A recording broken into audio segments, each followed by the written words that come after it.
Hello, everybody. How's it going? Nice to see you, folks.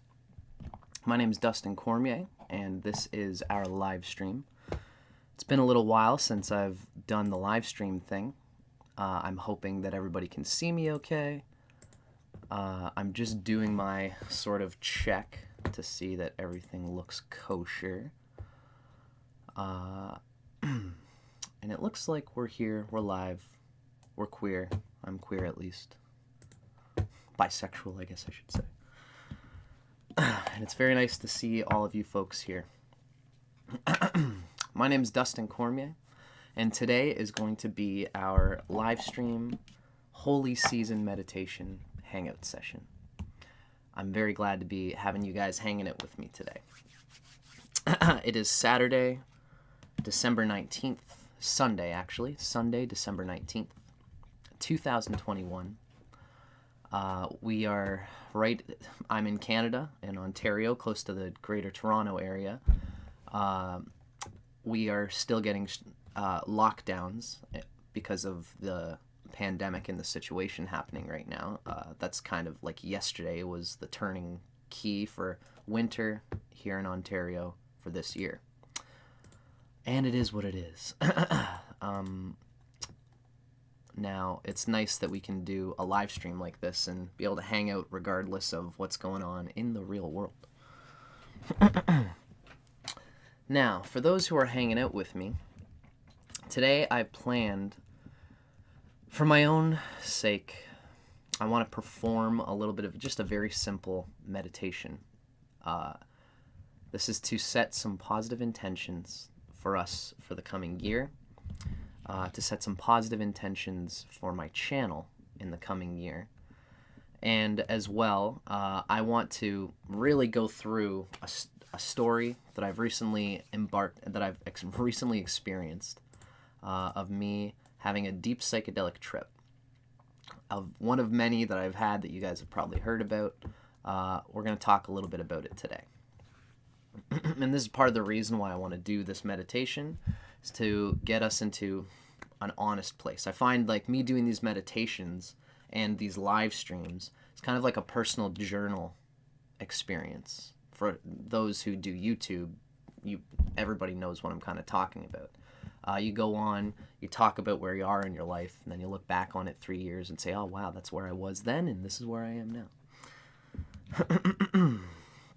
So, it looks like we're live at 5 here, and we can get rolling. I'm just making a little bit of time, making sure everybody's here with me. But it looks like we've got everything happening that we need. So, for those who are watching, thank you for being with me live. Feel free to ask any questions. After our meditation has come through, there's going to be plenty of time for questions in an informal sort of situation like that. So feel free to ask me anything, and ask me about my journey as I'm talking about it. Now's your chance to do it, because I don't do too many of these live streams, at least not right now, because I can do better work making videos in the way that I typically do. So enjoy being able to do that right now.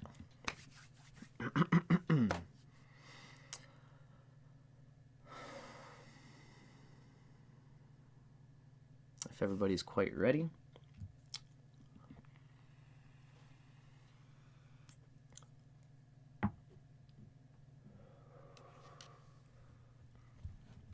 The first thing we're going to do today, ladies and gentlemen, is our meditation, like I've said. After the meditation, we'll talk a bit about me, about where I'm at and all these things. For now, I'm expecting this to be about 20 minutes or so. So I hope you guys enjoy. I can see I already have one commenter, as my lovely girlfriend Bria. It's so nice to see you, my love. And thank you for hanging out with me, darling. Okay. Our first situation is to do our meditation today, ladies and gentlemen. And then we're going to kind of hang out a little bit more informally. So, for everybody who's watching, as I said, I plan on making this a performance of a meditation. So feel free to make yourselves comfortable. Grab yourself some water.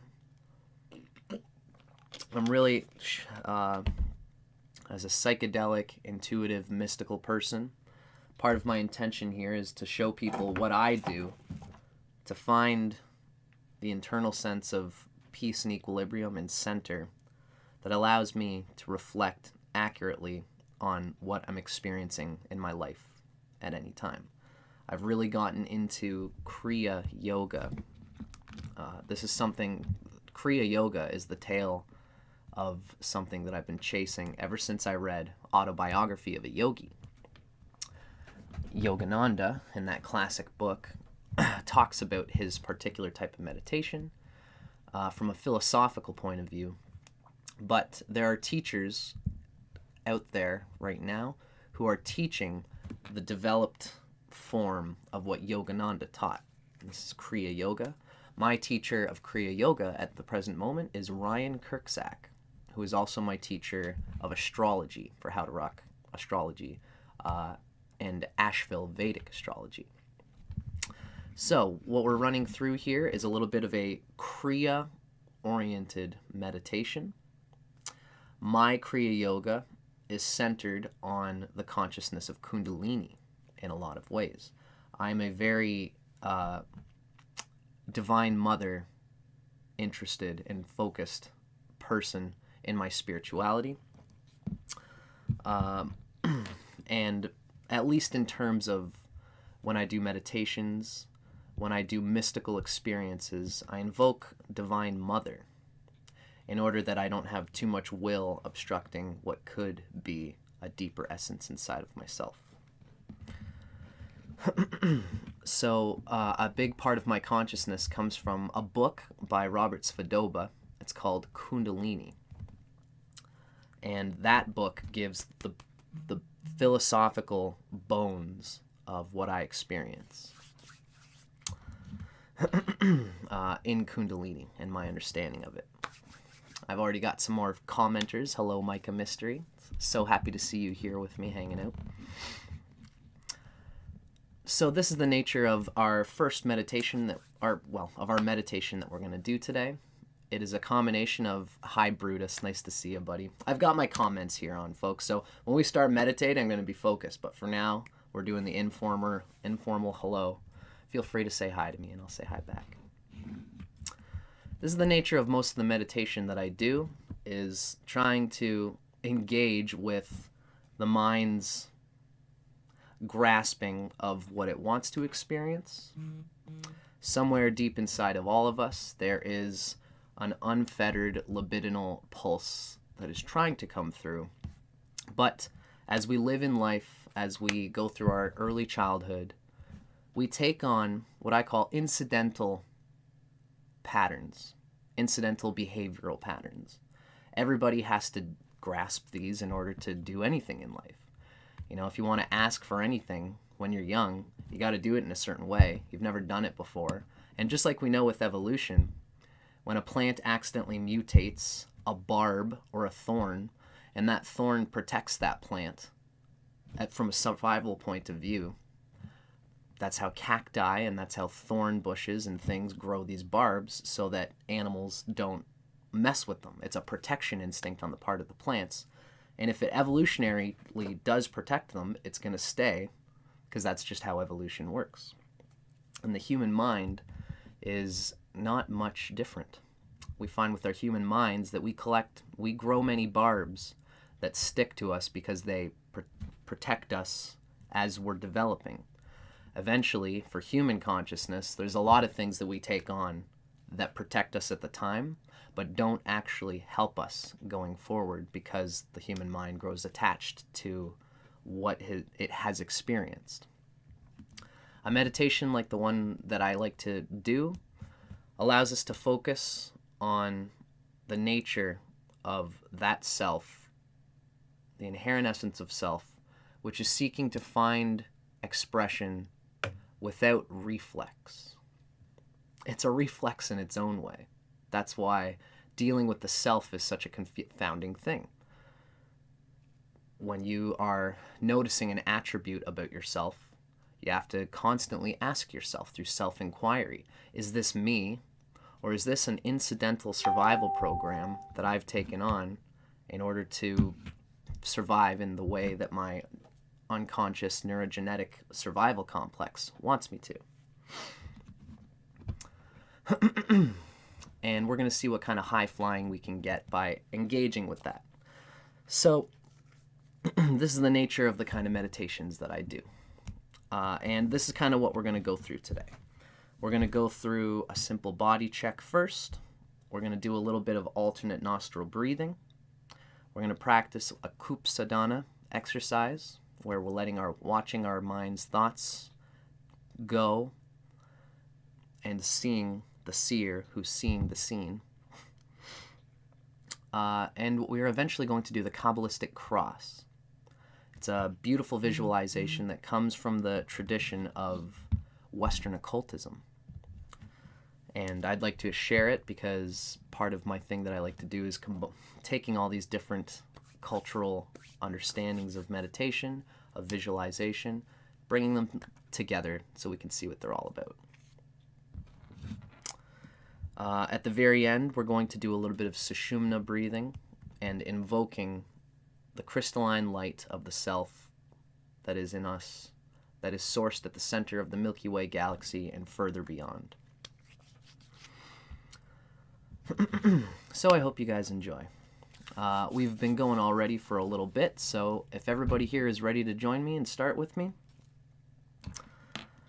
get your water. And I was going to say, if anybody would like to, for those interested in what I'm doing, I always bring a notebook to this sort of meditation. Because I always get ideas thinking of who I truly am when I invoke in this self-inquiry exercise of meditation. So always have a notebook when you're doing these kinds of meditations, because just like when you're on psychedelics, we have internal visions and thoughts that aren't typically there because we're in a different cerebral headspace in meditation and in the psychedelic experience. Write down what you see when you're in this alternated headspace, whether it's on psychedelics or whether you're doing this meditation, or both, as we will talk about. I often do.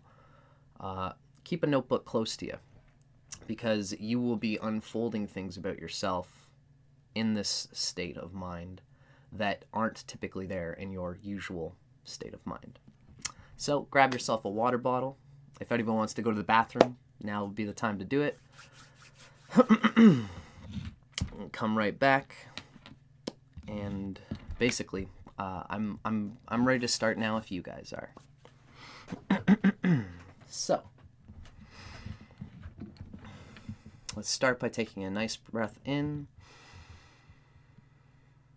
Exhale.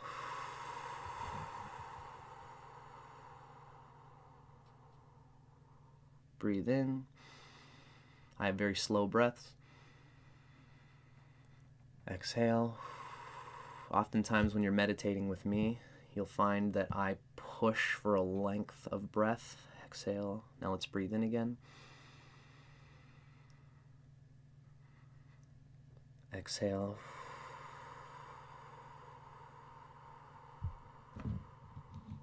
Breathe in. This is the type of pattern and rhythm that I typically take, but whatever's most comfortable for you, you can keep abiding with your breath at that level. Now, wherever you're sitting, whatever you're sitting on, let's roll our shoulders back. Try to straighten our spine. Ground our hips into the chair that we're sitting on. Imagine that there's energy coming from the bottom of our spine, going through the legs of our chair, through the legs of your pillow if you're sitting on the ground. And as we breathe in, we imagine there's energy from our roots coming to the top of our head. And as we exhale, we imagine there's energy coming from heaven, coming from the mysterious all, coming from the center of the Milky Way galaxy, as we're going to talk about. We're breathing in. The energy comes up from our root, to the crown. We exhale. Energy comes from the crown down to the root, down to the center of the earth.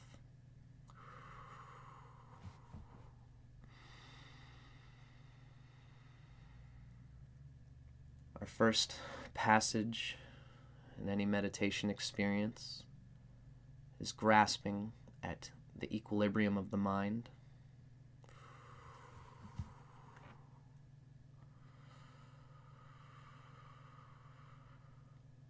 Anytime we want to indulge or invoke some sort of sacred devotional experience, it's good for us to clear our minds, get in touch with the natural rhythm of our breath and of our bodies and of our emotions.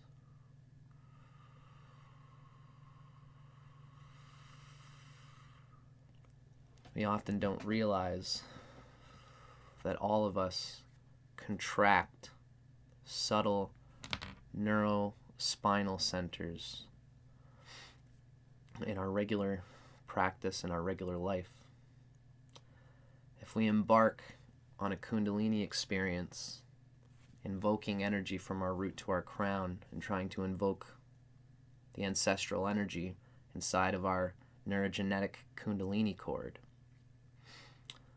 we have to make sure that we have been practicing some kind of yama, some kind of pranayama, so that the energy that we're invoking comes through a controlled yet loose energy system and a nervous system that has been practicing how to deal with this energy. So let's breathe in, exhale. Often when we begin meditation, we want to ground ourselves into the room that we're in. As you're hearing my voice, you should also be hearing, open to all the sounds in the room. Open to the sound of your furnace, any animals, any other people that's inside of the home that you're in. The sound of your own heartbeat, the sound of your own impulses, the feeling of your body. Visualize the draft or the air in the room touching your skin. Now let's all do a little energization exercise, feeling every part of our body, because our body is an important antenna for the magic of our minds. Straighten our spine, push our tailbone down into our seat, breathe in, and start to squeeze your toes as you breathe in. Squeeze your ankles as you breathe in, squeeze your calves as you breathe in, and then exhale. Let it all go. Relax. Breathe in, squeeze your thighs, squeeze your butt, squeeze your glutes, squeeze your hips. As you breathe in, squeeze your lower back, and exhale. Let it all go. Release the squeezing intention that you've just been doing. Now let's breathe in again. Squeeze your middle back, squeeze your upper back, squeeze your shoulders, squeeze your wrists, breathing in, squeeze your forearms, your biceps, squeeze and tense your whole body, breathe in, and release. Let it go. Try to always imagine you've got a water wheel coming from the bottom of your spine, circulating to the top of your head from the back, and then circulating from the top forward down to your spine again. This isn't something you always want to do, but you want to do it when you're invoking prana through the system. Now let's squeeze our lips as we breathe in. Bring our teeth in our smile big. Breathe in. Rub our cheeks as we breathe in. Rub the sides of our temples. Rub the Ajna chakra point, the third eye. And exhale. This is our body. This is the kingdom we've been given. And we can't engage the fullest of our karma and our potential without dealing with the vehicle, the body we've been given. It's part of our nature. So it's good to embrace it. Prana current as we breathe in, going from the bottom up to the top of our head. As we exhale, prana coming down from heaven, down to the root, down to our bottoms. Now the first thing we want to do with any practice, a very important aspect of any meditation, I like to call it Kup Sadhana. Well, that's a particular Indian meditation. CHUP, sadhana.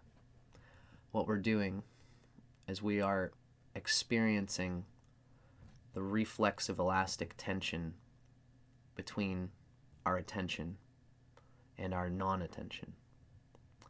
We are going through phases of concentration and apathetic non-concentration. What we want to do is, as we breathe in, you want to deeply feel the muscles in the back of your face, in your eyes. Open them up.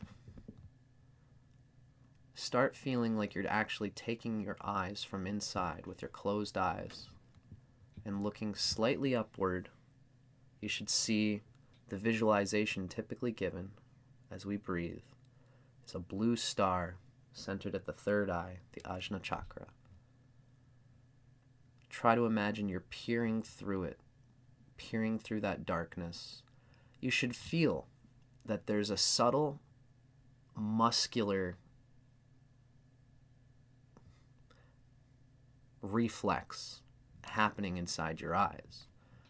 You might feel at some level that you're straining. At the same time, you might also feel strangely that you're actually releasing tension. It's hard to say which is which. Eventually, as you practice this, you'll feel that it is a loosening of tension and a focusing of concentration on that area.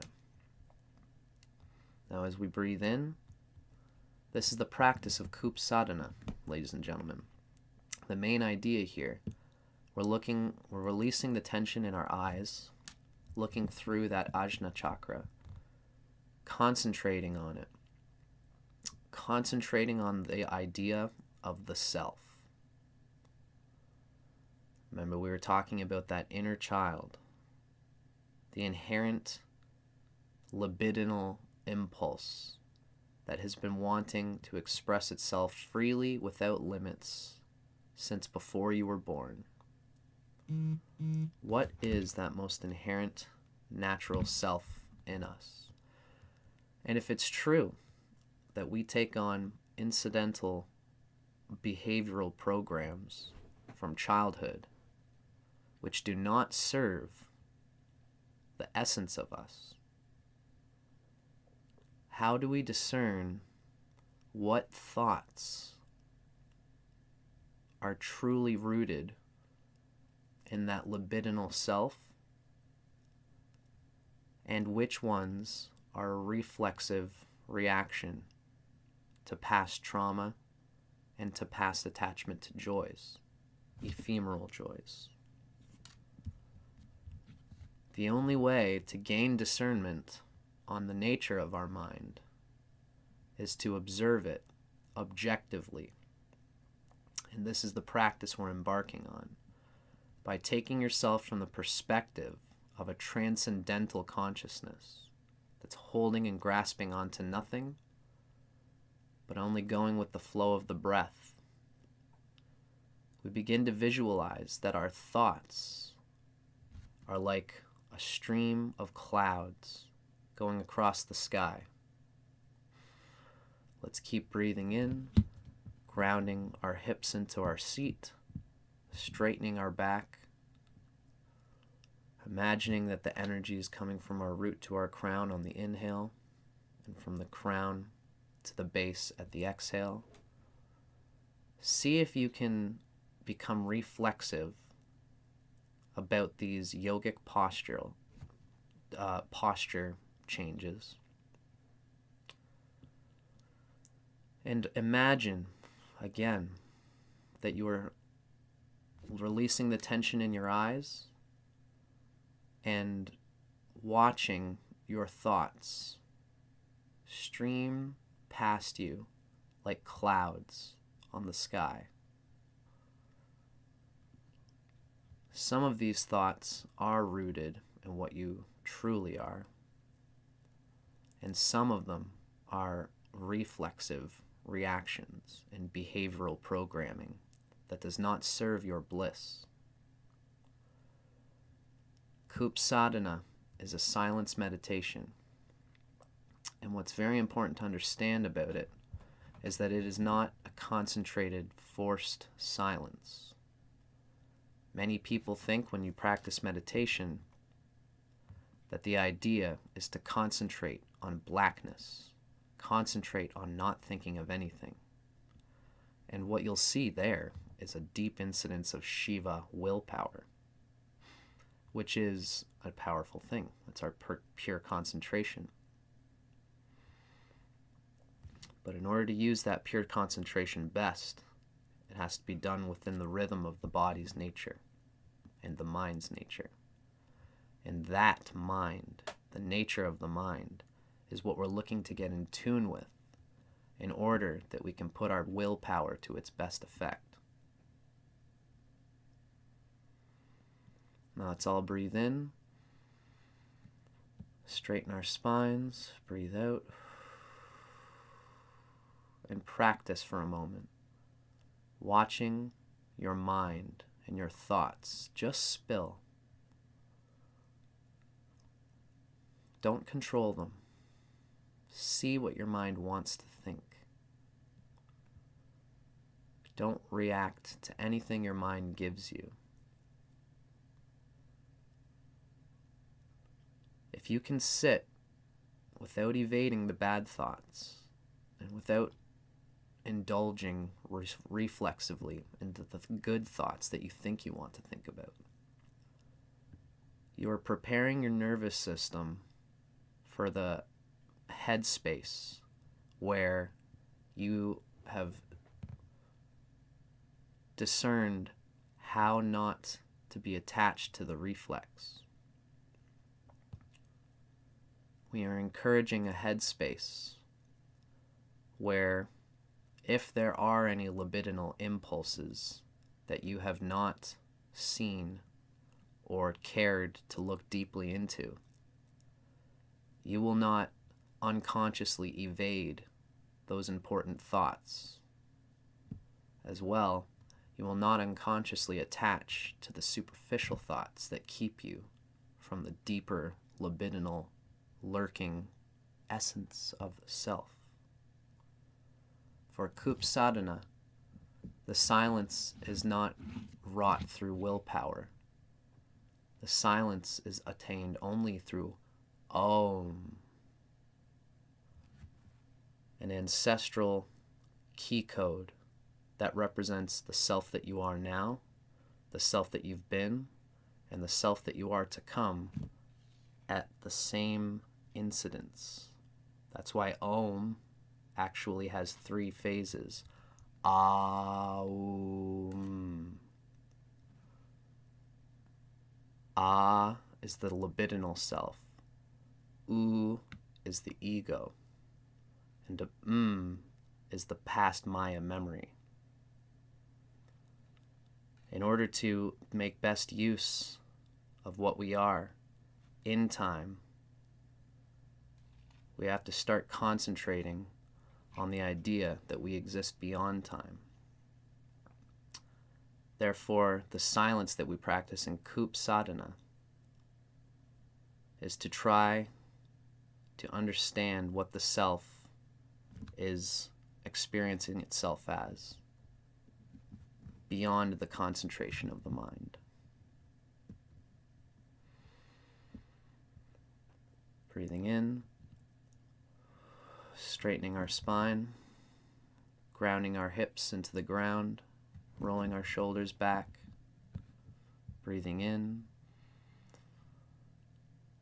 breathing out.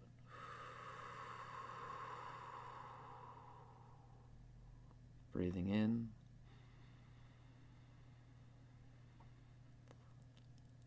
breathing out.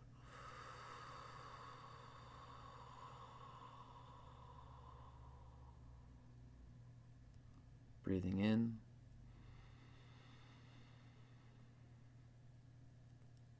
breathing out.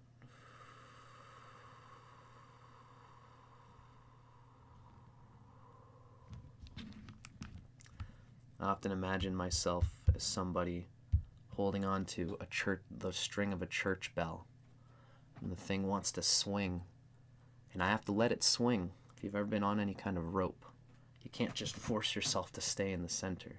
You got to give with the rope, and eventually you'll find out how to hold into the true center. And this is what Kup Sadhana is trying to do.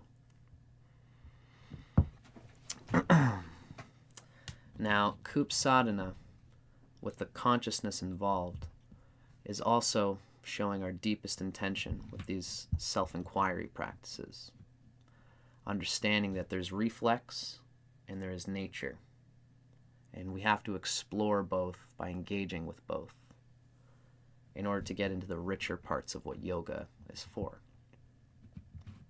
Yourself, which so many people try to get in touch with, that seems so hard to discern between the reflex. The only way we can experience it is by putting pressure on the reflex and putting pressure on the libidinal essence, understanding them from this place and playing with it, engaging with it. So this is why whenever I do any sort of meditation, I try to imagine all these things that we've talked about and understand the resistance that is being applied. Now, since we have our intention of self-inquiry in the truest sense, now it'll be good for us. I'm going to talk a bit less on this one. I would encourage you guys to join me on this. This is an alternate nostril breathing practice. I'm going to try to do it for 7 or 8 breaths. What we do is we'll do it twice, the second time afterwards. Using your first hand, I'm going to start with my right hand. We breathe in through our right nostril, breathing and imagining that the energy is coming from the bottom of our spine to the crown of our head. Breathing in through our right nostril, hold it at the top. Exhale, switch nostrils to the left. Exhale all the way out. And then breathe in again. Breathing in on the left, the other nostril now.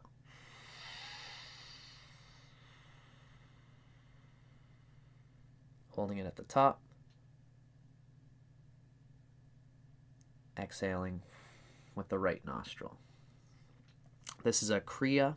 It's a cleansing practice, and its intention is to literally clear out the channels at a deeply somatic, neurosomatic way. So this is a cleansing practice, folks. Let's go for about 7-8 breaths on your own pace and your own time. I'll tune us in when we've gotten to where we want to be.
remember that this can be an extension of the self-inquiry philosophy that we expressed in the previous section.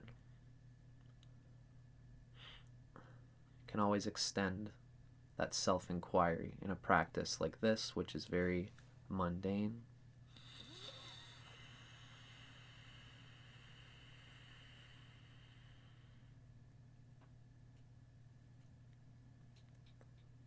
The amount of divinity put into any practice depends on your intention.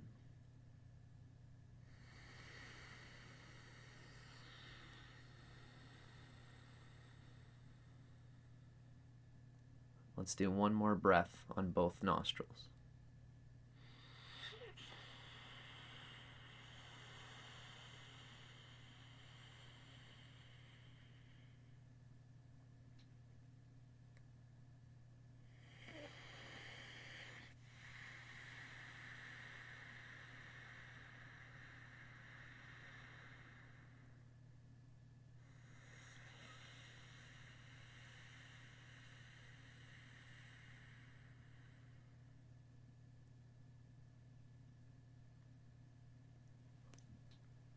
On the exhale,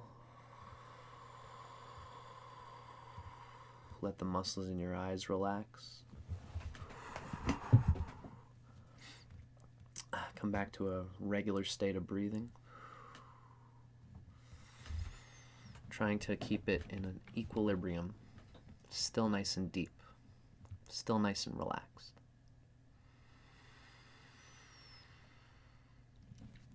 Now, I feel that I wanted to include this for those who are interested.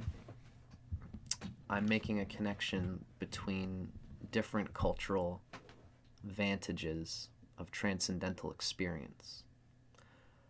One of my biggest roots for exploring transcendental experience is Western magic and Kabbalah, as we're going to talk about. And I have found that anything speaking of divinity from any culture tends to be talking about the same thing. There's a classic visualization exercise in Western magic. It's called the Lesser Banishing Ritual of the Pentagram. It's one of my favorite visualization ceremony practices. We're not going to do the banishing ritual, but what we're going to do today here, just to show you guys that this is the kind of thing that I like to do, we're going to practice the quabbalistic cross. Simple visualization exercise that you want to do typically before you embark on the lesser banishing ritual. It's a simple process. First, we do a visualization.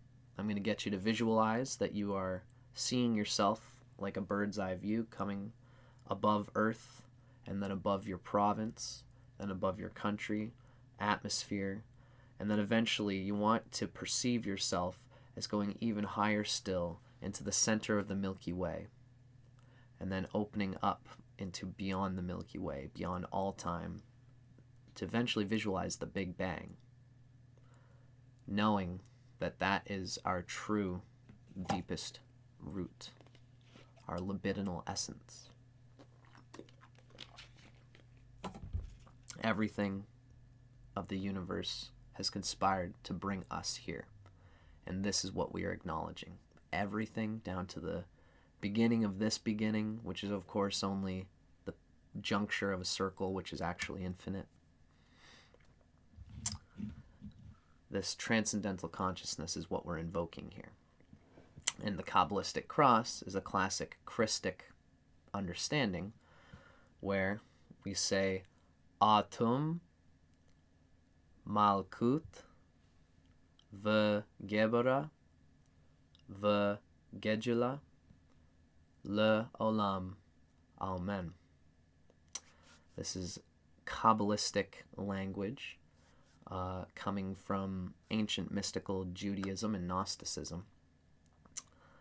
And the idea is that that preceptor, procreative Brahma, the divine light of all time, the incidence of consciousness that put in the force of the Big Bang, which again must have existed in something, or else why did it start?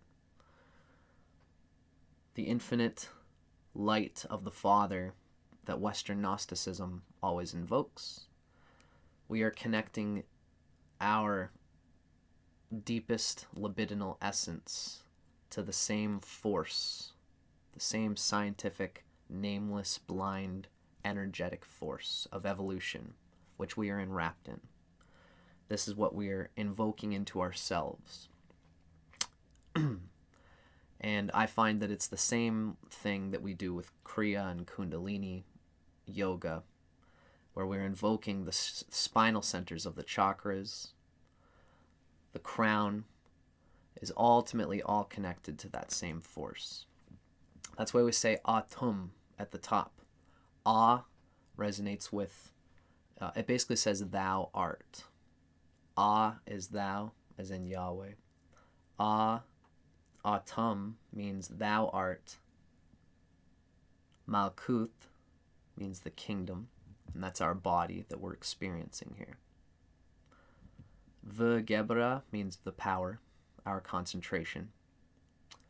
V'gedula means glory, and the rewards and fruits that we get from applying concentration.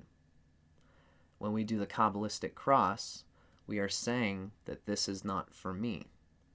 This is for a process that has been happening since before time began, which means that we have to get our egos out of the way and allow that process to abide unheeded. We are involved with that process because it is the power being expressed is our body on earth.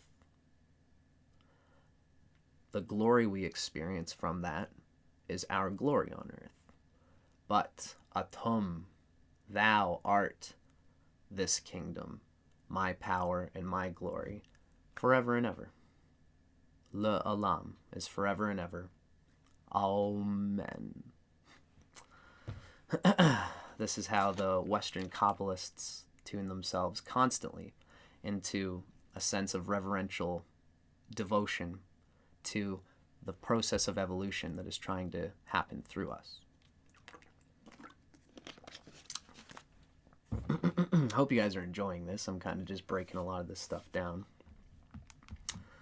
So, now that we've done some alternate nostril breathing, let's invoke our respect and our understanding of the perception of ourselves being a cell within this greater unfolding transcendental consciousness of Vishnu, of divinity. So, sitting on your seat, grounding our hips, pointing our tailbone down towards the center of the earth. Roll our shoulders back, straighten our spine. Imagine there's a string pulling the top of our head, the root of our crown, up into our heavenly root. Breathing in, allowing the energy to circulate through the body and the spine.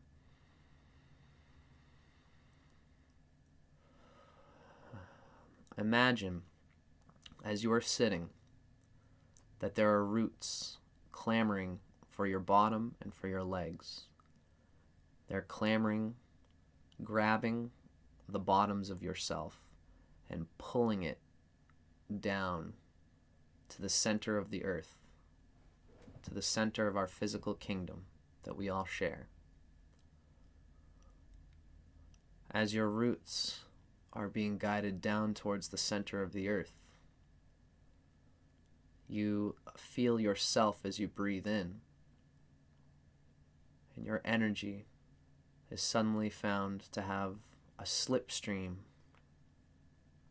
some ancestral connection upwards into the sky, and you imagine yourself coming up your perspective like a bird's eye view, coming up, seeing the top of your head, then seeing the roof of your room, seeing the roof of your house. Coming up higher, you begin to see trees around your house. You begin to see the area around, Your perspective widens and widens as you begin to be a part of the atmosphere. You see and feel the humidity of the water rushing about you on the left and right as the ground and the houses below disappear in clouds. You're floating higher above the atmosphere, all cloud beneath, all cloud above. Eventually you break through the clouds and you see yourself looking down at the atmosphere, growing blue and green, and eventually becoming earth. To the left and right of you are space, and earth is becoming smaller and smaller as you look upward and you see yourself going towards the center of the Milky Way. It's a spiral, and the center of that spiral is a beam of light. As you move forward, your head comes closer and closer until eventually you remember that your seat is on the ground on earth, but you've grown so large that your feet are on the earth and your head is touching the timeless center, the center of a wormhole, the center of a warp point, the center of the Milky Way galaxy. Your head is at the center of the universe, and your body is the center of the universe. As you breathe in, you recognize that you are that light. You are the center of all things, and yet all things are contained in you.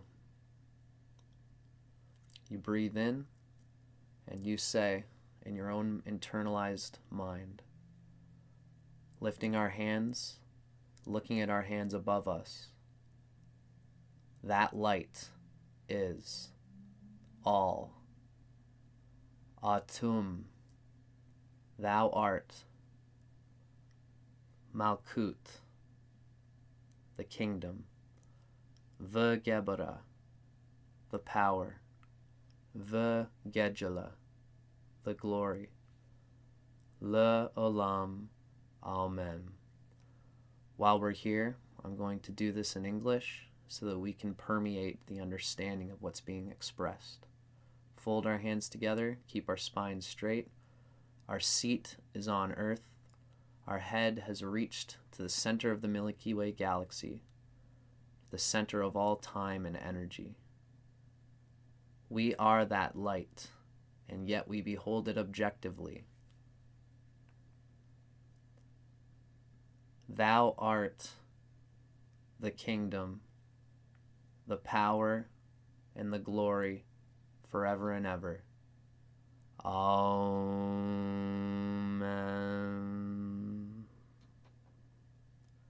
Breathing in,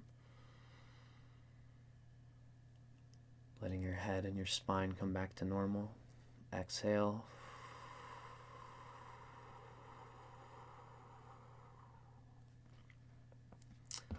Coming back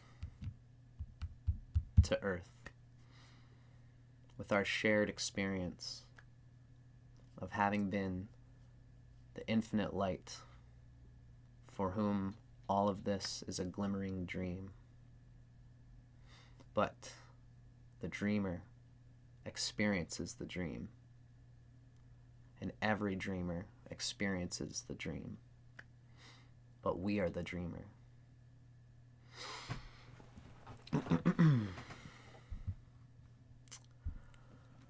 Oh, that was a wonderful exercise, ladies and gentlemen. Now, I think I'm going to want to go to the bathroom soon, but before we end this part of our meditation practice, let's do one more visualization together, inviting us to tap into the combination of the Western Kabbalah consciousness, the divine light of the Holy Father, as is given in Christian consciousness, combining it with our understanding that just as a seed is not the tree, but yet it is, the Son is not the Father, but yet it is. we are not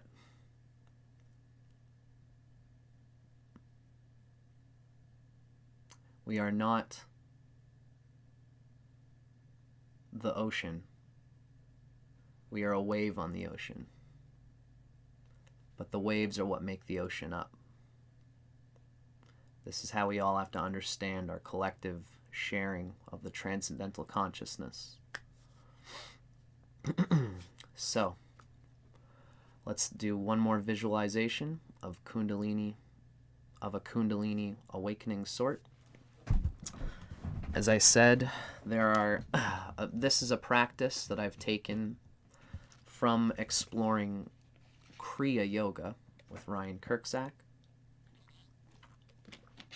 I should say that the practice that I'm doing is something that anybody can understand from the elements of basic yoga. Ryan Kirksack in the Kriya Yoga tradition has a distinct lineage that I am only just embarking on.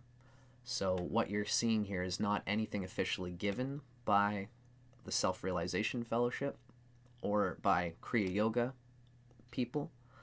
This is Dustin Cormier putting energy through my spine with you guys. I felt it's important for me to say that because I'm not officially ordained with anything. I've finished astrology school, but my next thing is to become ordained so I can be the purveyor of an official lineage of meditation. For now, I'm having fun playing with you guys on this.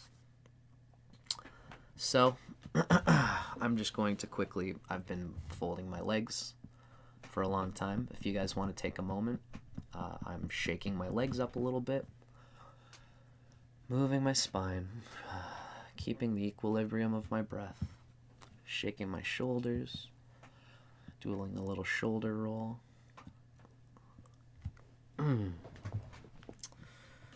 Now, for this type of meditation, I'm actually going to experiment here, and I'm not, excuse me, I'm not going to sit with my legs crossed. I'm just going to sit with them straight, because with this type of meditation, it's supposed to be cerebral and neurospinal cerebral. So, let's embark on one more visualization, folks, and then we'll go to the bathroom.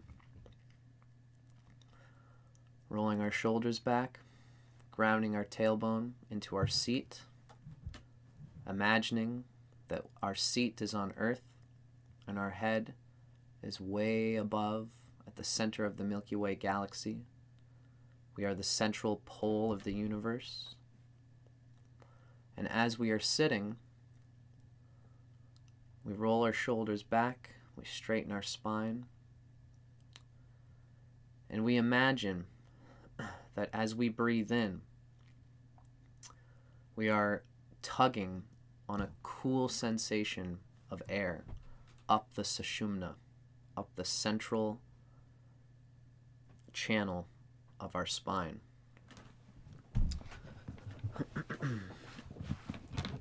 Actually, I'm going to cross my legs. We're breathing, we're keeping our normal breath. Our hips are rooted on earth. And as we're breathing in, a cold current of air is coming from the center of our tailbone up through all the chakras, through the heart chakra, the Vishuddha, up to the Ajna chakra. We breathe in the cold current up to the Ajna chakra, hold it, and then exhale. And imagine now that a warm current is coming down like nectar from the crown chakra through all the chakras in the Sushumna channel and finally to the bottom basin of the tailbone. Let's endure further.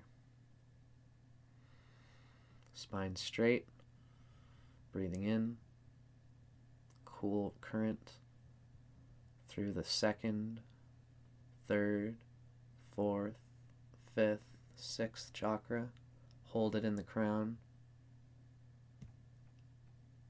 Exhale. Warm current of air coming from the crown, the throat, the heart, solar plexus, second and first chakras, the basin at the bottom. Breathing in. This whole time, as we breathe in this cool air, we remember that the light we experienced was none other than Atom, the center of all timeless consciousness. As we exhale, we feel the brain's connection to that, connecting us down to earth. Breathing in.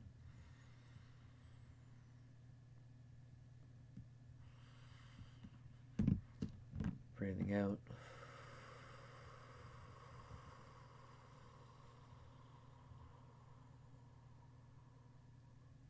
Inhaling. Cool air, straight spine. Third chakra, fourth chakra, fifth chakra, sixth chakra. Holding in the crown where that divine light of the Milky Way was. Exhale. Flushing down the chakras, heart chakra, solar plexus, second chakra, first chakra. Let's have one more Sushumna breath here, folks. Breathing in.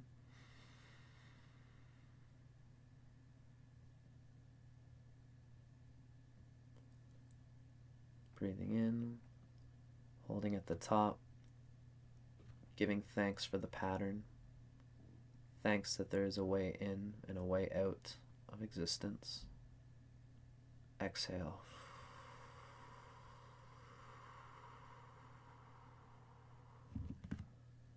Grace and gratitude to the form. Grace and gratitude to the formless. Grace and gratitude to our consciousness. The libidinal energy that moves through it, and the Divine Mother that holds it in given evolutionary stages. Grace and gratitude for our personality. Grace and gratitude for Saturn, for Shani, for those obstructions given by Ganesha to make the personality a sum which is greater than its egotistical parts. To finish off, folks, one final visualization of the quabbalistic cross. Breathing in, our seats are on earth.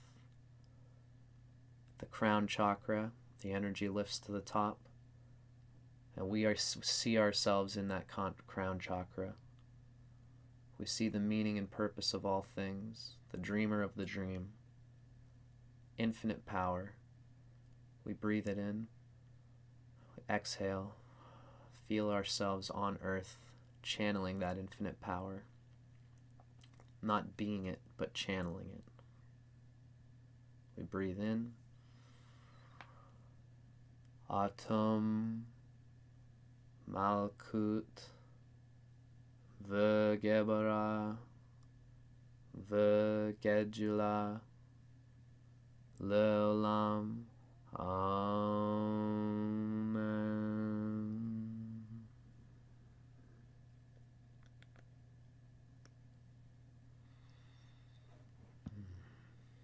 Namaste, everyone. I hope you guys enjoyed that. This is my first performed meditation practice experience.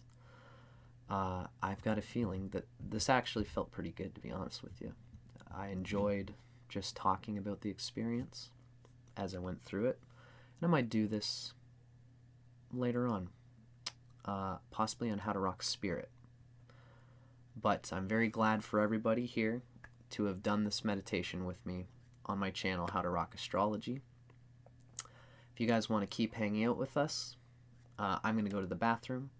I'm going to come back, And we're going to talk a little bit about the future for How to Rock Astrology. We're going to talk about a trip that I recently had. And we're going to answer any questions that anybody has. Feel free to take a moment, ladies and gentlemen, and everything in between. I'm going to be right back, and we're going to have a bit more of an informal chill session. I hope you enjoyed that.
Hello, hello.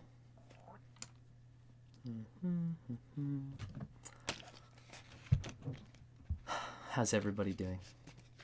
I hope you guys enjoyed that. We had a few people text. Hello, Earth Angel. Hello, Onyx Moon. Nice to have you guys hanging out with me on the show today. Ooh, I feel very refreshed. My girlfriend Breeze just said thank you for the healing ceremony. I'm glad it worked well for you, darling. And for everybody else watching, I hope that was fun. I hope you guys enjoyed that as much as I did. I'm pretty revved up about it, to be honest with you. That felt very good. So, how's it going, folks? It's been a while since I've done this kind of a informal live stream.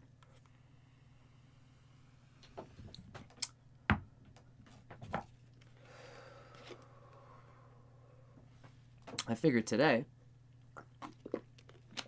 it's been a little while since I've done this sort of informal thing. I'm going to smoke a joint with you guys at some point. We're going to hang out, and we're going to talk about plans for How to Rock Astrology.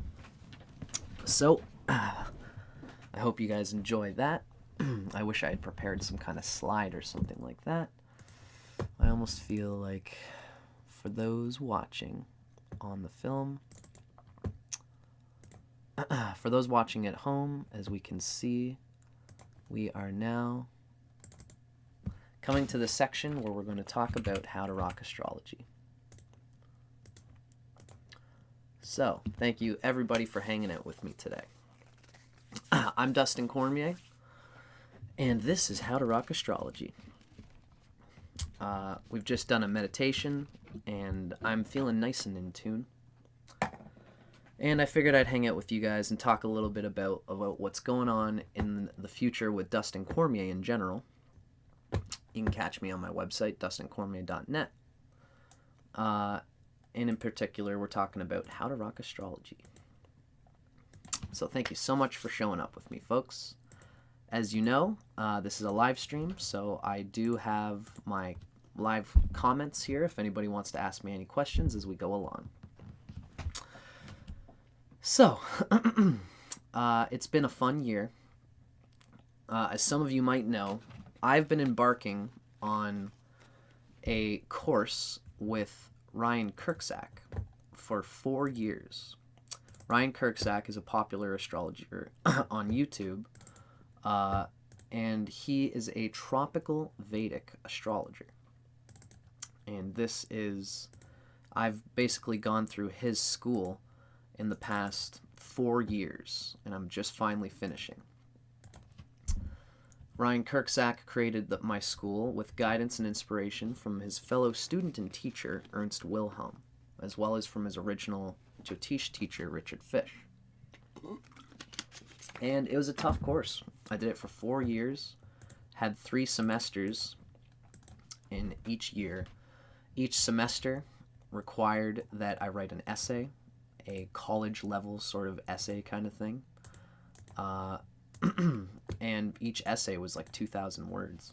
By the end, I had to write 3 10,000 word papers in year 4, all showing all of the things that we learned from my astrology experience with Asheville Vedic Astrology. For those who are interested, you might notice that I've got this little question mark hanging out on my channel right now. It's the surprise, and I do love when I fully let a surprise come through. So I'm not going to tell you exactly what's going on here, but when you look at the surprise, it's going to come up and you're going to see basically I'm going to be doing a crash course on everything that I learned in Asheville Vedic Astrology. I've really condensed it into quite the diamond. And that is the surprise, basically. You know, I figured for those watching, if you guys are watching, I think this will be something that those who are paying attention to my Vedic and Western synthesis, you're really going to get a lot out of this video. I put a lot into that presentation of showing everything that I got out of school becoming a tropical Vedic astrologer. So check out that video. It's coming out on Christmas, December 25th at 12 p.m. Eastern Standard Time. I just turned 30. That is where I'm presently at. I'm born 1991, and, you know, often I like to show this little picture here. Boop, doop, doop, doo. I'm showing you guys all my fun little slides and stuff while I've kind of got the moment here. So, those of you who know me, my name is Dustin Cormier. I'm a Leo ascendant, born with the Sun and Mars and Pluto in Scorpio. It's part of the reason why I like to do the digging that I do. I'm Sagittarius moon in the 5th house. This really shows a lot of my creative side. I'm in the year of the goat, 1991, in the day of the water horse. And I'm 30 years old. Currently going through my Saturn return. I'm just noticing we've got a comment here. Awesome. Shelly's, I believe. Queen Mama Beat. Thanks for watching. I'm glad you're digging it. So, I'm a Leo rising. I'm quite happy to say. I don't know if you couldn't tell. And the moon in the 5th house gives me a little bit more of that creative sort of energy. There's so much more I could say about myself. One thing that I will say, according to my understanding of my current point in my Vedic dashas, I've been in Venus Mahadasha since early 2000. This is important because Venus is my Atmakaraka. Anybody who's watching, you know, if I've done a chart for you, I usually talk about some elements that I consider to be even more essential to the person than the big 3 that Western astrology knows. You know, the rising sign, the sun sign, the moon sign. In fact, usually if you come to me, those will probably be the last things that I'll talk about, because everybody can look on Google to learn about what a Leo rising is like and what Scorpio sun is like, and all other astrologers focus on that. As a Vedic astrologer, I really focus more on the main thing. The rising sign and its lord and the nature of that planet is very important. Everybody should focus on that in any reading, because it's a basic part of how you apply every moment in your life.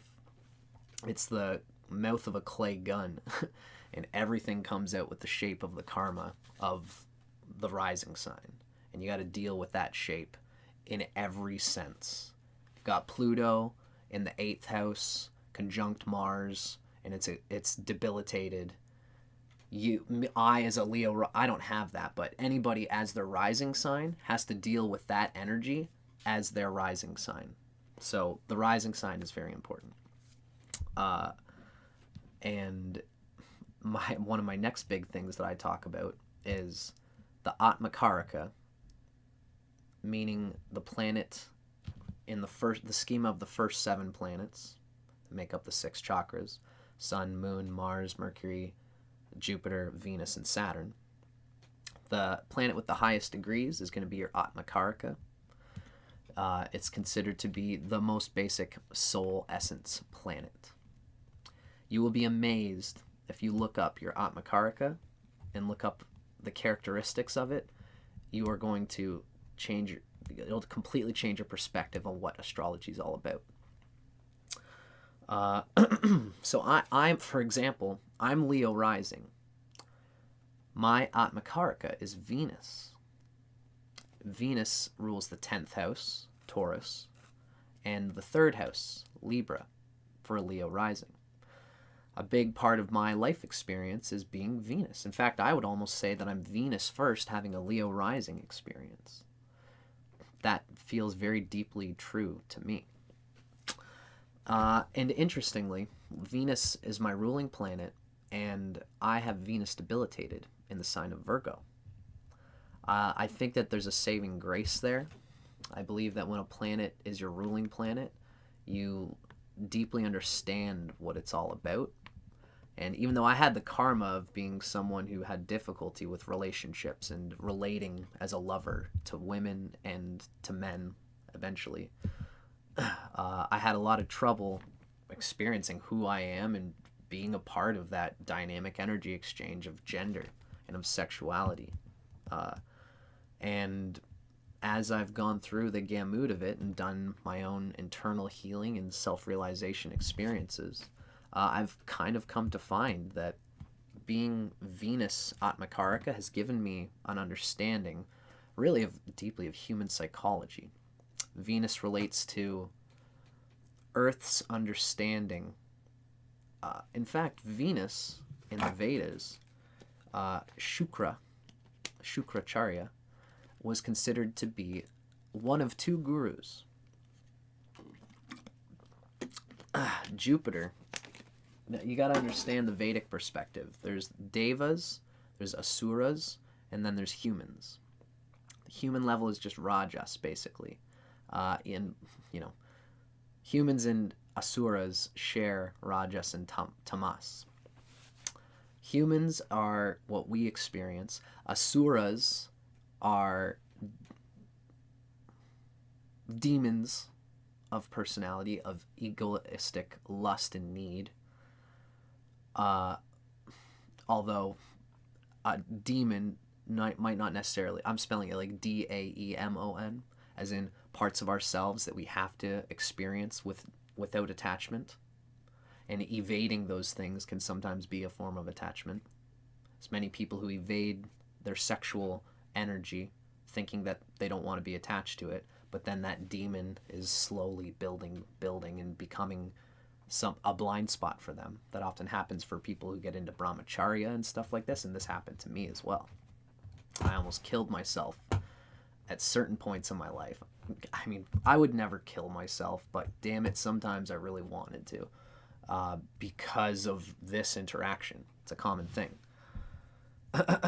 So, asuras relates to experiences of human need that are necessary in order for us to equalize our connection to Earth, to stabilize harmoniously our bodies on Earth, in order that we can have the excess energy and resources and love to abundantly deal with self-realization and with Shiva and with challenges of using your mind magically. Hello, Lolo. Thanks for watching. So if we want to apply ourselves to our highest yogic disciplines, we need to let the dog out. Let it do its thing, let it come back, sit, good boy, now I can properly do my yoga. I mean, some people don't have that dog, and I guess they don't have to deal with that as much. If that's your karma, that's your karma. But I am very much a human who has a dog who needs to let that thing go for a walk, do its thing, in order that I can finally chill. I think different people will experience that differently.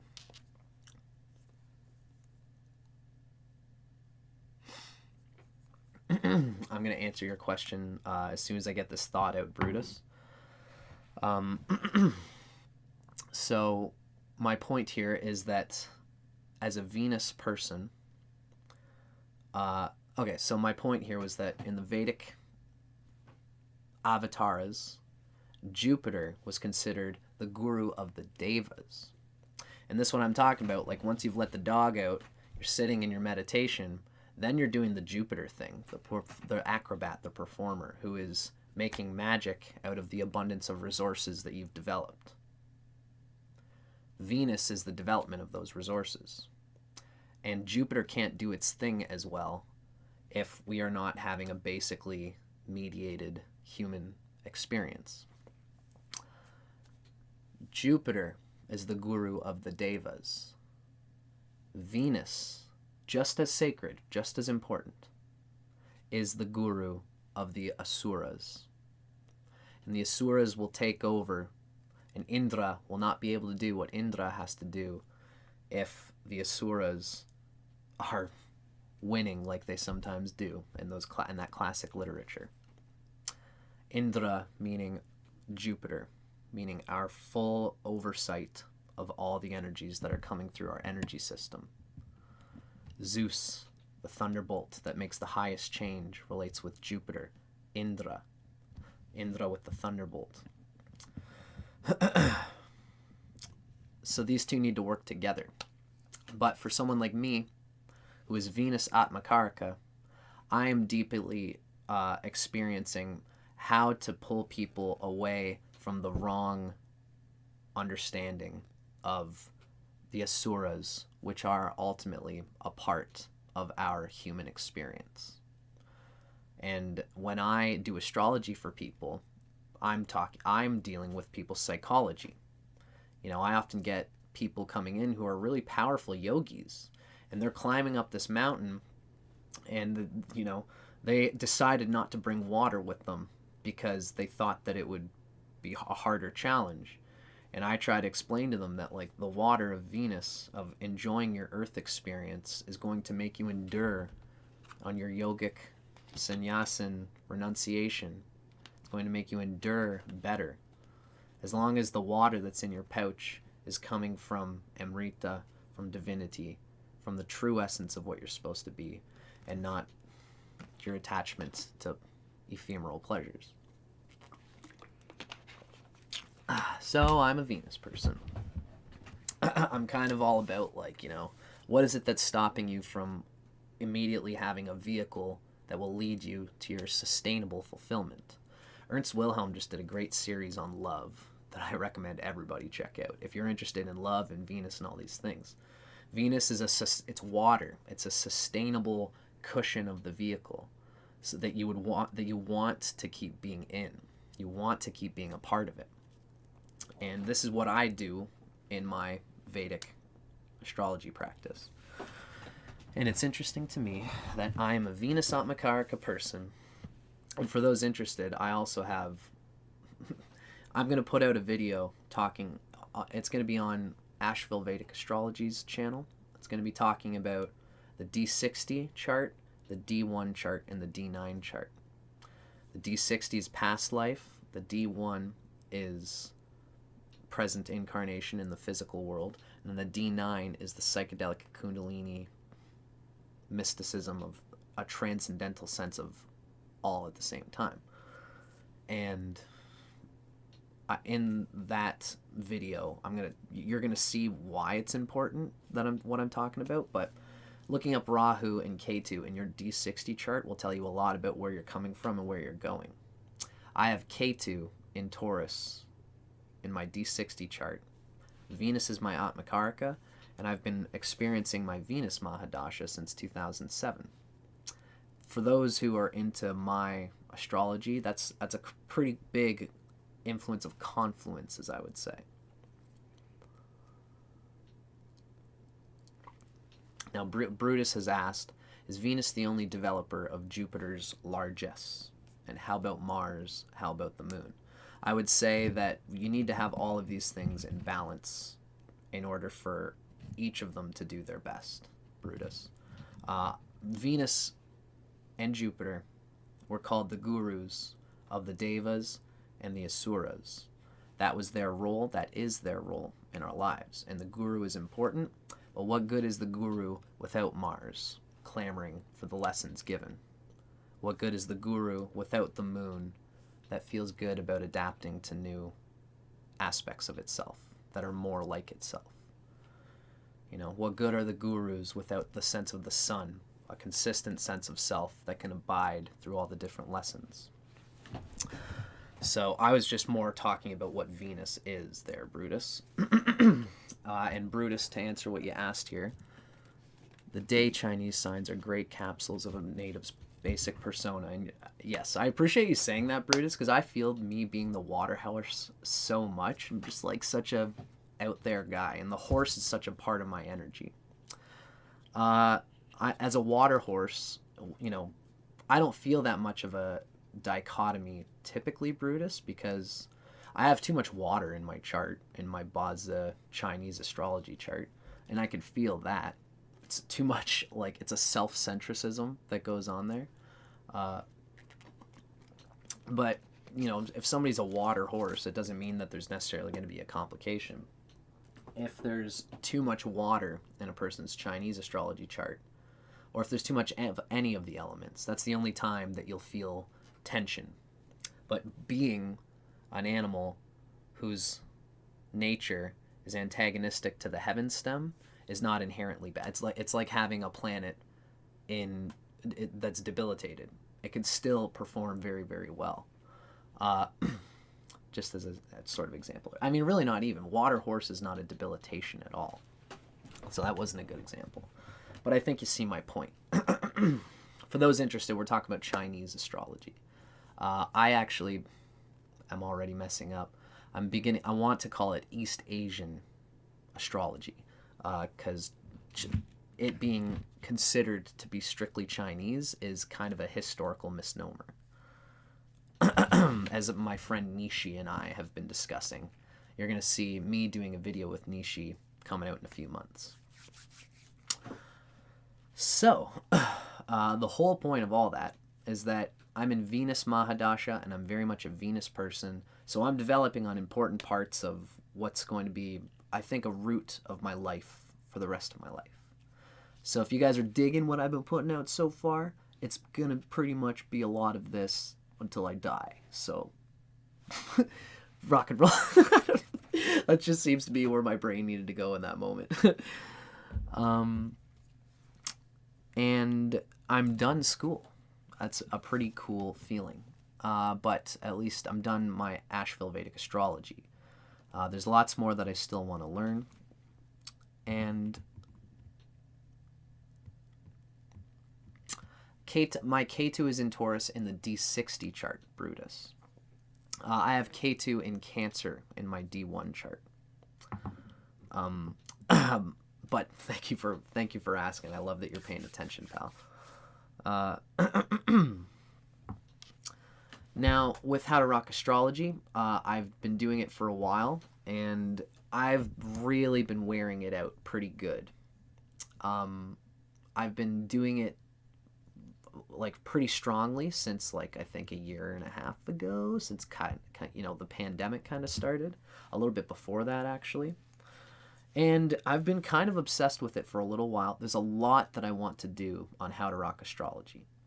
And so this is what, I'm kind of aimed at talking about at this part of the video.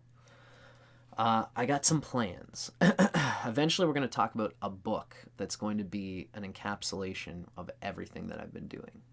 I've kind of putting it in the works already. You should be seeing it, like, it's going to be a while before this thing comes together. I'd say like 4 or 5 years, something like that. We shall see. You'll never know what fate holds. But for How to Rock Astrology, Next year, I've already got things lined up.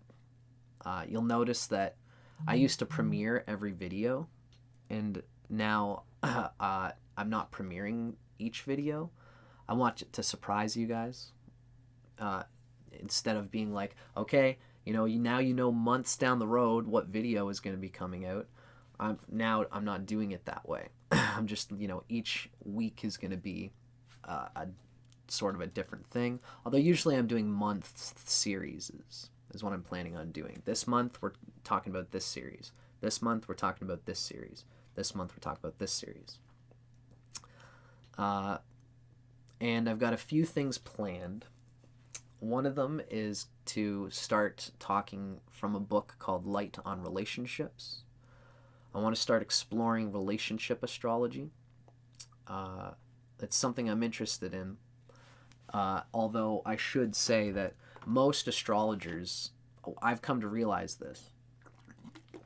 I'm glad I went the way that I did and focused on an astrology which teaches about one person, about the self, not necessarily relationship astrology, because each person has their own Venus, their own Jupiter, their own Mars, their own moon. And these planets are going to explain pretty much what that person's relationship experience is going to be. You can see the lover that you're going to get in your chart. Mind you, the lover is what they are, but what they are to you is what's important, because you're the one having the experience and attracting them. And any partner that you get, they're going to have this chart and it's going to be different. They're going to have this chart and it's going to be different.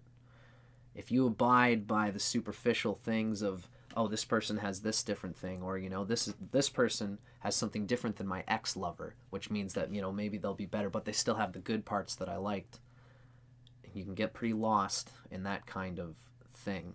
What you need to do instead is understand the love nature that you're putting out and attracting, and listen to God and divinity within your own heart. Because if you attach to the externals, you're not going to feel somebody who is truly reflecting the essence of yourself when they come. They could be right under your nose, but you're looking for someone who's Venus at Makarka, who would blend well with my Darkarka in the third house. Forget it. First know what you are, keep your eyes open to what comes to you in life, and love will come to you when it's supposed to come to you. That being said, I'm intrigued by relationship astrology and seeing synastry and seeing how you can see different things as a limb of, in the same way as you don't need astrology to know exactly who you are. You can just tune into your heart. But astrology is still an interesting exploration of what might come out. Same way with relationships. I want to do it in the same interesting, recreational, fascinating way.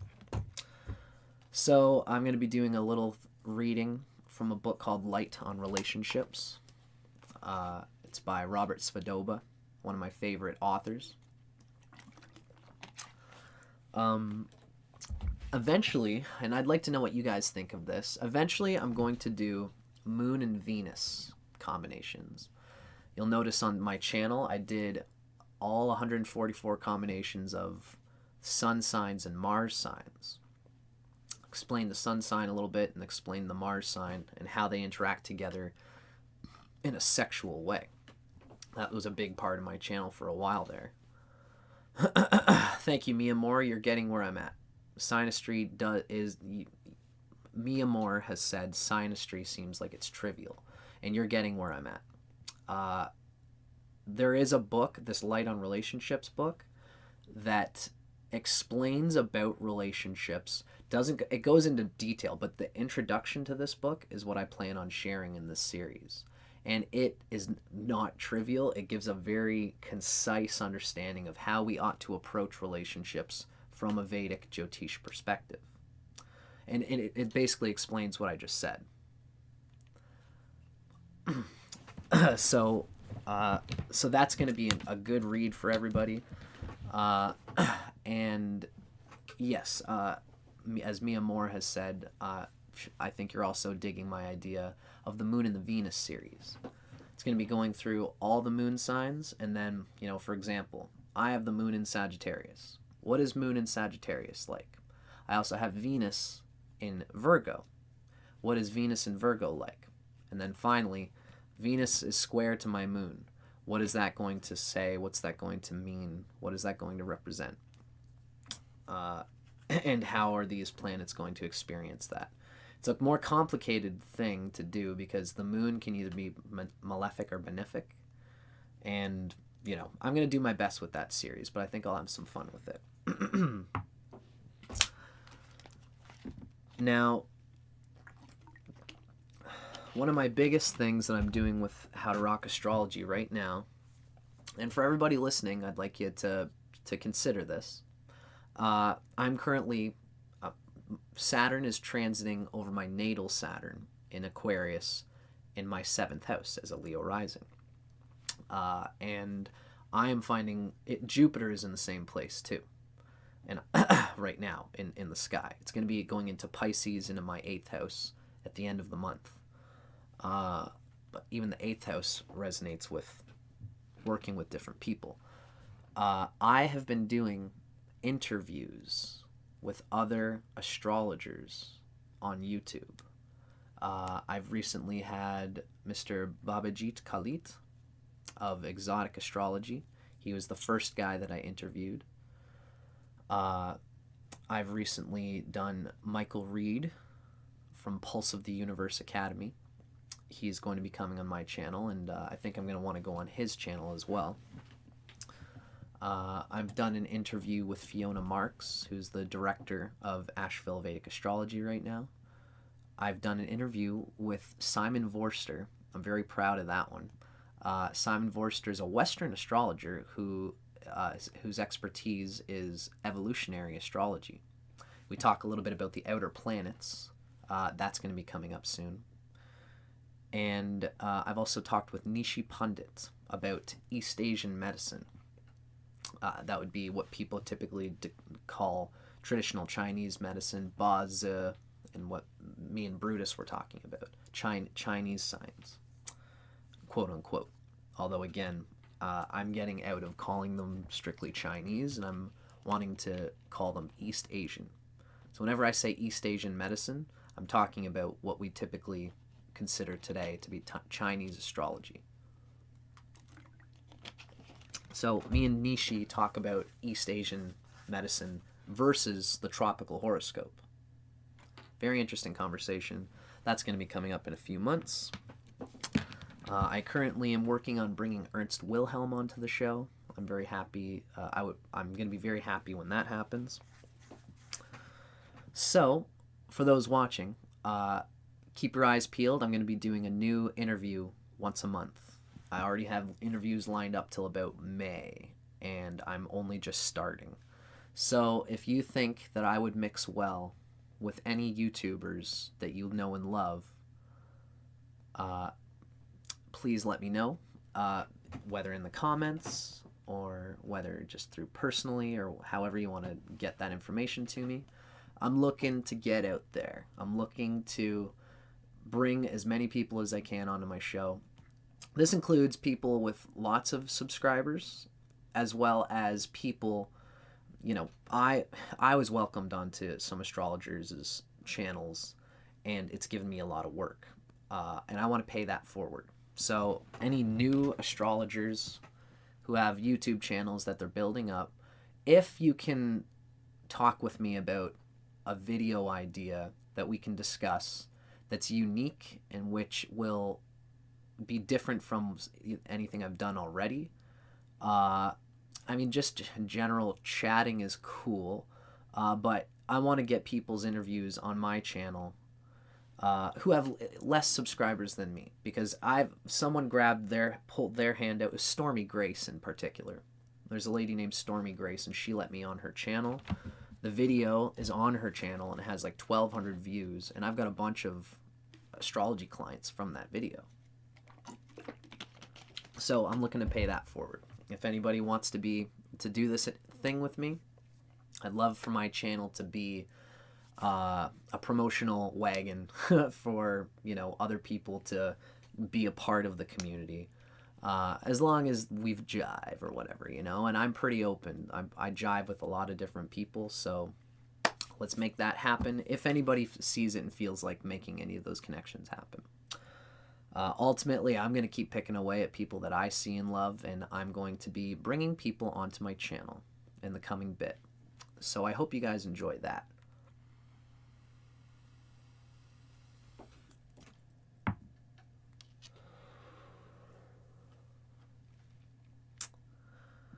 And one thing I will say,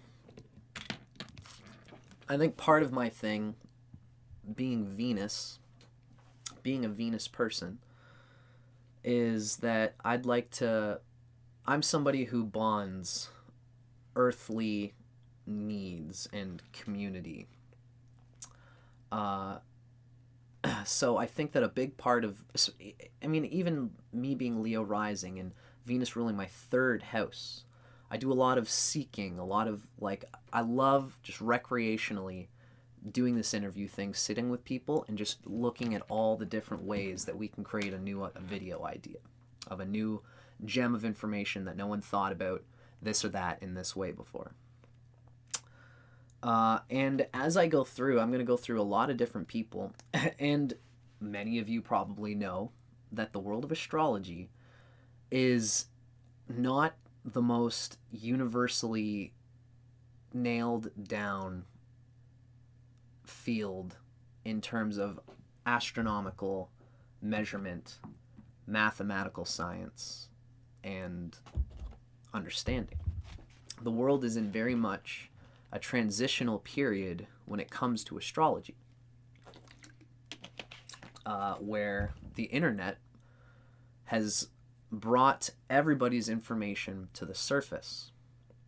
And as the years have gone on, many of us in the astrology community, not just through the internet, but even through books, and through having the money to read and explore different things with different people, but especially the internet, everyone's information from different cultures is coming to the surface, and we're finding that many people don't agree on what exactly astrology is all about. It happens a lot. The Ayanamsha debate is one of the key case in points that I would point to. The discovering of the Mahadasha system. Right now I'm working with Ernst's Dhruva Mula as galactic center with tropical coordinates. And that's what I've been working with. I was doing Kritika Ayanamsha for a little while there. I backpedaled. It's a crazy thing to try to do because you can see into... I was practicing with Kritika Ayanamsha, and this changed all the Mahadashas of myself and my clients. In Kritika Mahadasha, in Kritika Ayanamsha, which is the idea that Kritika, the nakshatra, starts wherever Aries is, tropically. In that system, I'm experiencing Rahu Mahadasha, and it seemed to be so real and true because of the difficult experiences I had in the last 20 years. I mean, I've had a difficult time the last little bit in some ways, and as an astrologer, I have to contend, is it because I was in Rahu Mahadasha and I was being challenged that way? Or is it because I was in Venus Mahadasha and my Venus is debilitated? And it's debilitated in the D1 chart as well as the Navamsha chart, which is a big, debilitation. Although, again, because I'm Venus Atmakaraka, I'm humbled by all the experiences I've had and smiling now after. I went through Sati Sati. That was the really difficult thing because my moon is in Sagittarius. Now that Saturn is in Aquarius, I'm past Sati Sati, and that was the worst of it.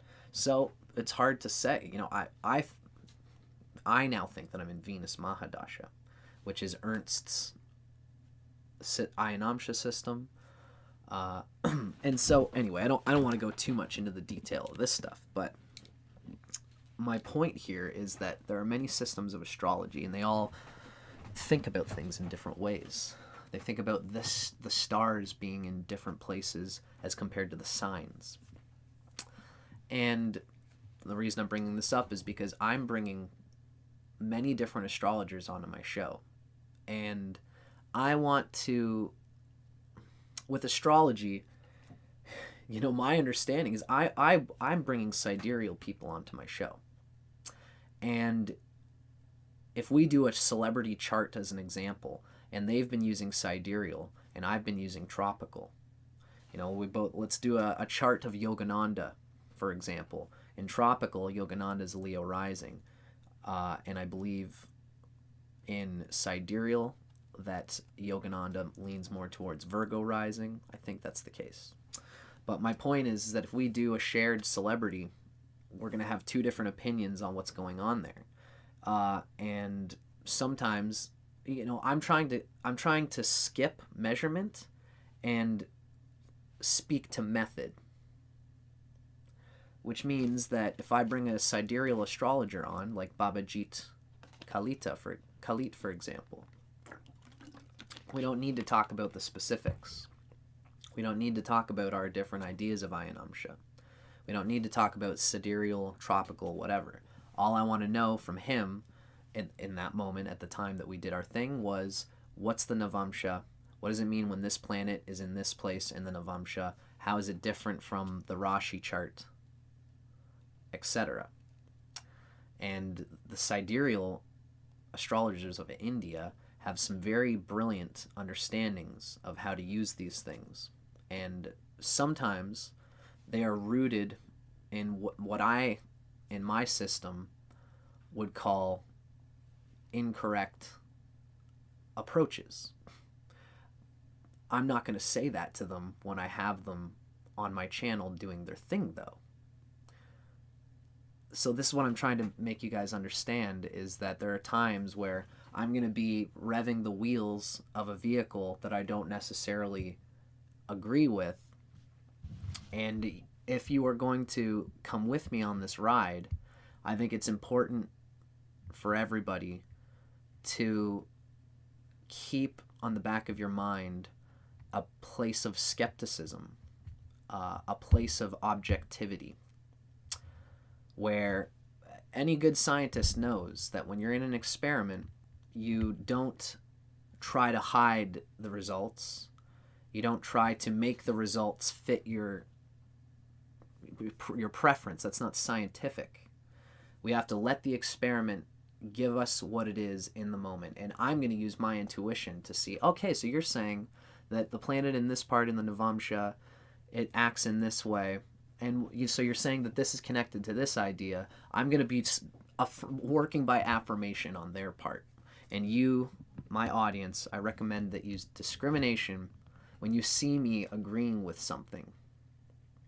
Because this is how Venus works. So give me what you are, and we'll meet out here democratically and peacefully. That is what you'll be experiencing when I bring people onto my channel. So I wanted to give that caveat. I really can't wait. I've already done a few of these interviews, and I think it's doing a lot to help glue the astrology community together. Now, for those watching, I'm also very excited. I'm interested in the nakshatras right now. And the nakshatra videos that I'm going to be doing are going to be coming from the same place. People in one system believe that if the sun is at 8 degrees of Aries, that the sun will be in Kritika. People in another system believe that when the sun is at 8 degrees of Aries, it's actually in the nakshatra of Ashwini. When you're on my channel, no matter what the measurement is, we are going to be speaking to method. Meaning, when I talk about Kritika Ayanamsha, I'm going to try to separate it from the things that relate it to Aries. And when I talk about Ashwini Nakshatra, I'm going to talk about it and try to separate the things that relate it to Aries also. It's a difficult thing because much of the information about these nakshatras has come from cultures who operated with the narrative understanding that Ashwini is inherently connected to Aries, or that Rohini is necessarily connected to Taurus, where the moon is exalted, etc. Many of the Indian literature on the nakshatras is blended in a way that is metaphysically inaccurate. Was culturally incidental, but metaphysically inaccurate. This is Victakara is one of the great arbiters of this understanding, where there was in fact literature written about the nakshatras before the medieval times, where Indian astrologers married the signs to the stars. Literature existed in the Vedas before that happened, which talks about the nakshatras at their essence. And I am going to try to do both, but they'll be in different videos. I'm going to be doing, there'll be a month where it's like Kritika month, and we're all starting, and I'm going to read about Kritika from the Taittiriya Brahmana. And this is one of those ancient texts that came from the Krishna Yajurveda that is not astronomical in essence. It is numero-metaphysical, and it talks about the nakshatras, giving the essence of what the nakshatra is without giving any astronomical basis of it being in Aries, it being Taurus, whatever. So Victakara and Ernst Wilhelm give translations from this text, the Taittiriya Brahmana, and we're going to read about that. Then we're going to read from another author named Radha, who talks about a narrative, a personality for the nakshatra, and she tends to abide by sidereal consciousness. However, her book, Unfolding the Nakshatra Stories, is very informative, and I am inviting everybody to reach in like I am with a little prodding stick, seeing all the gems of truth that relate to that nakshatra, and you and I together, as we go through, I'm going to be trying to say, let's keep in mind that this is a sidereal astrologer who might be blending this personality arc of the nakshatra with the sign that it's in. I'm always going to be trying to say that and go forward. Unfortunately, this is how we have to learn about the nakshatras at some level, I think, is to take the pollution out of the literature that has come forth about them. And use the literature. I'm trying to not throw the baby out with the bathwater. I think Victakara, and there are some people who just want to completely let go of the literature that isn't strictly related to those Vedas, which are not astronomical in essence. That's what Victakara is trying to do. Take it from the Purana. Take it from the Krishna Yajurveda. Don't take it from astronomical medieval texts where people intuited that Ashwini must relate to Aries because it's ruled by Ketu and it's the first essence of ourselves and all these things. That's an intuited thing in that medieval era, which might not actually be Vedic in the sense. So we're going to try to do both, and I'll be discerning all along the way what's what. So the nakshatras are a part of what I'm doing on this channel as well. I'm just looking at some of our comments here. Brutus has asked, just for the sake of it, I don't find antardashas, I don't really use them. I actually use the first level of antardasha. I am in the same one you are, Brutus. I'm Venus Mahadasha with Mercury as the subdasha. I should be finished it at the end of next year. Nice to meet you in the middle in the field, dude. My ascendant falls in the nakshatra of Ashlesha, which I'm sure many people will be like, oh yeah.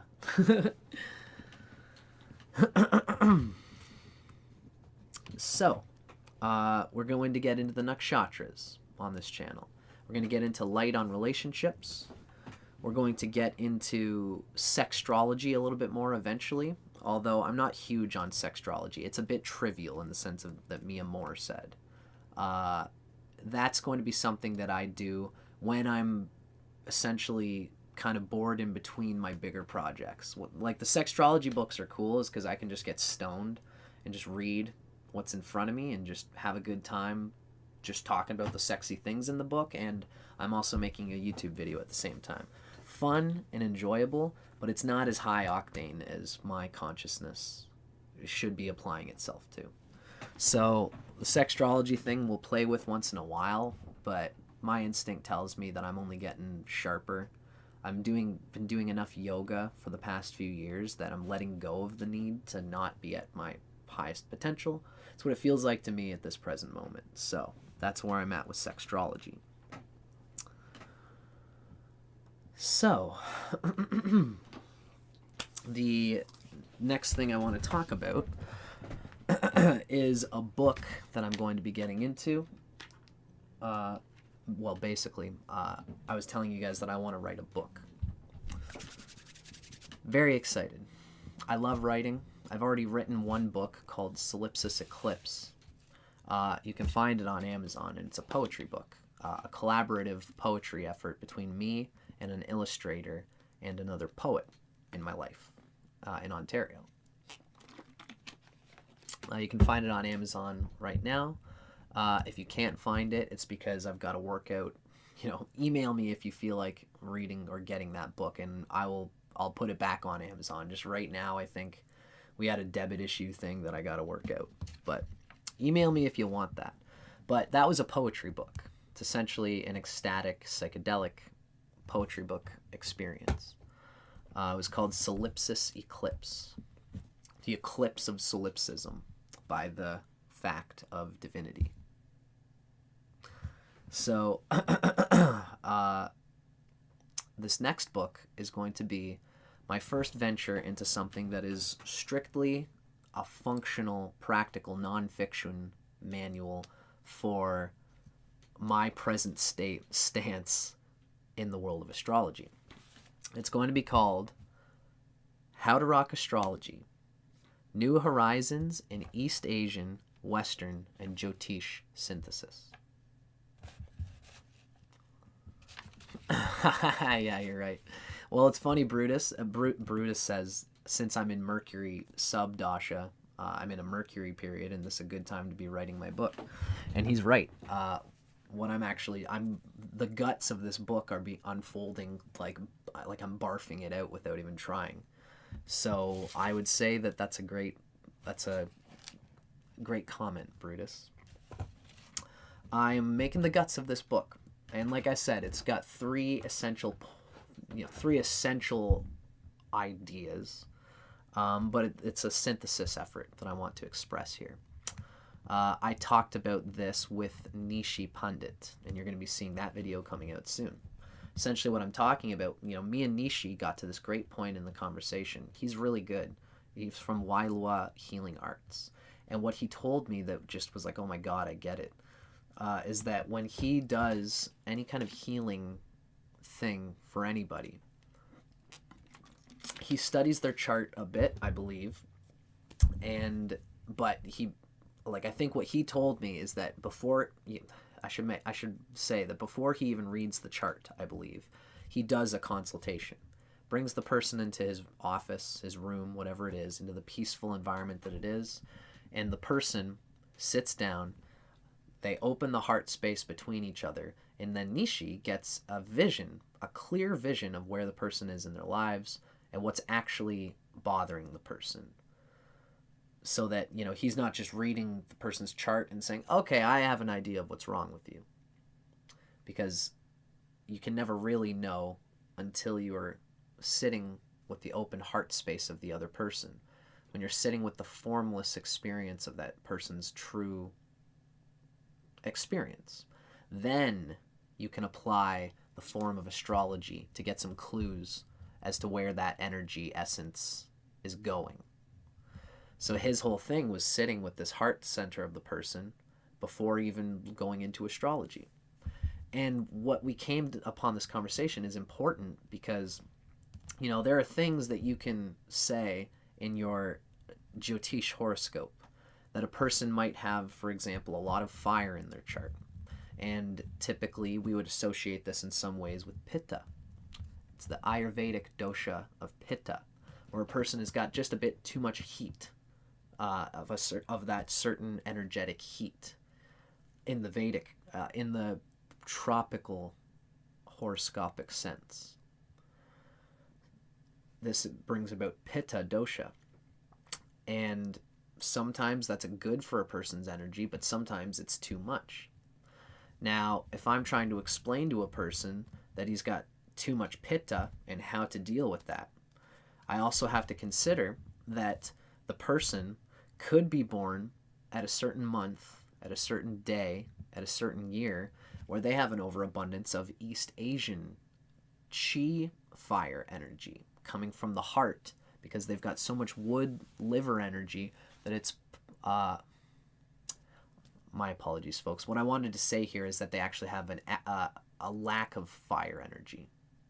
So you've got Pitta energy in your horoscope, but you've got too much water energy in your chi energy, in your East Asian medicine influence.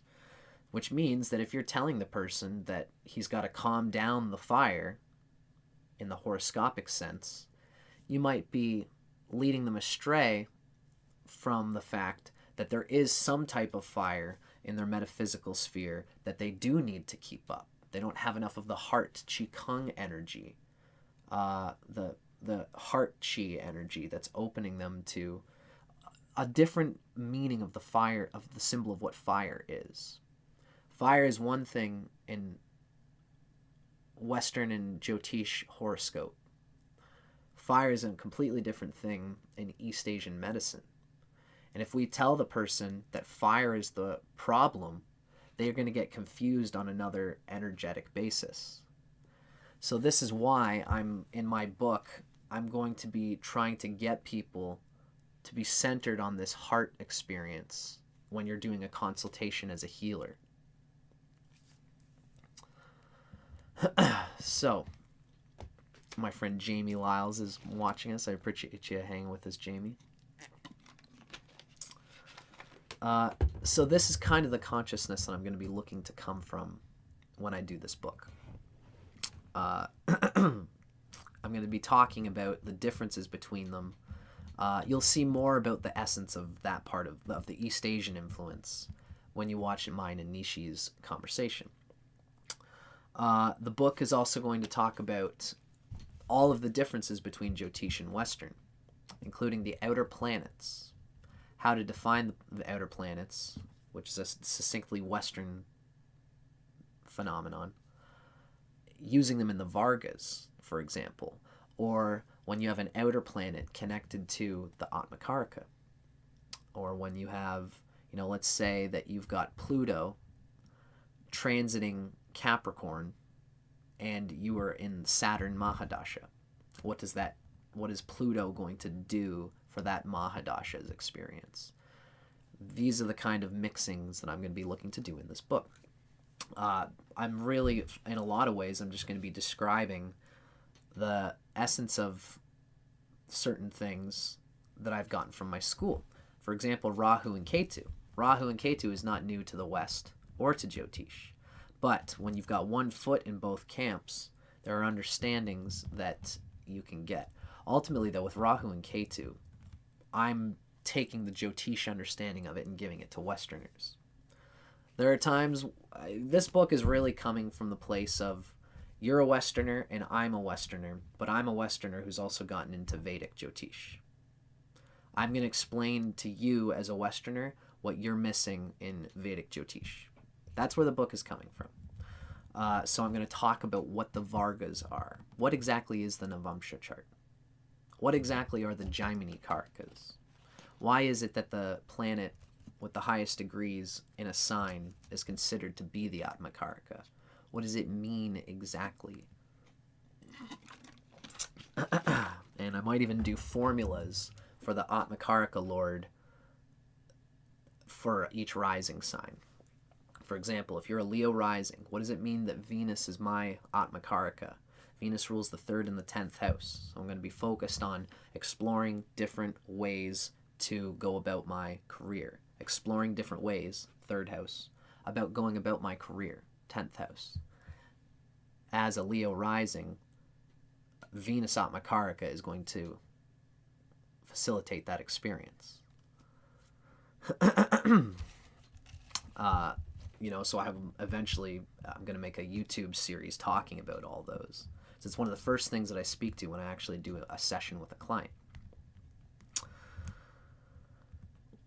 We're going to talk about Shadbala in this book, and I'm going to talk about the difference between Jaimini and Parashara, and I'm going to talk about the D60 chart, in particular, Rahu and Ketu in the D60 chart. How Ketu in the D60 chart resonates with a deep, incidental earth essence that all the karma going forward has to deal with. Wow, we've got another YouTuber watching who has in the last of the Venus Mahadasha phase, just like Brutus and I are. Very cool. And that's Scribble Bites. Nice to see a scribble. So, that is what is going to be coming with this book.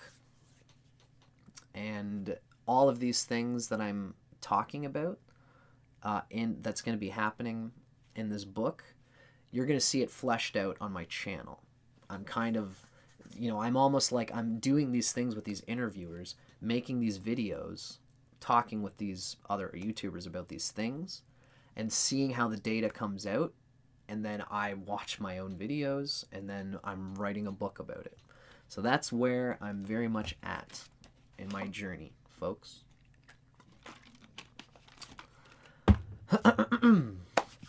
So it's going to be some fun when I finally get that book happening. And I hope that you guys enjoy the book and enjoy all of that and what I've got in store for it. If anybody ever has ideas for more things that I could be thinking about in regards to this book, or more videos, if anybody ever has any questions about anything that you think might spark my intuition to things that need to be heard in the astrology world, I will find that useful. So always feel free to fill me in on what you think about that. So that is what is happening in the future of this channel. I want to thank everybody who is here, who's been watching and supporting me. It means so much to me that I have a community who gives a darn about what I've been doing as an astrologer. My present intention right now, I've already given a glimmer of what you guys are going to see happening with Dustin Cormier, which is that in the same way that me and Nishi talked about this heart space, which any healer wants to get to first, before they start to dissect the many different metaphysical forms of healing that are available, meditation, heart space, is kind of where I'm really interested in being seated as a teacher, as a philosopher, and as a practicer, an engager of Shukracharya, Venus. I want people, if people are going to come to me, I don't want to fascinate them with the form of astrology as the sole thing. I want astrology to be a limb of the true heart center. And that's why going forward, eventually, once I'm done with this obsession I have with astrology, once I've written my book, and once I've been doing How to Rock Astrology for maybe another 2 or 3 or 4 years, I'm going to start to let go of How to Rock Astrology and put my focus into How to Rock Spirit. It's one of my older channels. It has at present like 12,000 subscribers, and I'm going to be coming back to my focus as a general podcaster and spiritual yogi, psychedelic practitioner. Brutus is saying, how about a central thesis that intrigues you most about the synthesis of the two astrological systems? Cool, Brutus. That's a great way to wordify something that I do want to do. I think that I'll I'll have all these little sections in the book talking about the different pieces, and then yes, I will have a central spine, a central thesis that talks about my deepest points that I've gotten from integrating Jyotishan Western as well as East Asian medicine. So,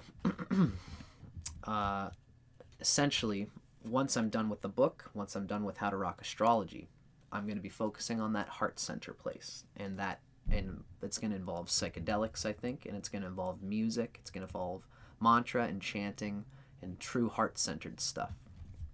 That's where I'm going to be headed eventually, but I want to contribute to the world of Veda before I leave for the infinite enjoyment of the heart. And I'm going to try to bring it into both.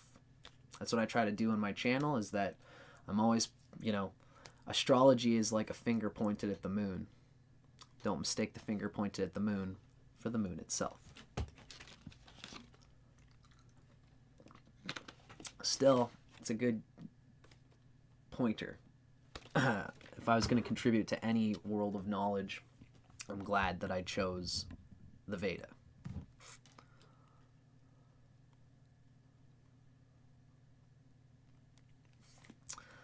So, ladies and gentlemen, I have a few folks. I appreciate you guys giving me some clues and things to think about.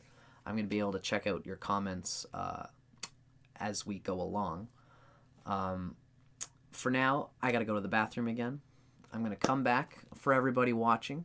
I'm glad that you guys are still with me. Let's take a quick bathroom break. Let's say 1 or 2 minutes. I'm going to come back. I'm going to smoke a joint. And we're going to talk about the last thing that I promised to talk about today. I recently had a deep psychedelic experience, and I'd like to just unfold what that was all about and why it was so fun and important. So I'm going to see you guys in just one or 2 minutes, okay? See you in a sec.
Yoink.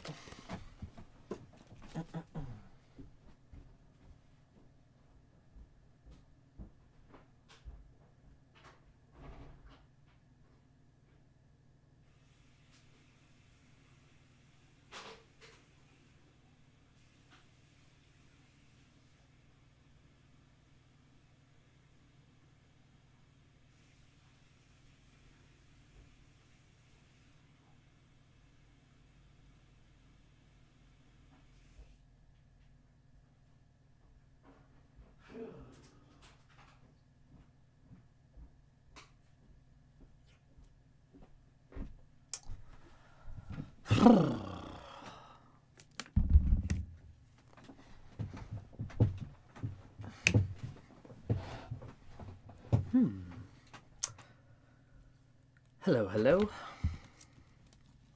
I'm just noticing some of our comments. I'm thinking Scribble Bites is making a connection of the heart space with what Brutus is calling that same heart space. And Scribble Bites mentioned the Sephiroth Tiferet. And I think that's a very interesting combination to make. I will be talking about Western Kabbalah and mysticism in this book as well, I think. I don't know exactly how that's going to unfold, but but it's something I'm interested in, as we are going to see. So, ladies and gentlemen, we are 2 hours in, and I'm happy to find that many of you are still hanging out with me. So, I figured for this last little bit, don't know how long this is really going to go. I feel like in order to do this trip that I'm going to talk about real justice, I would need more time than I think I'm planning to give right now. But as you'll see, we're going to talk about this experience that I had. And I think I'm going to talk about the fact that there might be a point where I start focusing on some of the elements of this experience as a professional teacher. I had a psychedelic experience where some of you might know that I've already done this before in 2016 on my birthday. I did it again this year on my birthday, 5 years later. It's a sex magic, tantra, tarot, Kabbalah, Kundalini ceremony. The tantra, the sex magic tantra of tarot. The idea is that the divine inside of you is a divine lover. You are a princess trying to give your heart with full devotion and surrender to that light that we saw at the center of the Milky Way universe. That divine light of infinite power and potential is trying to woo you into its embrace. And if you understand this through the romantic psychology of bhakti, of devotion, then you will begin to look for omens and little symbols and fractals of the universe speaking to you as that central arbiter of all magic and meaning. And one example of the universe speaking to you is the tarot. So I did a magical ceremony where I essentially did lots of psychedelic drugs. I did lots of the meditations, the Kabbalah cross, the lesser banishing ritual, the pentagram, as well as Kriya, Kundalini energy invocation. Got myself, while I was extremely high, to a point of intense concentration. And from there, I did a Kabbalah tarot ceremony, where I unfolded the tarot cards in the shape of the Kabbalistic tree of life. And I have a interpretation of what each card means at each Sephirothic space, which comes from Aleister Crowleyan writing, the Golden Dawn system of magic, and connecting the tarot card to the Sephiroth. That is going to be something that eventually I want to speak to in How to Rock Spirit. I treat these things just like I treat an astrological chart. An astrological chart is a statement of trajectory, but trajectory in a frozen moment can never fully be fated to express the trajectory. Just because we are what we are in our astrology chart doesn't mean that we can't roast those seeds of karma with the pure awareness of ourselves that exists beyond the astral spheres of our karma. If you are willing to push yourself against the annals of your past life memory energy, sometimes it's a difficult go, but it is possible with the right application to alter the course of fate using your God-given divine will, power, instinct, and respect for the ritual and ceremony of earth and human energy.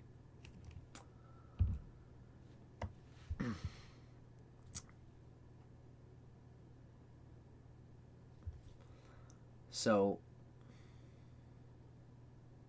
I did this whole ceremony. I laid out the tarot cards, and it gave me a certain thing, and it told a story of what I believe I was experiencing, very much what I'm experiencing now. I'm under, every 5 years I do this ceremony, and I believe that I'm under the influence of a new, deep, internal, energetic narrative. And it's because I believe in it. I believe in what the cards that I unfolded, I believe in the narrative that is trying to be spoken there. I believe the mystical numerology of the cards I used and the Sephiroth can act as a mystical channel for divination of myself. And I see it. I have it deeply in my unconscious because I've been reading about this tarot, the cards that I picked. I've been digesting them, and I really don't put that much energy into them because they're there. Just like with astrology, it's there, whether you are going to try to manifest it or not. So the energy of the cards is there. I've stewed through it. I typed it all up, and now I'm abiding with a certain set of subtle symbolic resonances that I can see happening in my experience. And it was the romance of this, the idea is that you are throwing your belief into your connection to that cosmic light at the center of the Milky Way that we keep invoking, that it's not a game, that you actually believe that you are an emanation from that central bit of power, and that it's intelligent, and that the universe has your back. Even the lessons that it puts you through is the universe, is Ganesha, the element of guru, which is your own animal instinct trying to smash against its limits in order to realize its limits, in order to realize and acknowledge unnecessary internal compulsions so that you can be freed up from the compulsions and the libidinal energies that matter.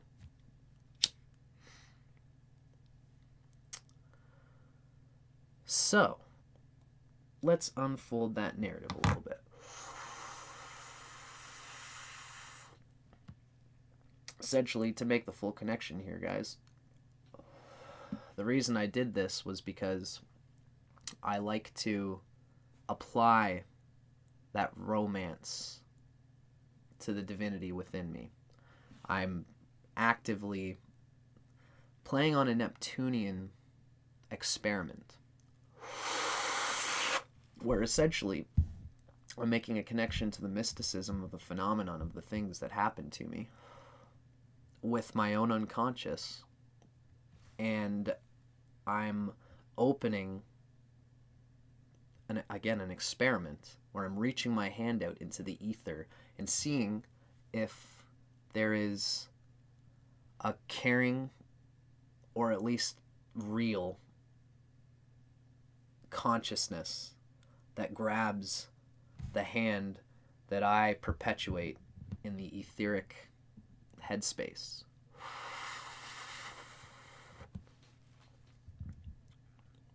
And seeing if anything reaches back. Seeing if I can apply myself to fate in this way. And that fate can apply itself to me in this way.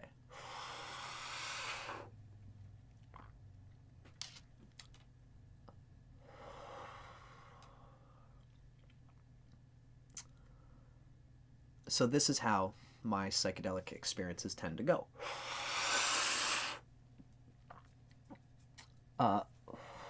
Lately, I've been experimenting with a delightful compound.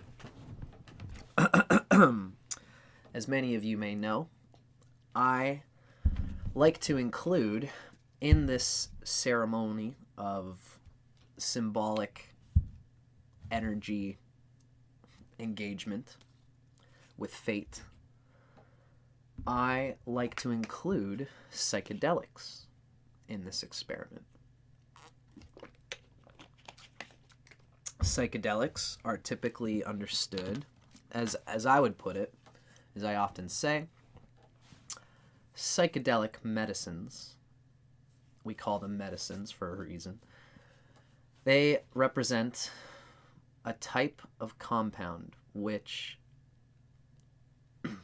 have the capacity to alter the brain's default mode of operating.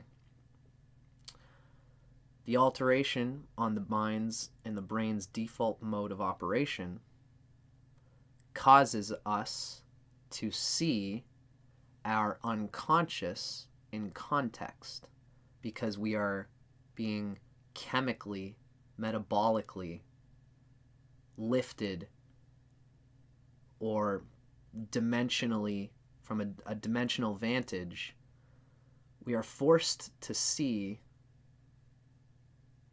the fact that our mind is working differently than it normally does. Therefore, if this is different than how it normally works, we can see how it normally works in context.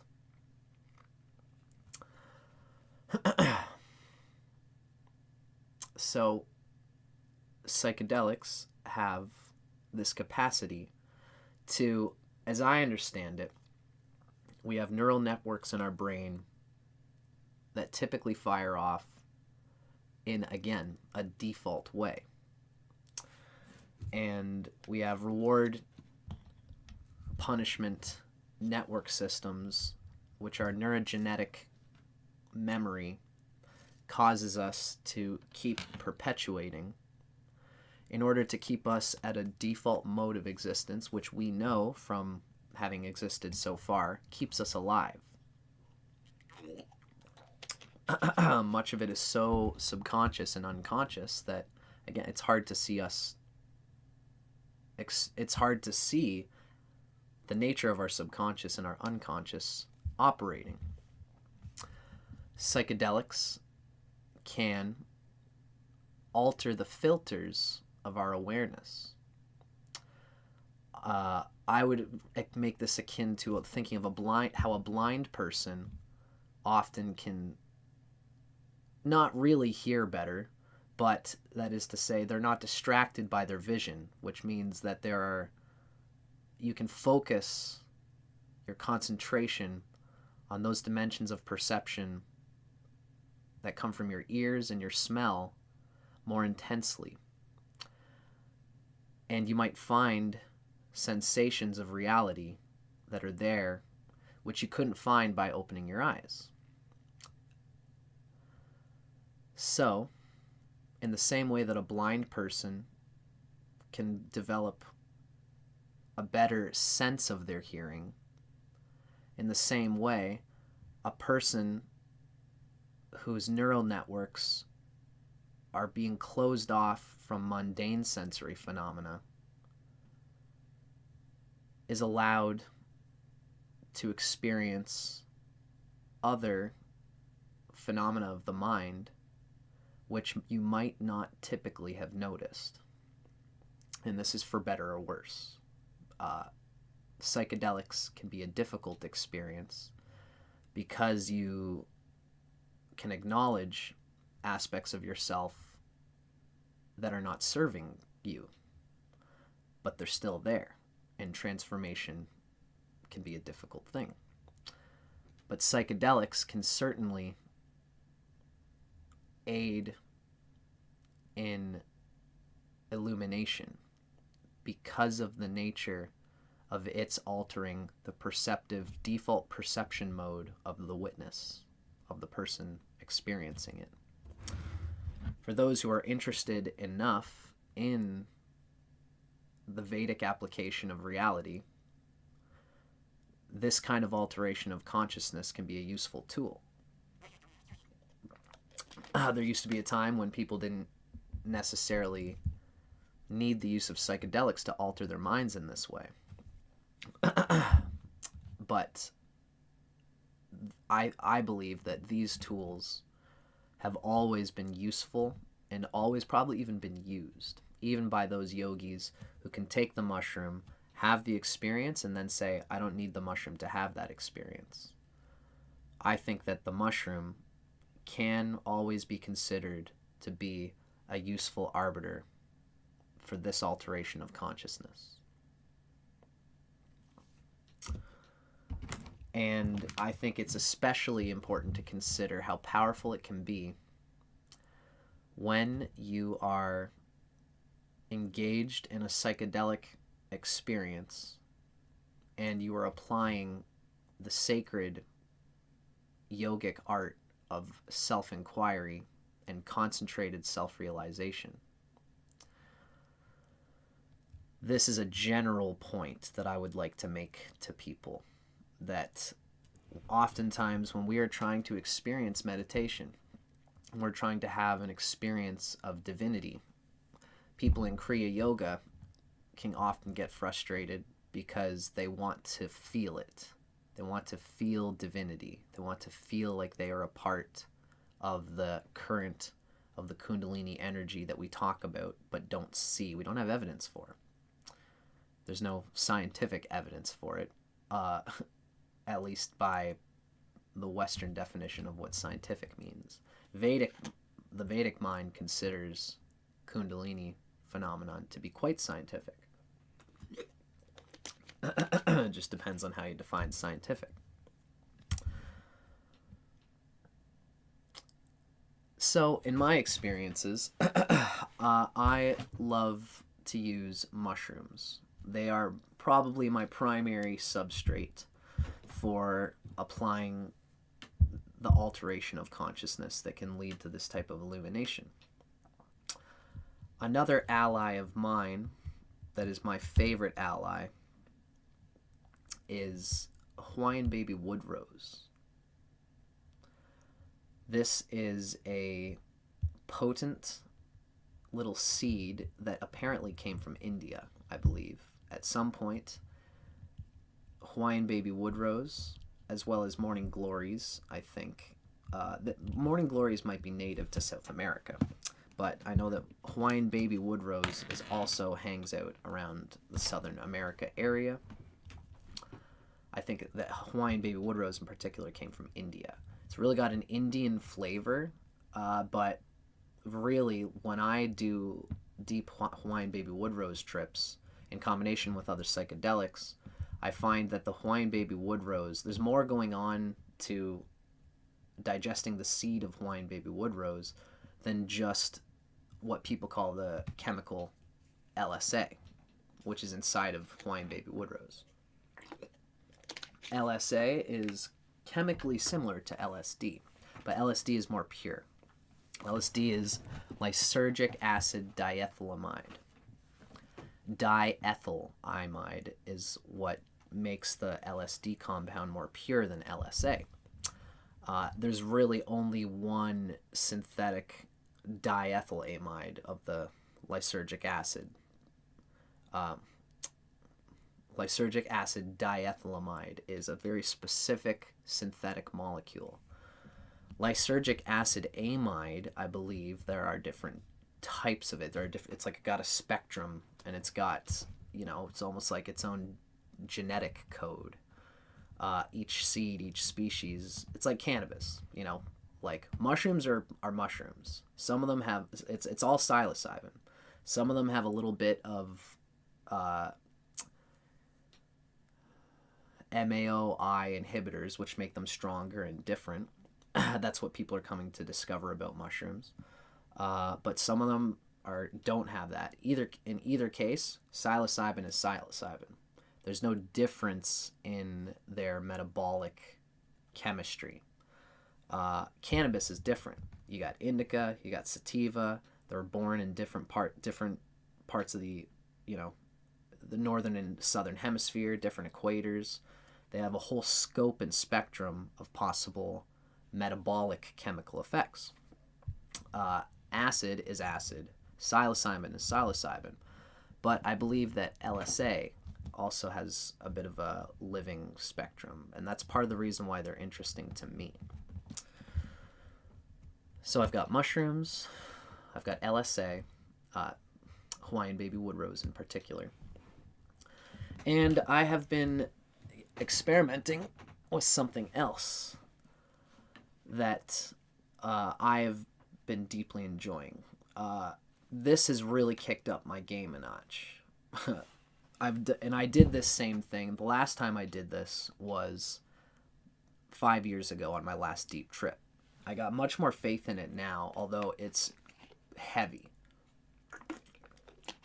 And it was this compound that probably made this one of the heaviest experiences that I've ever had.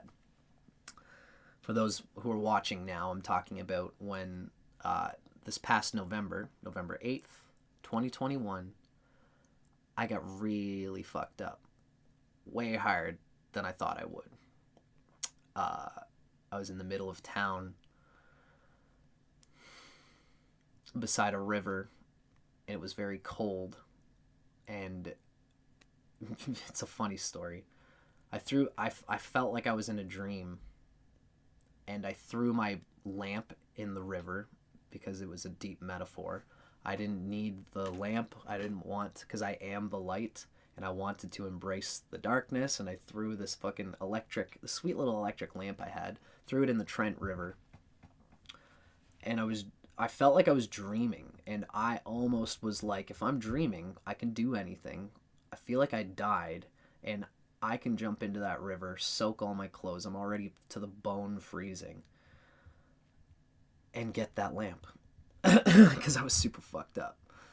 So, it's a funny story.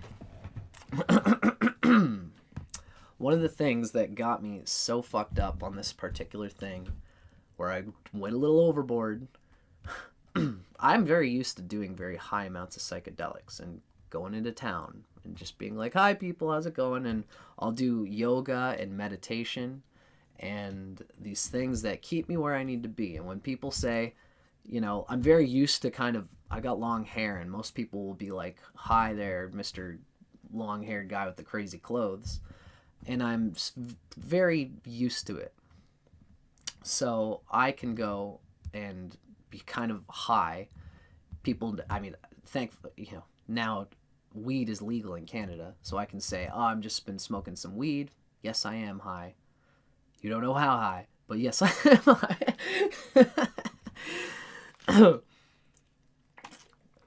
So, on this particular journey, what really got me rocked and rolled was Syrian Rue.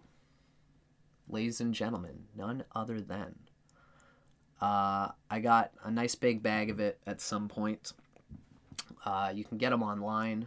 They're considered to be incense. I think I basically got one that I wanted to ensure was like organic, but ultimately it still had to say on the thing, not for human consumption. It was that kind of operation. And Syrian Rue is a compound. You might be asking, like, why, I guess? I mean, yeah, it's just another compound, I guess, but there is a particular logic I'm abiding by here. Some of you might have heard of this. There's a thing being talked about right now. It's called Siloaska. Siloaska. I'm just sorry, I'm checking to make sure everything's all good on my computer here. So you might get what I'm getting at there. For those of you who know, ayahuasca comes from using the ayahuasca root. It's a brown, thick root. It's a root. They take all the dirt out of it, and they grind it. It's almost like turmeric or something like that. And then they put it into water. They boil these sometimes it's big pieces of ayahuasca that they kind of just mince or whatever, but I think they usually grind it into a powder and let all that cook for a couple of hours. And what happens with ayahuasca is the ayahuasca root itself, I believe that the ayahuasca does not actually have DMT in it. DMT is what everybody's heard of. It's the stuff that Terrence McKenna was all about. You could smoke it and you'll see these glittering self-existing, dribbling basketballs and gnomes and machine elves beyond time. The businessman's acid is what they called it in the 60s. Because you could sit down in your suit, smoke DMT, and you'll be blasted for 10 minutes, but your body eats it very quickly. I'll explain why in a moment. Your body eats it very quickly, so after 10 minutes, it's completely flushed out of your system. You can grab your briefcase and go back to work before your break is even over. Briefcase acid is what they called it. So DMT is this thing that gets you super high. Now, this is what's funny about DMT and about mushrooms. There's lots of people who talk about the fact, there's a book called the DMT, the Spirit Molecule, that kind of talks about this very fascinating and special way of understanding what DMT is.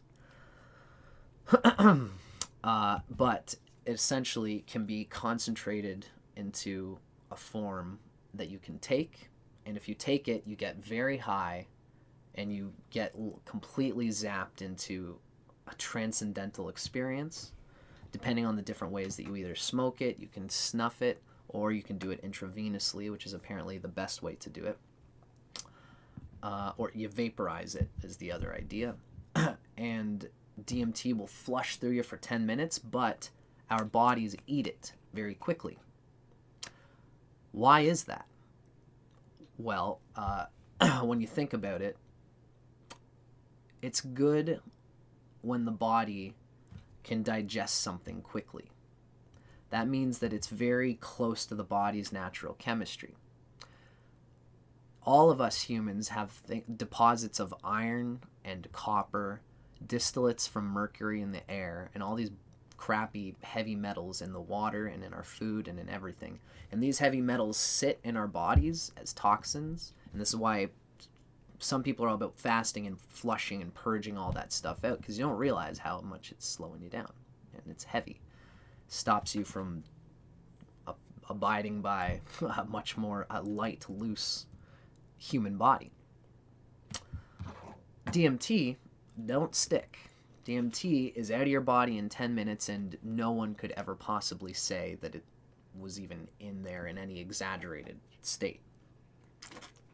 The reason is because DMT is so naturally close to the human's inherent metabolic process. We have DMT flowing through us right now, or else you and I wouldn't be here to have consciousness talking about it. What I often think about DMT, there was one point when I was talking with a guy in Peru. I went to Peru and did ayahuasca. And I was talking with a guy, and me and him were saying that we had this experience almost where we were inside our minds. We were playing almost like the game Spore. It's a game where you can create little monsters with heads of different sizes, different eyes, different bodies, 8 legs, 7 legs, and you can create all these creatures in this game. And when we were on ayahuasca, if we closed our eyes, we had the ability to do this. It was a game of Spore in our minds, and I could create creatures and create buildings and architecture, and it was all imaginary, but it was like I was having a lucid dream. But although I could open my eyes and still see everybody there, but if I closed my eyes and concentrate enough, I could do this. That's DMT at work. This is my own understanding of this. When you close your eyes and you see a bowl of fruit on a table, you're seeing it. You're seeing something. That vision is inside of your mind. Like when you're looking at this TV screen, there are molecules and chemical processes going on that's making this specific image appear on your screen. In the same way, your internal mind also has an internal computer which conveys the images of the imagination.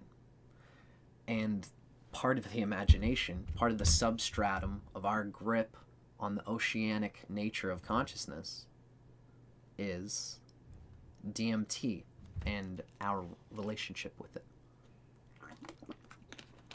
As I understand it, DMT in some ways is the metadata of that bowl of fruit in your mind.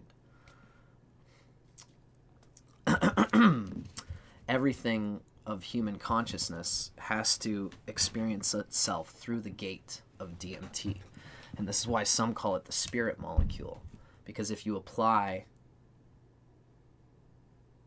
the language of reality to reality itself, it does this funny fractal consciousness realization thing. It's like, I don't know, it's like any animal seeing itself, and it has a self-realization because of the nature of the confrontation with itself.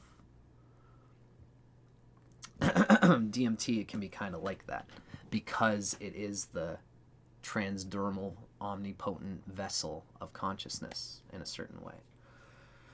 So when we have a DMT experience, it's flushed out very quickly because it's so inherent to human consciousness in general. And it can have some very interesting doorway changes and perception changes because of the way that it alters consciousness in the same way that we talked about previously. Now, hello, psychedelic mania. Nice to see you, my friend.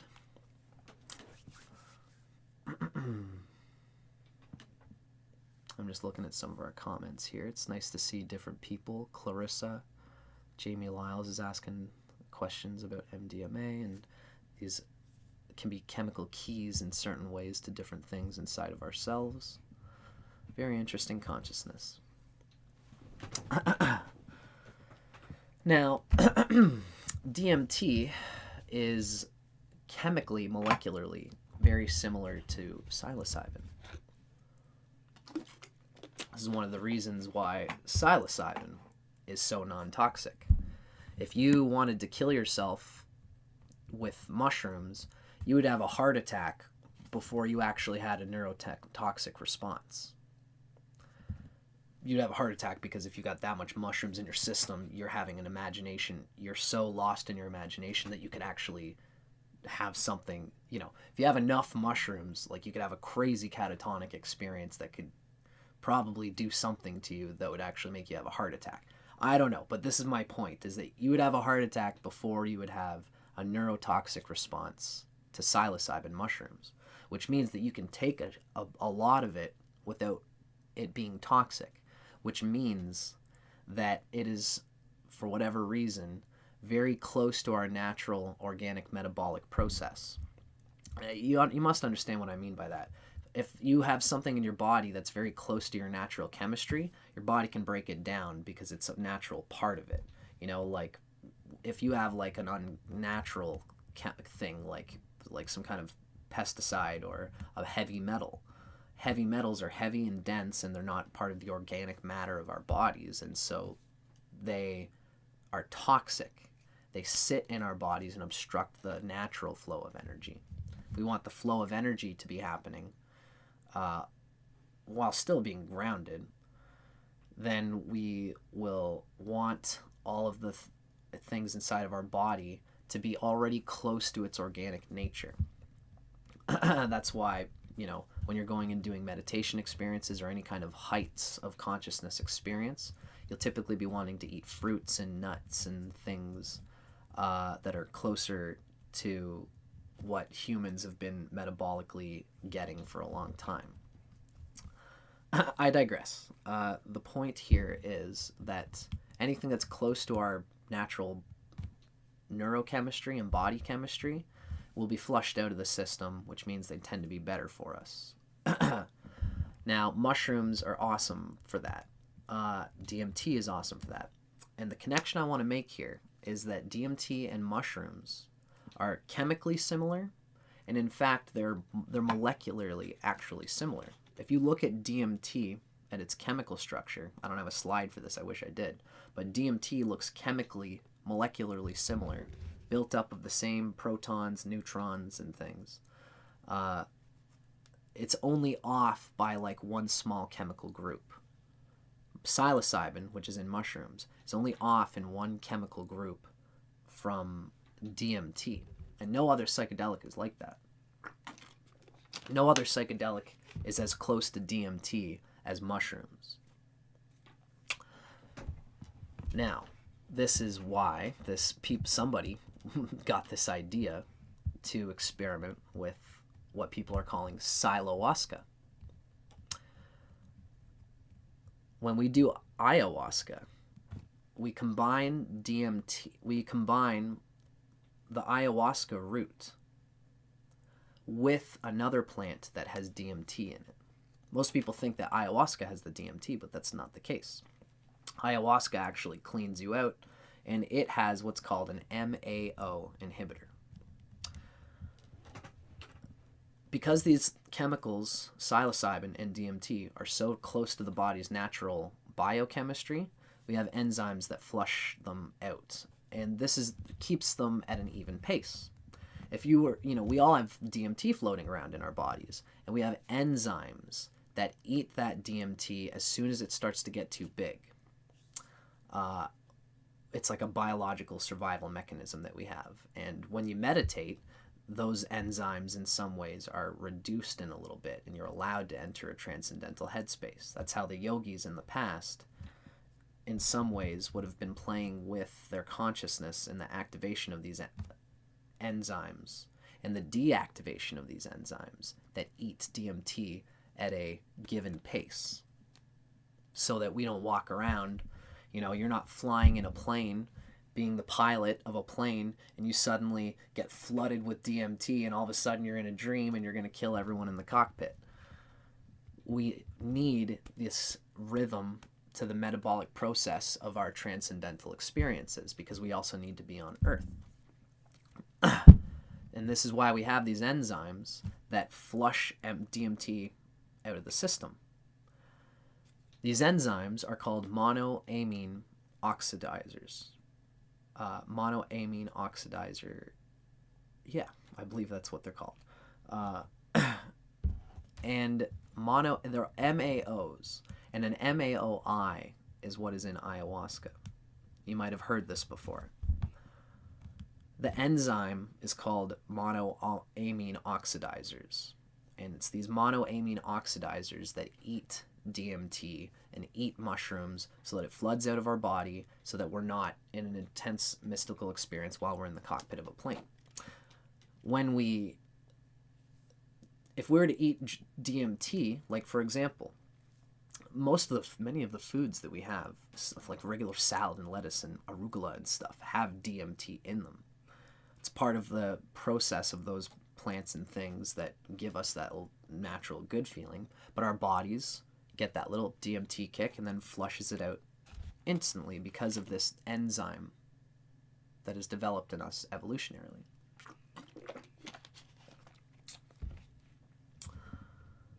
When you take certain plants have a concentration of DMT. And, for example, Psychotria viridis is what people use in Peru. This is full of DMT. They put it in there with the ayahuasca root. The DMT inside the Psychotria viridis is the actual DMT that gives you the visions, that gives you the light show. It's the ayahuasca and the nature of the ayahuasca that filters the DMT in different ways, filters the pace of the enzymes, only kills certain enzymes in order to interact in certain ways with DMT. That's why different ayahuascas can be kind of different in different ways. So, when you combine DMT with an MAO inhibitor like ayahuasca root, what happens is the ayahuasca root stops the enzymes from eating the DMT that's in your body. And then you fully experience for what tends to be like 10 hours before you start to get those enzymes back. You tend to experience a completely different shade of the psychedelic experience. And the only way to tap into there's an important healing element to this, which I applied this time, thankfully. I didn't fully apply it when I first did the Syrian Rue experience. It's fasting, dieta. It's a very important part of this experience. Because since you are removing certain enzyme activity inside your body by ingesting ayahuasca, certain things that would normally kill us, we use those enzymes to kind of flush out as well. For example, yogurt, cheese, certain types of chocolate. That's more of the tryptophan thing, but like there are certain things that you can't eat when you do ayahuasca because you've lost the enzymes that would protect you from those things. As well, there's a general consciousness of fasting, not drinking alcohol, not eating too much things with tryptophan in it, including ripe fermented fruits, chocolate, coffee, this sort of thing. And I'm a very water guy, and I love all those things. It's a very, the Venus in me can really hold on to those good feelings that all those things give. I've always wanted to kind of dive into fasting a little bit, and this was my time to finally do it. I fasted for 4 days in a way, not really, I fasted in the dieta. I didn't eat the foods that I wasn't supposed to eat for ayahuasca, as well as indulgent things. Tried to stay away from fats. I just ate a big hunk of salmon the day before, I think, and I also had some certain things. I ultimately kept it very light. And I was also applying fasting consciousness in the spiritual sense. But I think I'll get to that. But the point is that part of the ayahuasca experience at its best is that you're fasting, letting go of the physical reactive complex to certain securities that used to be based in the physical. You start to want to eat less, you get less cravings for those things that you would physically get, and this is when you can get into some deep meditation pockets in an ayahuasca ceremony and really see parts of yourself that you wouldn't typically think about or ponder on. The same thing happens with mushrooms is my whole point here, folks. If you ever wanted to explore it, ayahuasca is where the same process that we apply to ayahuasca, instead of using Psychotria viridis, which has DMT in it, you use the ayahuasca root and mushrooms, because mushrooms are so chemically similar to DMT that it would give you a real strong, certainly a difference to the experience. It unfolds it in a very deep way. Now, what I did is instead of using ayahuasca root as my MAO inhibitor, the thing that blocks the enzymes, I used Syrian Rue, which also has these certain, they call them, it's like telekinetic compounds, as well as telepathy, I believe it's called. It's supposed to open up sensitivity to neurocerebrospinal energetic fields, as I would understand it. So Syrian Rue was my replacement for ayahuasca in my ayahuasca experiment. I used Syrian Rue and I used mushrooms. So now those were the main pieces of my psychedelic experience, folks. We had mushrooms, we had Hawaiian Baby Woodrose, we had Syrian Rue, and we had a cannabis beverage, which added up to about 6 milligrams of THC and CBD plus cannabis terpenes infused.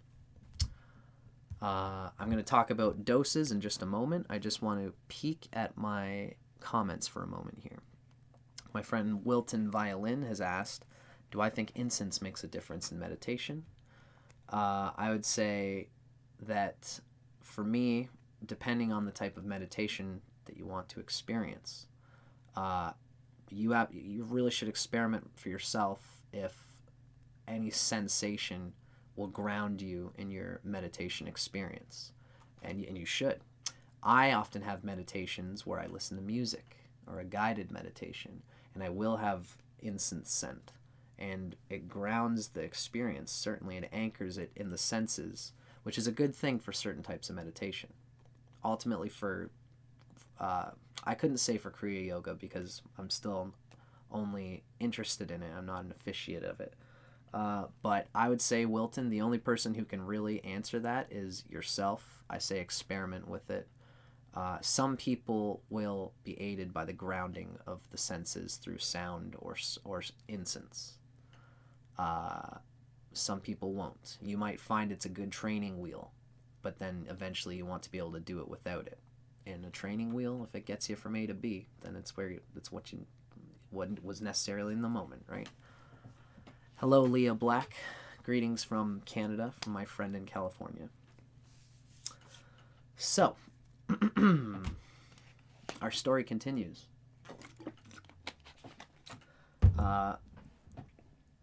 I went to my dad's cottage, and I had my whole family kind of up this weekend for my birthday, which was an interesting thing because my family are all, you know, typical of Earth people. Everyone, we were all wanting to drink and to kind of be merry for my birthday. It's my 30th birthday. It's funny, I always have this funny thing where I want to perpetuate to everybody energetically that I appreciate you guys all being here, and I'm going to party. And we had fun. Like, thankfully, I play music. I have lots of things that engage in, like, in the indulgence of Venus without necessarily needing too many drugs or anything. I smoked a bit of weed for the most part, drank lots of water, tried to keep with my fast, only ate the key foods, and I jammed with my family. And they all had some drinks, and I was there laughing and having fun. My girlfriend was there. We had a good time all weekend, and then my birthday, I believe, was on the Monday, was November 8th. So everybody went home, and I hung out with my dad, who is at his cottage. So my dad owns a cottage in Campbellford, Ontario. It's right by the Trent River. It was November 8th, which meant it was pretty cold already, but I was able to bounce around all day. Thank you, Mia Moore, for the happy birthday. I was able to jump around all day.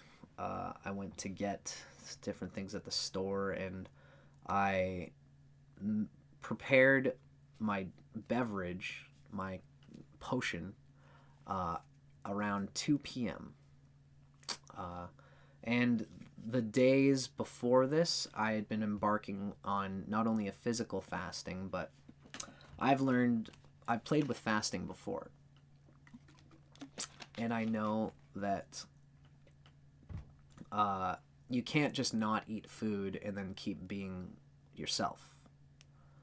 Because for me, my mind is very busy. I got so many YouTube video ideas I want to do, so many things I want to do with my girlfriend, so many things that I want to talk with other people, business, and just rock and rolling and applying my discipline to the many things that I want to do. And I find that there are times where I have to get in tune with the overactive nature of that. I'll work myself to death and I'll forget about the heart expanse. And this is part of what I wanted to deeply program into myself through the symbol of this ceremony under the suggestiveness of these psychedelic medicines. So, the whole weekend I fasted and was enjoying everybody and loved everybody, and I got all the love for them because they were there for me, and that's sacred and special no matter what. But I didn't drink too much. I just laughed and the whole thing. And on the Monday, I kept internally fasting. Whenever my mind would start to go on about things, I would basically just drop the speediness of it, get into a heart-centered place of pranayama, calmness, which I really had to practice. Even before this, I've been practicing this anyway, and I know that if I had not been practicing continually for months, getting in touch with the equilibrium of my prana, of my breath, and then I just tried to do it randomly for this ceremony, I know that it wouldn't actually be there. This is something that you've got to constantly hack at in order to do it well during a psychedelic ceremony like this. So whenever my mind would start to steer off, especially because when you're fasting, you're kind of purifying your mind and your body. And so I had lots of brilliant ideas for things I wanted to do, and sometimes I would just let those go in my notebook. But as soon as it started to become over fascinating about just my brain just taking me over, I would catch it, abide in the heart space, and put down my notebook and just chill. I did a lot of just breathing and meditating and kupsadana, letting the clouds go by while I stayed present with the self and the essence of what the self might want to tell me. Because I knew that once I did the psychedelics and I went and did my ceremony, that I would be having visions and things coming to my brain. And I would be wanting to practice letting the detritus go, separating the wheat from the chaff, and just being in the pure heart-centered presence of what my spirit was trying to tell me. So, around 2 o'clock, I created my concoction. And this is how I did it. I got 4.5 grams of mushrooms. I got 4 Hawaiian Baby Woodrose and 2.8 grams of Syrian Rue. Ground up the Syrian Rue into a powder. I snipped the Hawaiian Baby Woodrose seeds into pieces and threw them into the Syrian Rue as well. And I threw 4.5 grams of dried mushrooms into the container as well, into the coffee grinder. I spun up in a coffee grinder until it was a powder, an absolute powder. I took off the lid and I had 2 cups. I poured the mixture into a folded piece of paper, split the dose in half, put 1/2 of the dose into one big cup, and then the other half of the dose into another big cup. Then what I did throughout the whole, from 2 o'clock until about 9 p.m., I let the mixture sit in pure lemon juice. I cut a lemon in half, squeezed it on one of those lemon reamer things, so it was all the juice came out, including the pulp. For the 1/2 the lemon, I put it in 1 cup. The other half the lemon, I squeezed it, got the pulp and everything, put it into the other cup. And from there, I let those 2 sit in my fridge in the dark for 7 hours.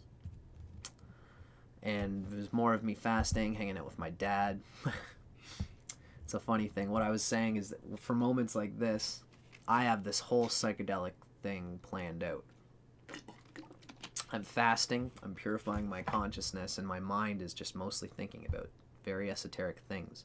The meaning of the LBRP, the Lesser Banishing Ritual of the Pentagram, and then going through it in my head so that I have it practiced for when I get to my ceremony. Because I had been practicing all this time the quabbalistic cross, the Lesser Banishing Ritual of the Pentagram, and Kriya Yoga meditations and practices. So, and I'm hanging out with my dad. My dad's watching like Bon Jovi series on TV. Talking to me just like, can you believe the piano player in this band, Dust? I'm just like, yeah, Dad. The truth be told, I love my pops, and any time that I can hang out with them is beautiful. So a lot of the times that was helping me open to my heart energy at a human level. Everything happens for a reason, folks, I could have been frustrated at the fact that I'm trying to do this psychedelic, esoteric thing, and I can't meditate fully on it because I'm hanging out with my dad and he's a normie like everyone else in my life aside from me because I'm fucking weird. And I could think of it that way, but there was a heart space in me that said that this is a person who love is my love in life is a part of. And my idea of what he is and what he's expressing has nothing to do with that love. And his idea of what I'm fucking doing has nothing to do with it either.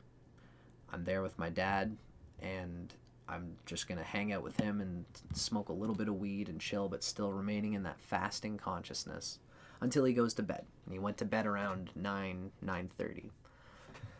At this, so, I'd been stirring my 2 cups all the time. At about 8 o'clock, I took out my cannabis beverage. It's like the size of like a tall boy, I think, basically, or like even smaller than that. I popped it up, poured the cannabis beverage into the 2 drinks. So now these drinks are each about like that much in a cup that's like pretty wide. It's a lot.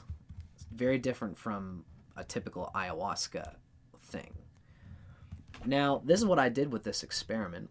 This time, I experiment like this. These drinks were really friggin' brutal.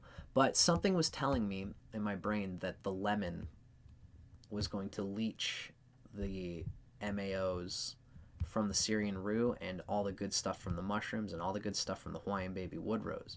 I had a feeling that the lemon juice was going to leach it all. And it did. This was like the purest experience I've ever had of psychedelics. So, the first cup, I just gotta have an iron stomach for this sort of thing. Sometimes I do, sometimes I don't. This time it was in the halfway point. I was cocky about it at first and kind of blasted the whole first drink back, and including the sediment at the bottom. I drank the sediment of one of these drinks. I drank it through, and it was...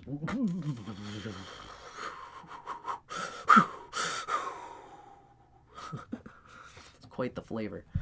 And it was long range difficult rather than ayahuasca, which was for me these little shots of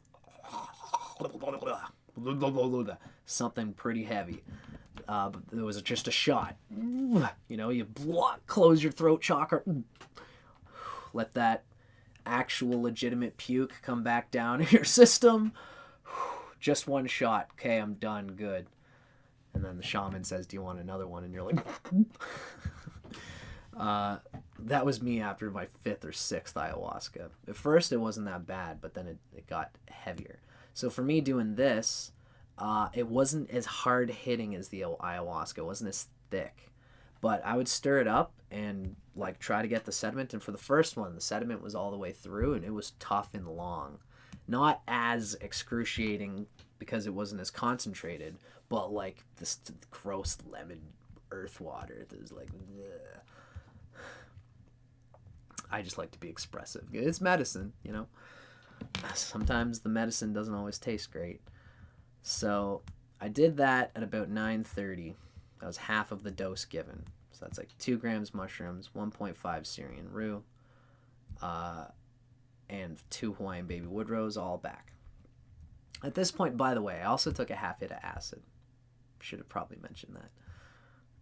On top of all this, I like to do a half hit of acid for these things because the acid lasts the longest. So after the most intense parts of the experience, all the mushrooms and everything have hummed the heaviest. And then, it was 5 a.m. and I was still high on the acid. And because I was high on that half hit of acid still, I could still pull things out of the peak of the psychedelic experience. Pull things from the peak that happened at about 2 a.m, right? So, drank the first potion. It was pretty tough, but I got it through. Now the second potion, I had this instinct to try this new idea. Because I remember the first time I did it, I had an intuition of something, and I was correct about what that intuition was, which is that if I drink the sludge, I'm going to have a difficult gastrointestinal experience later on, because that's what happened in 2016. I drank the sludge at the bottom, and it made me throw up. Hard to say whether I should have or not. I almost feel like part of me says that I should have, although I was, at this point, it's just the nature of the chaos of this kind of psychedelic thing. If I had been throwing up in the middle of town on the road in public, from having drank the sediment on the second, people might have been asking me if I was okay, and I was too fucked up to deal with human language at that point. So it was good that I didn't drink the sediment this time, and I still got equally as high. That was the thing that was interesting to me. It showed me two different things that I could do with this experience, which was drink just the juice and leave the sediment at the bottom, and that would be a less gastrointestinal purge, which meant more of a different visionary psychedelic that you can kind of enjoy. Which ayahuasca, at its truest essence, you're supposed to kind of have the don't forget that this body's given to you, and have respect for it, and realize your mortality at the deepest gastrointestinal level. That's what part of ayahuasca at its best healing. And I kind of missed out on a bit of that. I didn't end up throwing up, but I had, because I drank the sediment of the one, drank basically all the juice at the second one, and I actually threw up a little bit. That's why all the dose that I've given you, I threw up just a tiny little bit of it. Probably mostly juice when I got to the bottom of the sediment, and then I said, okay, experiment time. I've got most of this in my system. I'd say definitely like 7/8 of it. I just left, I threw up like 1/8 of it, and then I left that bit of sediment at the bottom. And I knew that it's all mostly in me, so I felt at the time like I would have a hard time stomaching that last little bit of sediment. I could have, but I gave myself a break, and I wanted to, this especially because it was this important tarot ceremony, this psychedelic Kabbalah ceremony. I wanted to be able to just be there for that and not necessarily be throwing up the whole time. It's where my mind was going. It's where it took me. It's part of the story. When you're doing psychedelics, this is the kind of experimental, chaotic consciousness that you gotta embrace when you're dealing with ecstasy. I consider ecstasy to mean, in the Timothy Leary sense, stasis. Stasis being secure, predictable patterns and forms. Stasis. So when you're dealing with ecstasy, you gotta be ready for the chaos that can be applied. So, I drank my second bit of my potion, and it had the cannabis drink in it. I started off for the center of town in Campbellford. Takes about 20 minutes for me to walk from my dad's place to the center of this tiny little town in Campbellford. Campbellford's cottage country, folks, so it's not like a big town. Which part of the reason why I was kind of okay and kind of felt safe. If I was in the middle of Oshawa, I'm sure some people might have thought that I was on meth or something like that, and had, asking me, "Are you okay?" People did at one point, as we're going to talk about. But in any case, started off from Dano's cottage, walking up the road.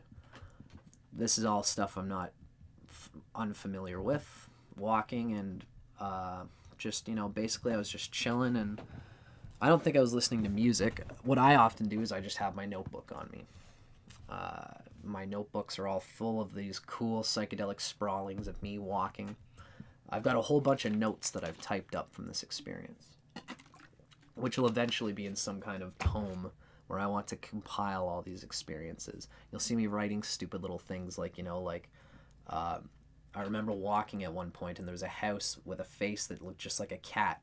And then I was thinking about the fact that sometimes in life, so I've learned this especially since I've had a girlfriend. I was thinking about the fact that your intention doesn't always matter. What matters is the results of what you're doing. You could be doing something lying in bed and you're bugging somebody, and you could say, my intention is not to keep bothering you and waking you up. And she's lying beside you like, I don't give a damn about your intention. I've got to work tomorrow. I was thinking about that, and what I wrote down is, Cat House says, intentions don't matter, results are what matter. This is a lesson I need to keep learning in life. Just that whole moment like that, and then I just keep moving on and keep doing things, all moments in a psychedelic experience combine to become the language of the universe in that moment. If you let it, if you have been training yourself to understand it in that way. So I'm walking around, just, you know, and at first I was fine. I had thought I had bundled myself up pretty good. I had like 3 pairs of socks on, like 2 pairs of pajama pants, a shirt, and then a sweater, and then my dad's coat thing, and I think I also had gloves. I'm up in Canada.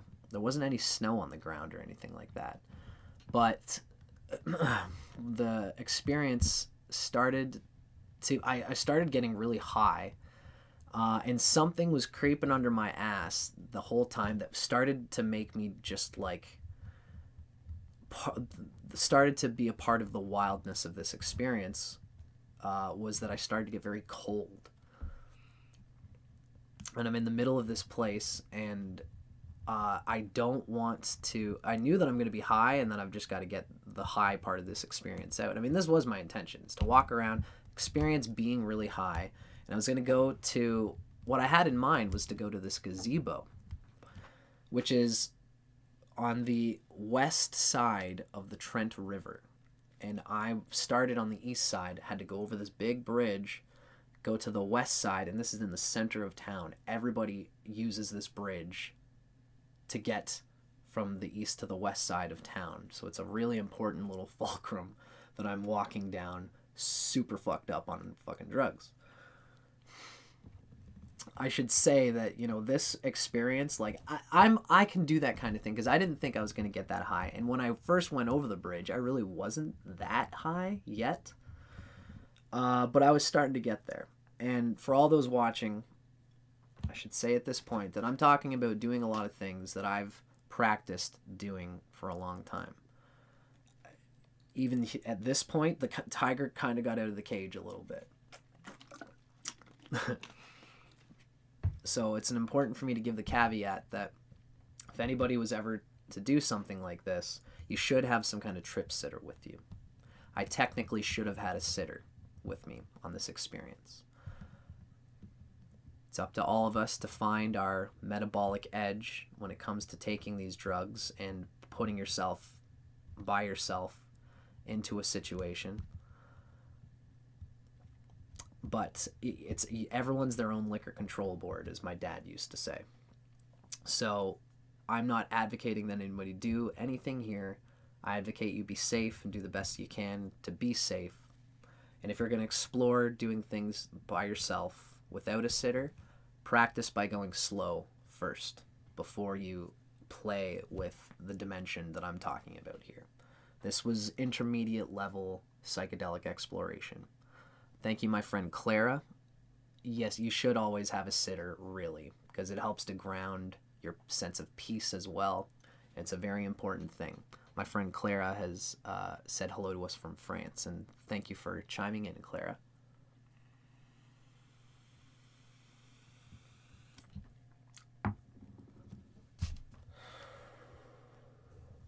So, I am in the middle of the universe. I am the middle of the universe. And I'm in the middle of the universe on this fucking bridge. Going over the bridge is cool. And this is like when I started to get paranoid. Classic psychedelic thing. I was starting to get really ramped up on the psychedelics, and that, like, it bothered me more on this trip because I realized that I was higher than I've ever been at a certain point.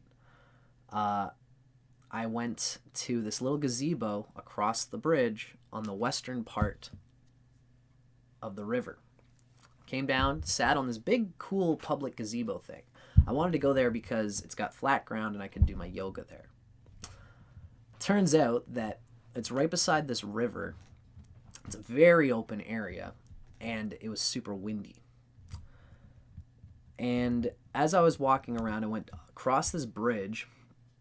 And before I even got to the gazebo, I started getting paranoid because, for whatever reason, I was paranoid at this point about this.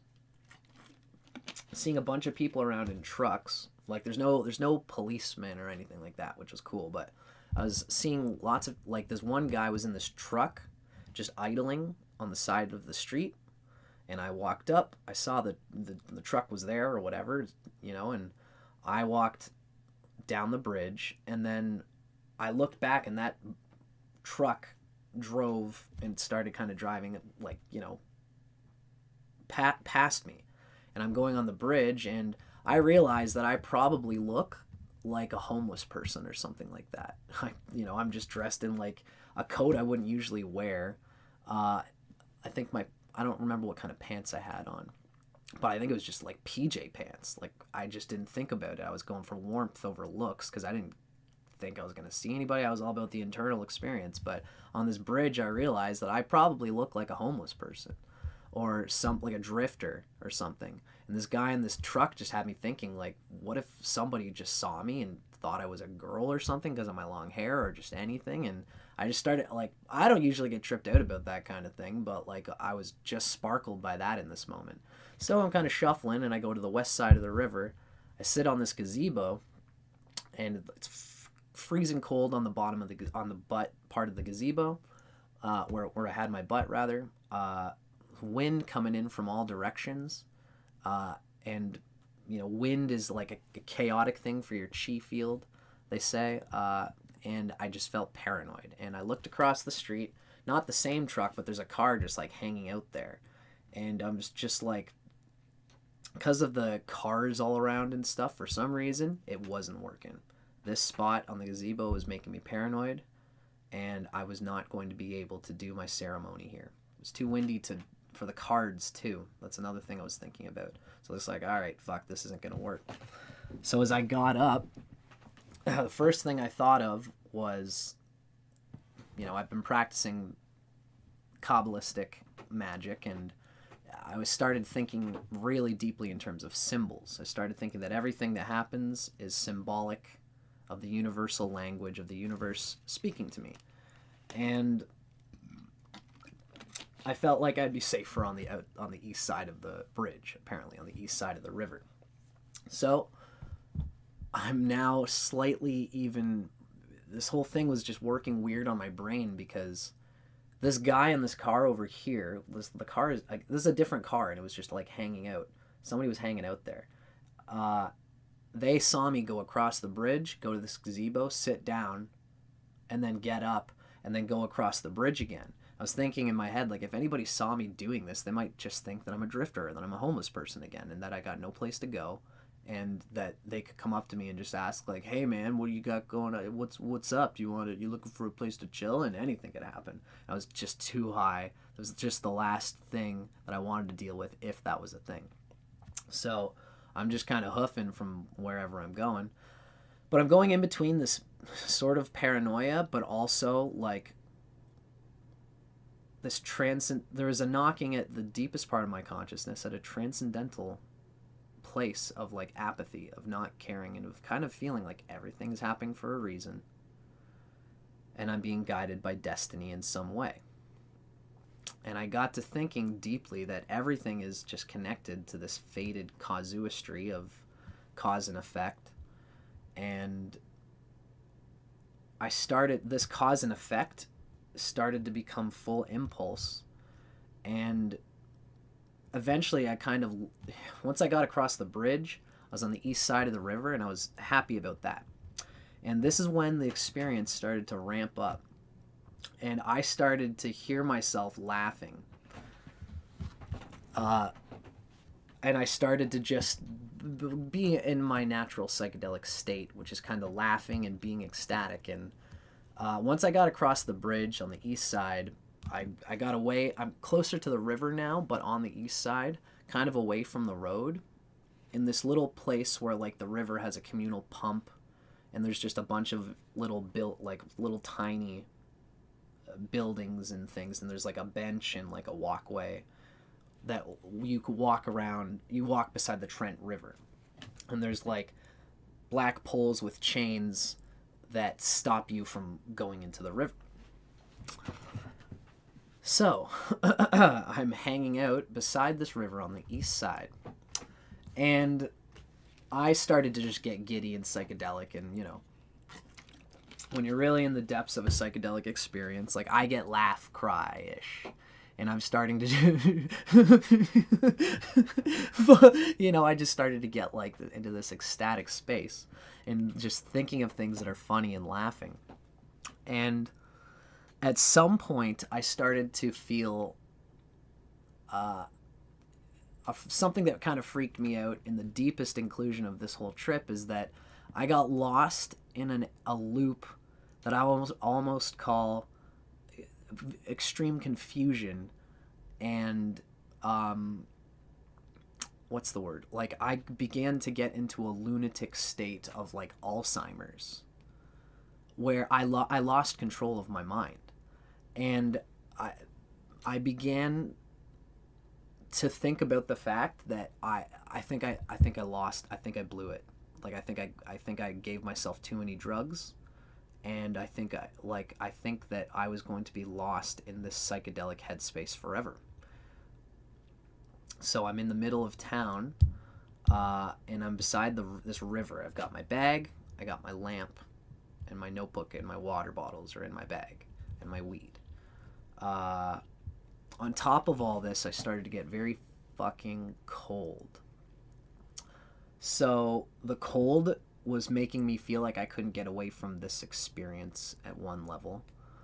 And at another, like my brain was telling me that like I can't go anywhere right now. I can't go back to Dano's because I started to get too high. Like I needed to just find a place to just rest and just kind of like, it's been a while since I've been at this place, but I wanted to just fucking lie somewhere where no one was looking at me and just like ecstatically just like fucking warm myself up from the cold and convulse and just let the fucking kundalini energy that was coming through me pass through me just so I can get past this. And what I started to feel was that I'm fucking cold, and I'm like, what I started to experience is that I had died.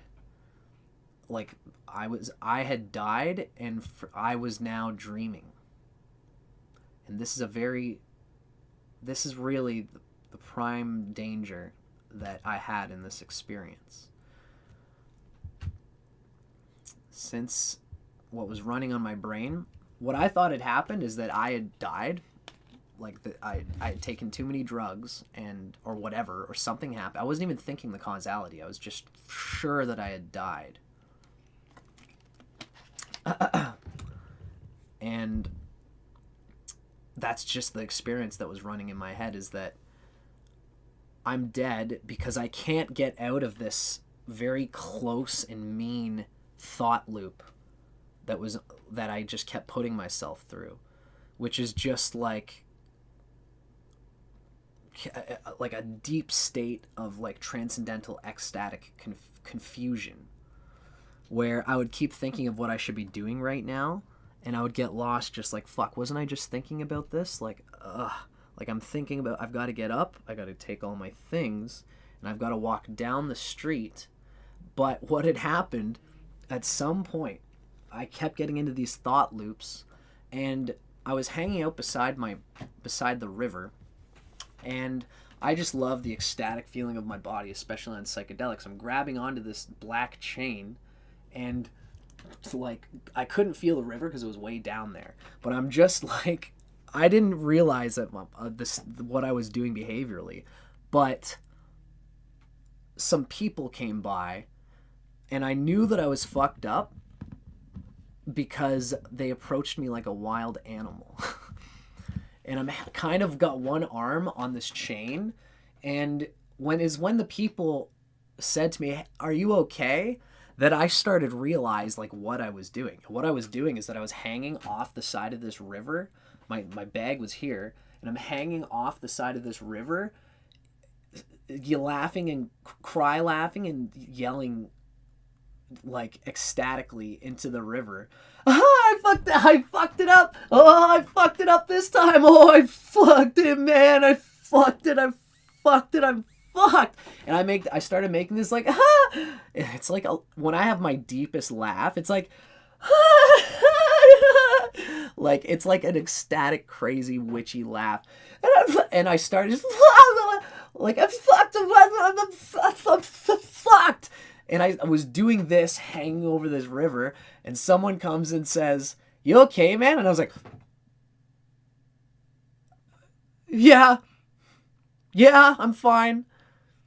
And it's a couple. It's a guy and a girl. And I can't see their faces or nothing. All I can just see is that they're just like kind of far from me, keeping their distance. And they're like, "You sure?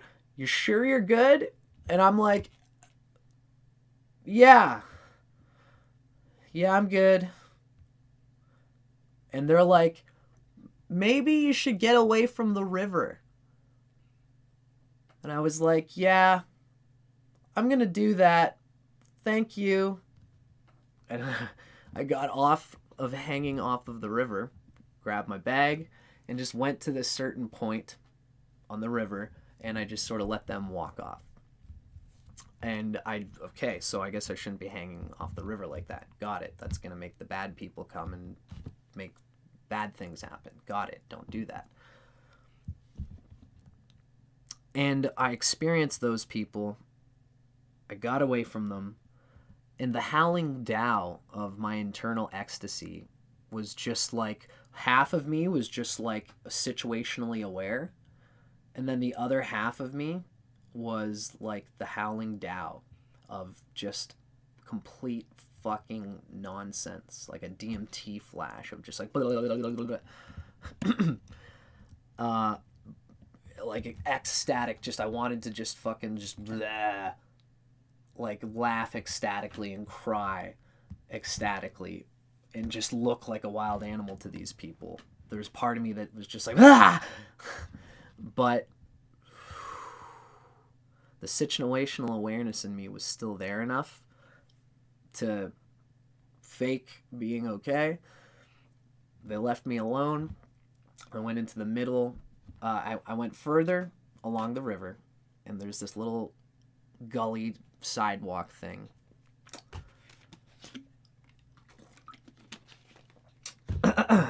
And so I'm hanging out on this little sidewalk. The sidewalk is leading to the river. And as I'm on this sidewalk, I realized how cold it was. I realized that I couldn't think of any place where this cold wouldn't exist. The wind wouldn't exist. And I started hanging out beside a random person's vehicle. I'm hanging out beside it. I'm lying on the ground. And I'm fucking like starting to just go into ecstatic convulsions of freezing. And then I'll go, and then I'd be like, what the fuck am I doing? And then I started thinking, I'm going to die here if I lie here. But then I would get up, lost in a state of confusion. And what happened at some point, I had a little lamp, and I was going to take this lamp and go down away from the public part of town that I was into some fucking darkness. So I would stop getting bothered by people so I could sit and not... Because right now, after those two people were there, I was in a survival mode. Like, I have to get out of here. And I don't know what the hell is going on at some level, but I guess I got to get out of here. At some point, though, I don't know why exactly I did this. There was some metaphorical thing in my brain, but I fucking had my little lamp, and it was my little lamp that I was going to take into the darker part so that I could see. It was my lamp of internal east, metaphorically, in my 2016 trip. I did the same thing in the lamp. I put it in the east, and that was the eastern light for my Kabbalah banishing ritual ceremony. At some point, I was so fucking high that I was enraptured by the thought of the metaphor, and I threw my lamp in the river. So part of me was just like, fuck it, it doesn't even matter. It's from Canadian Tire, and it's a trivial part of this experience. Threw the lamp in the river, and then I was like, fuck, at some point I started to get my bearings together, and again, the situational awareness in me was like, I'm super ecstatic, but I need to find a safe place to be this ecstatic. And the situational awareness in me looked over top of things and said, I threw my lamp in the river. Now, I can't really go into the darkness without that lamp. I kind of fucked myself there, and part of me was thinking in my brain, leaking into the river, just like, this is a dream. I'm already dead. The reason that thought came up is because, okay, lamp's in the river, can't go get it. I can't go to my dad's place because I'm like kind of too high. I just need something right now. I just need to go into the darkness. But I threw my lamp in the river. I am freezing. Oh my God. So I just would go and lie down on the truck, beside this truck, and I kept going in this fucking mind loop for what seemed like eternity. I'm lying beside the truck, and I'm like, oh my God, I'm going to die if I stay here. I need to get the lamp. I would get up. Oh fuck, I threw the lamp in the river. Oh my God, I'm so cold. And I would just like start running around in a circle just to try to stay warm. And I'm like, okay, what am I doing? I can't use the lamp. So I've just got to, what am I going to do? And so I would start walking more and walking past the part where the lamp was. But that took me a long time.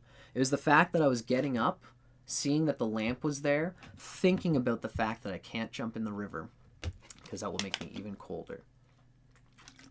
I can't jump in the river. I can't jump in the river. This is because what was on my brain is that, you idiot, this is a dream. You've died. You can do anything. You can manifest all things because you are the infinite dreamer that has died and is just dreaming this stupid dream. So you can go into the fucking river and get the lamp and then stop being an idiot and go. And I would go to the river and I would be like, and I would see myself jumping in and getting it. And I was dreaming it. And if this is a dream and this image in my head is a dream, like, why don't, it's right there. Situational awareness. I might be dreaming. If I'm not dreaming, I can jump into that river and get that thing. It's no big deal. But occasionally, and it was only happened once I finally, there was a period again where I would go to the truck, lie down, and be like, oh my God, I can't do this because I'm going to die of cold. I've got to get the lamp and do something. I go over and I realize the lamp is in the river. I'm like, oh my God, just keeps fucking happening. I'm never going to fucking get out of here. I'm dead. And I was sure that I had just fucking died, and I was in this infinite thought loop. And I wanted to jump in the river and just get the lamp because it was a dream. But what I ended up doing instead is I went, at one point, the second or third time, I went beside this random truck. I lied beside it. I went into the fetal position, and I squeezed myself, and I just tried to make myself warm again as I'm lying there. Now, this is the next thing that came to my mind. Is the lamp is in the river. I'm going to die here. I'm already dead, and since I'm already dead, all I know is that I'm having a terrible experience. I can get up, and I looked over, and this random person's truck is here. I opened the door of the truck, and I was literally just going to crawl in just to stay warm. And I opened the door of this random truck, and it was open.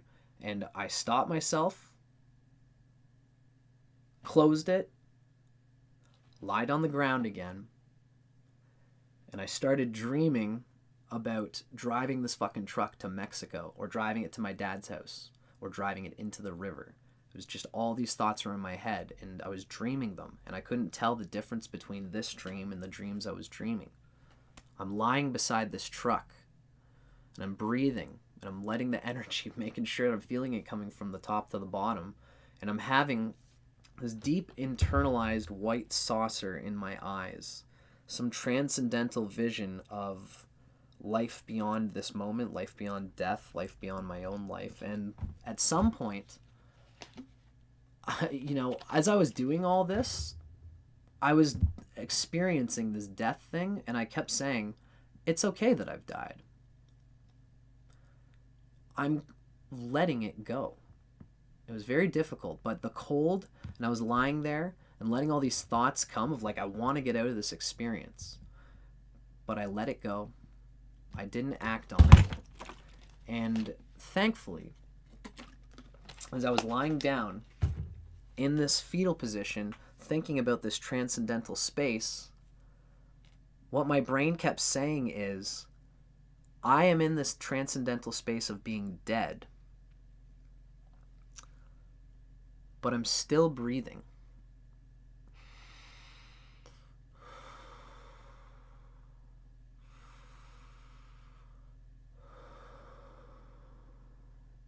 if I'm still breathing, that means that time is going by. And if time is going by, then that means that I might not be in this moment forever. I might actually just be on those drugs. I might actually come out of this, and if I drove this car somewhere, or if I jumped in the river, I would be too cold to do my ceremony. My dad would be pissed, my parents would be pissed, and everyone would just have a bad experience. I don't think that's the case, because I'm pretty sure I'm fucking dead and that I can do anything right now. But since I'm breathing, there is still rhythm. I am this infinite deadness. But I could also hold my energy of my body on earth. It is there. And if I go and do something stupid on my physical front, I won't be able to come back to this transcendental space. I'm still breathing. The womb of time is still a part of me. So I can't get into this car. Lying on the ground. I'm still breathing. I shouldn't do anything stupid. So what can I do? I lied here, and after this experience, this was the heights of the best part of some deep cleaning that I did in this experience. I was lying on the ground, shivering, freezing, kind of dying. And I kept telling myself in my head, as I was in this space, that I can breathe, and I can die. I can even be here, be dead. I have enough warm clothes on, like I feel like I'm dying. But right now, I started to recognize that this was the intensity of my experience that I was having. But what was on my head is that I was dead. I was dreaming. Now, I don't want to do anything stupid, but I want to make this dream actually make sense and make it be the most, at least comfortable enough to do my ceremony. Because whether it's in a dream or whether it's in reality, my consciousness will still be experiencing it. Which means that I can't do anything stupid. I can't jump in that river. And I can't jump into this random dude's car.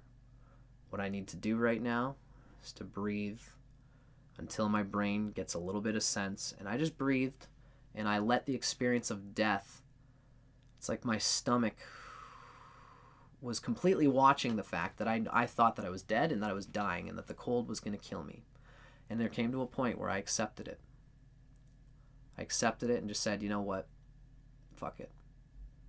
If I'm going to die of freezing here, I know it's the right thing to do. It's the yogic thing to do. The yogic thing to do is not to react on the reflex to jump in that river or to get in that car to try to stay warm. It's to have sense, to have control of this ecstatic experience. I just lied on the ground until the howling Tao came through me, for the most part. And then I came to a point where I just basically thought that I'm cold enough that if I start running, like I must have been on the ground breathing through that death experience for quite a bit. Between you and I, that was some of the most fruitful parts of this experience. I can't fully explain why. All I can tell you is that I was abiding in the space of death and physical karma at the same time without letting either eclipse each other. So,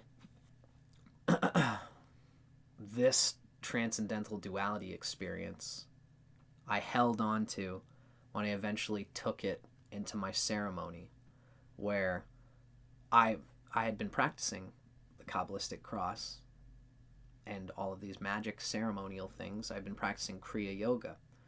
And what I envisioned is that the white expanse of absolute timeless pure awareness death energy that I was in the midst of, where I had to let everything go. I let go of my desire to stay alive, my desire to be warm. There were points where I just realized that this was it. I'm here forever. I broke my brain, and now all I can do is subsist with opening my heart in this space. And that's all I can do. And I resonated and opened my heart, And I realized that I was still a body on the ground. And I said in my brain constantly, I connected the Ata of the quabbalistic cross of East, of Kether, of the Holy Father. I connected that transcendental ecstasy with my responsibility to Malkuth, to the material world, and to the experiences that I have responsibilities towards. And I saw in that moment that neither was eclipsing the other. And I knew that as soon as I came out of the experience, Malkuth was all I was going to know. But right now, the door was open to channel Kether through Malkuth. So I breathed there and just abided in that space, opening my heart to the fact that I thought I was dead. But whatever was happening here in this painful transitional state is okay. I stayed there for a long time, intoning the quabbalistic cross, and even facing east sometimes. I knew where east was. I would lie there and I would just say, thank you, thank you, thank you, thank you. I see it, I feel it, I am it. And I was just doing the lesser banishing ritual in a way internally, and feeling my kundalini energy coming through me. Channeling all that in a time where I had no consciousness of anybody outside me. I had basically died to the physical world. And it was this that allowed me now, when I'm talking in regular reality, I'm learning to channel that transcendental Kether experience while I'm abiding in Malkuth.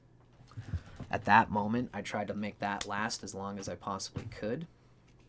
I burned my devotional energy at a deep survival first chakra level into this concentration of the internal meditation that I was putting myself through.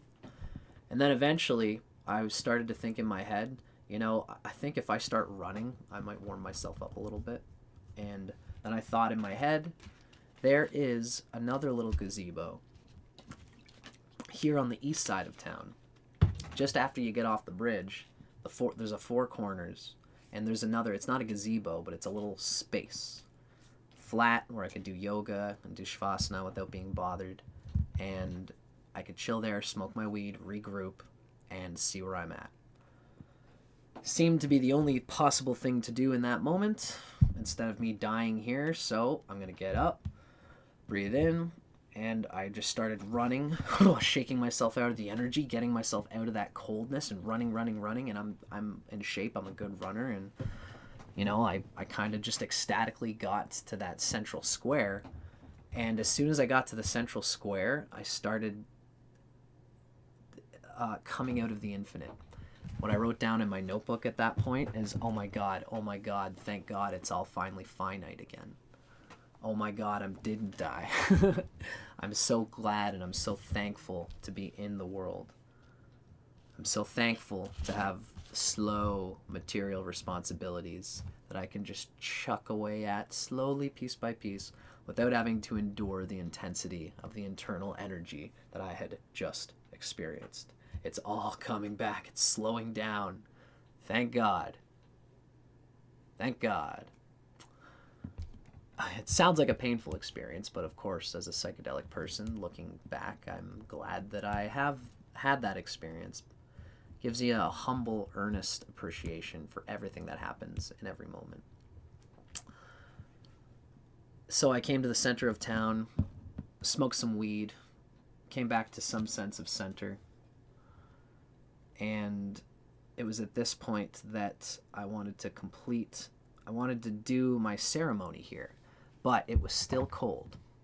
Still too cold at this space. And I still didn't feel fully safe. Somebody, not even safe, but like somebody might come along and not necessarily want to harm me, but just to bug me at a regular human level while I was trying to go internally into my own fucking trip. One guy came from across the bridge and walked down to an alleyway that was beside me in the same little plaza. He's like, "Hey dude, how's it going?" And I was like, "Good."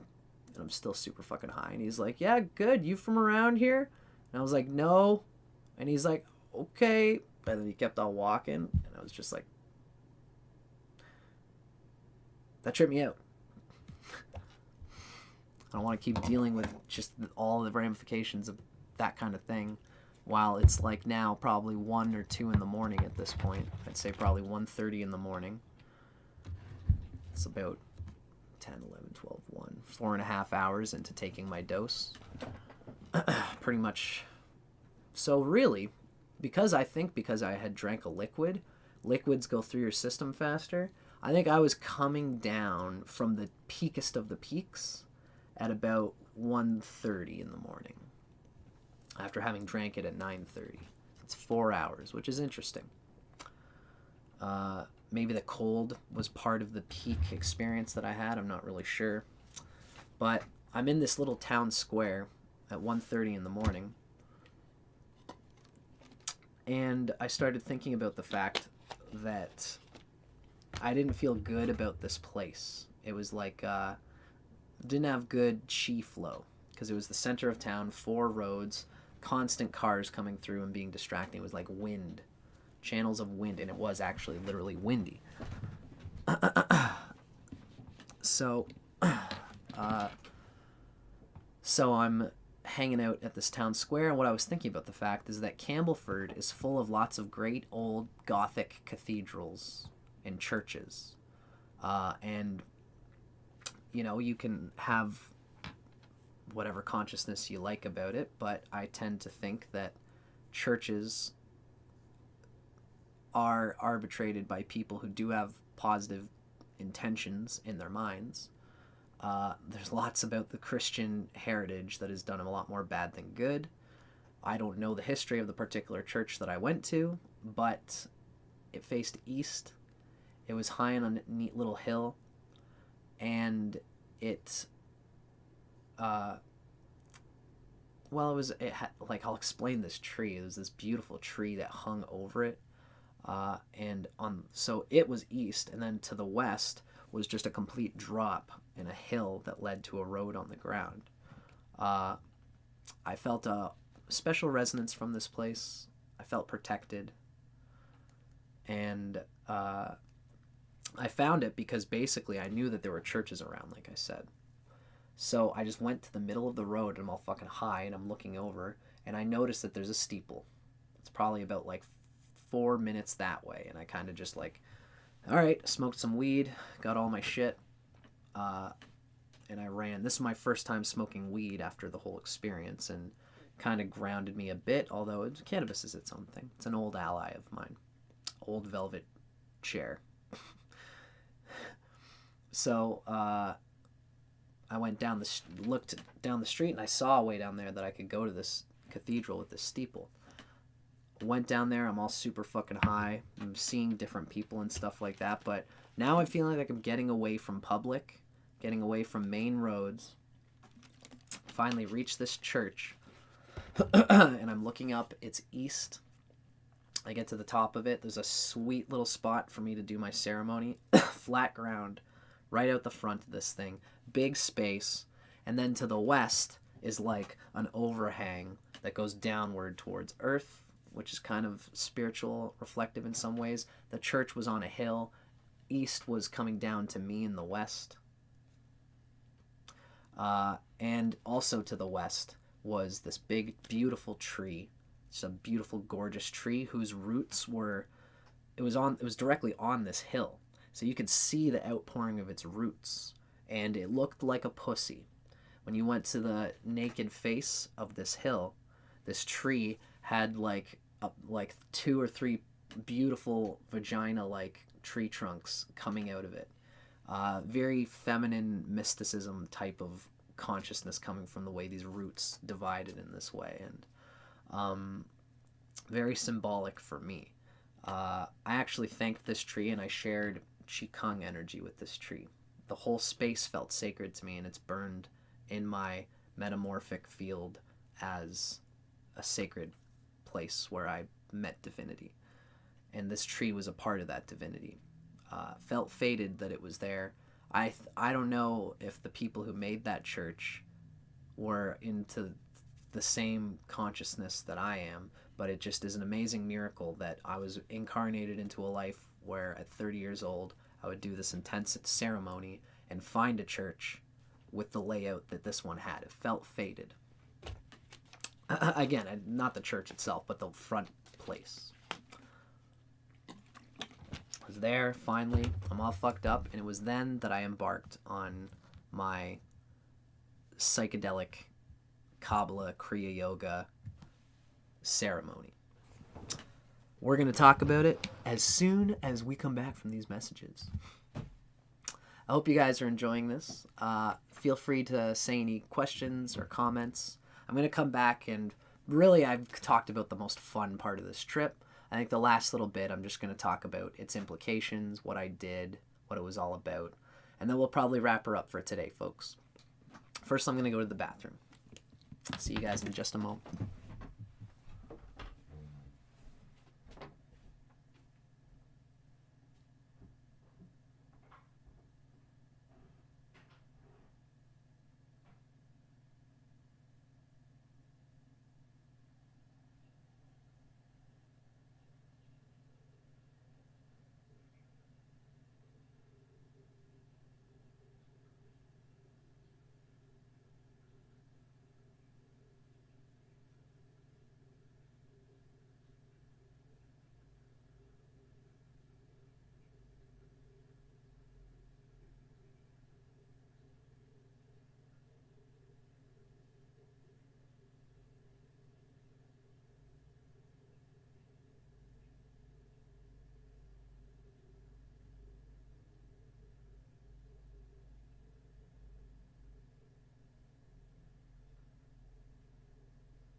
I see my friend Jamie in the chat here. I appreciate you, Jamie. Jamie's saying, I'll buy you another lamp, man. You're smarter than jumping in there. Thankfully, Jamie, you are correct. I did intuit not to jump in the river. Although I was in some heck of an experience there. That was definitely the highest I've ever been. The most ecstatic I've ever been. Definitely a crazy experience.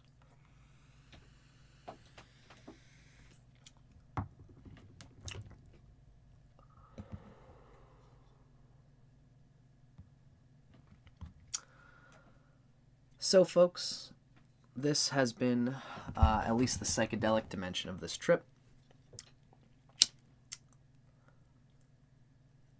And the implications of it are great. I am really somebody who is interested, especially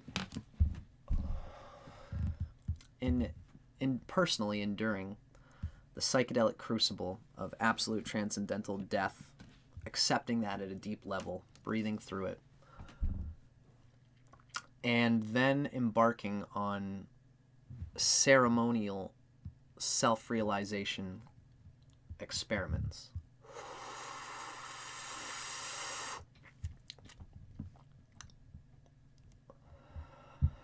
I was still very high when I finally sat down in front of the church. And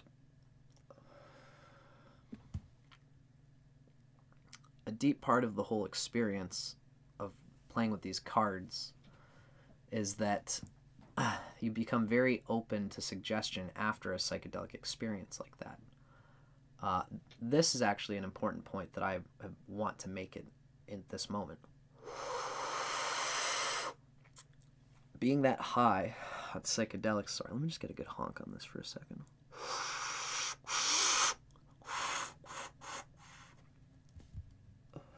It's a roach, and I'm trying to get the last of it.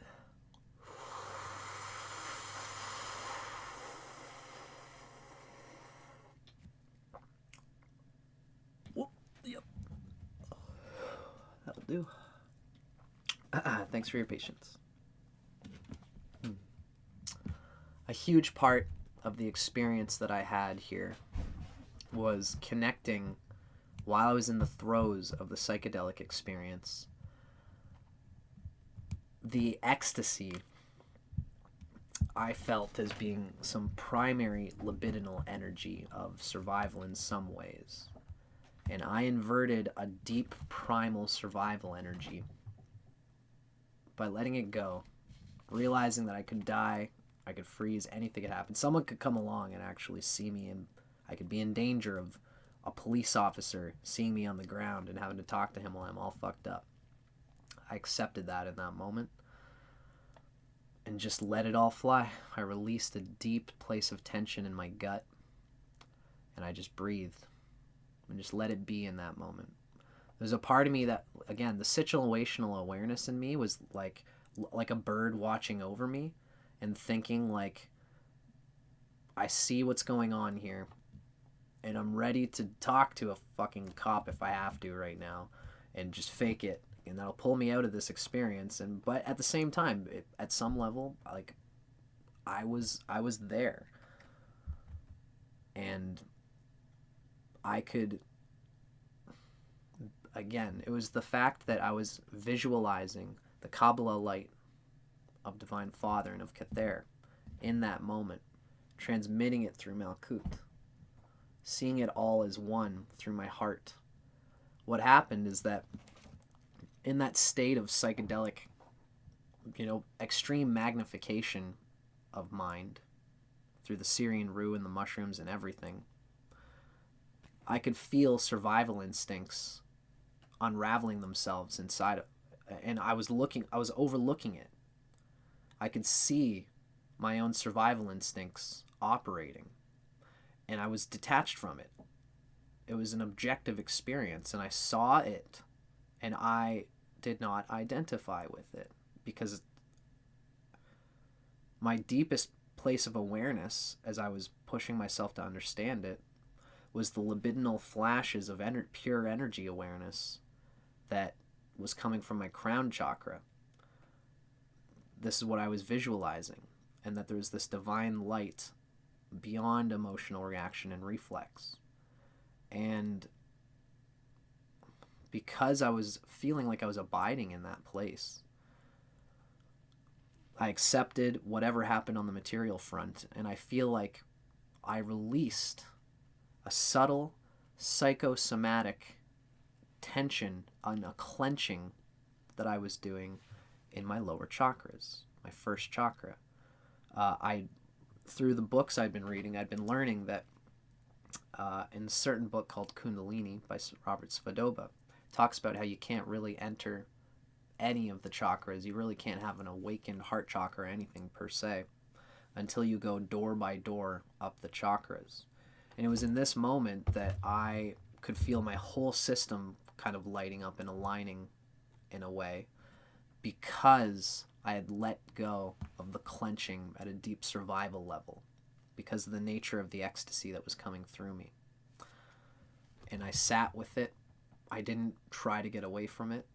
I accepted it, and I sat with it and meditated while I was convulsing and freezing and laughing a little bit and also crying and letting these things come through, seeing it all like Kup Sadhana, clouds going across the essential sun of the transcendental self that I was experiencing. And I connected that all. The deep libidinal essence of myself, I visualized that as being the same light that I was going to see at the top card at the position of Kether in the tarot ceremony that I was finally going to do when I got to this church. I connected it all. And the more important point here is the letting go of grosser chakra field contractions at the neurocerebral spinal level. I felt like I purged them and cleansed them by having an experience that was absolutely felt like life or death to me. Let it all go, experienced it at its pure state, and I feel like I let go of a lot of stuff in my chakras. A lot of clenching and unconscious clenching. So I'm sitting now in front of this church, and I'm like, I had been fasting all this time too. I've got nothing slowing me down. I've, after all this, I was doing even a bit of yoga, stretching at the little four corners of town underneath that little veranda thing I was talking about where that guy came through. I had been stretching and warming up, and I kind of ran to the church, and I'm stretching, and at this point, because I was high up on the hill of this church, the wind was completely absent. I could just sit there, and I wasn't freezing. I was all bundled up in all my clothes, and I'd found my grace spot. I was no longer cold. Sitting up, my body isn't clenching anymore. My back is actually warm from all the running, and even just at this point where I was, the night had gotten warmer. Somehow, it all worked out. It's probably because I had gotten away from the river. Probably why I was less cold. Note to self for later. God damn it. I'll probably always go to this church now whenever I do an experience like this anyway, but in any case, I'm at this church. I'm all warmed up. My legs are crossed. And I embarked on my ceremony. And throughout the whole ceremony, everything that involved East, everything that involved Keter, everything that involved Divine Father, Paramatma, I connected it all with the libidinal essence of myself that was trying to permeate romantically by reaching its hand out into my earth experience. Having faith that the universe was conspiring for me to have this experience and to have every experience that I ever have. Because it's all me at the center of the universe, just like we do in the quabbalistic cross. Now, of course, this is how my ceremony went.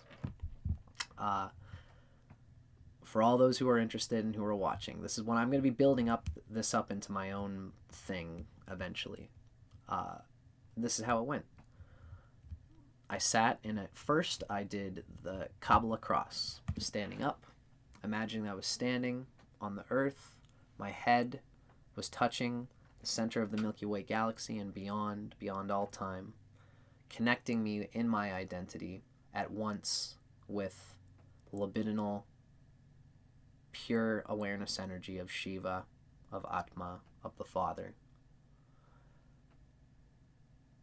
And at the same time, identifying in a tantric fashion with Malkut, the ground, the earth, the body, which was being used as a vessel for the will of that Father. I kept this grounded the whole time. And first I did the Kabbalah cross. Then I did the lesser banishing ritual of the pentagram. And that is a very special ceremony for anybody who has ever heard of it or who is interested in it. Very interesting and important esoteric ceremony. You face east. You imagine that east in a way is Keter. And what you do is you use your wand, which I use as my fingers. You create a pentagram with your fingers, and then you put the wand through the pentagram while facing east, and you'll say a certain key code that relates with the mystical symbolism of east. You would say Yod He Vav He, and that's YH, V or WH. It's Yahweh, I am, pure libidinal essence. Then you would turn and you would face south. You would do your pentagram. You put the wand through the center while intoning and actually saying Adonai. Relates to the fire and what the essence of fire is. The sun, the Atma.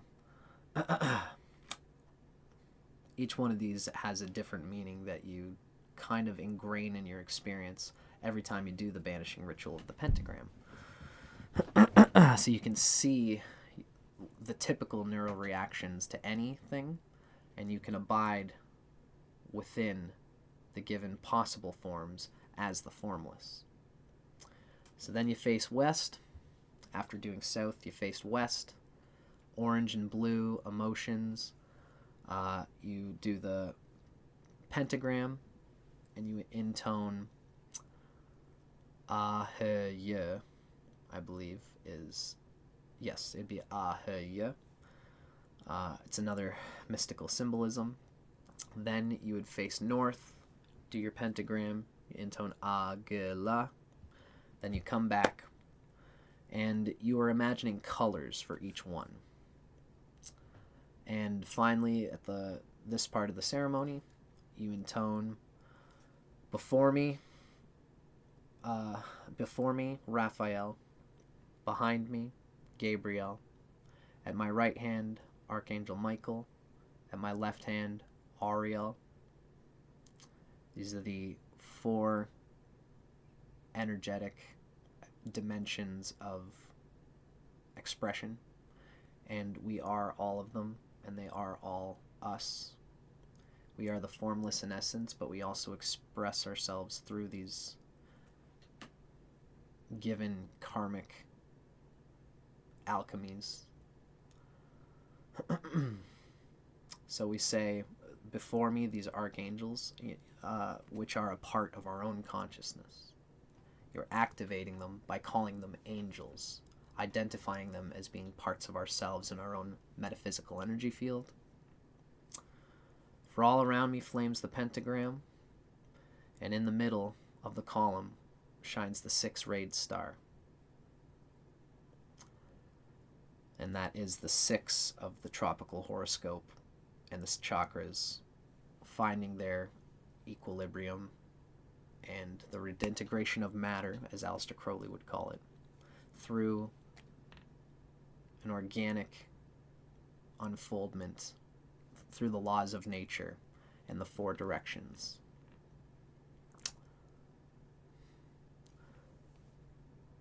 And after the lesser banishing ritual of the pentagram, we finish one more time with the quabbalistic cross. Sorry, that was my phone. And this is what I did in front of this church while I was super high. The whole time, me thinking of East as being this benevolent but yet difficult Holy Father figure. That's how I kind of say it, is East is kind of benevolent yet difficult. South is our own energy. It's benevolent, but it's got an enjoyable expression, and that's why it's Rajasic, and we've got to kind of rein it in. Really the same thing with the West. The West is necessary karma and emotional energy. That's how it's expressed in Kabbalah. And then the North, however you want to say it, is a difficult energy, but will produce benefic things if you practice exploring that difficult energy of the North, Capricorn, Saturn. And I do correlate them, the cardinal directions, in ways to these. Aries in the East, Cancer in the South, Libra in the West, Capricorn in the North.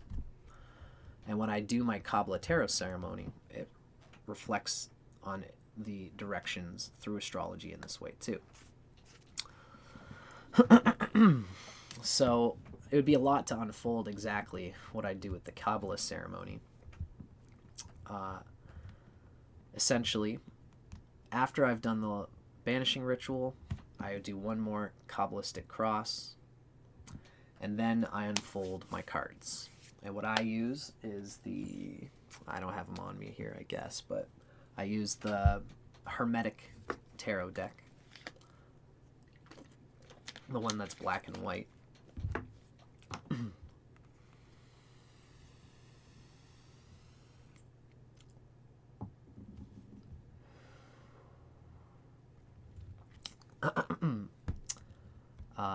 It's that black and white deck that is made from the Hermetic Order of the Golden Dawn.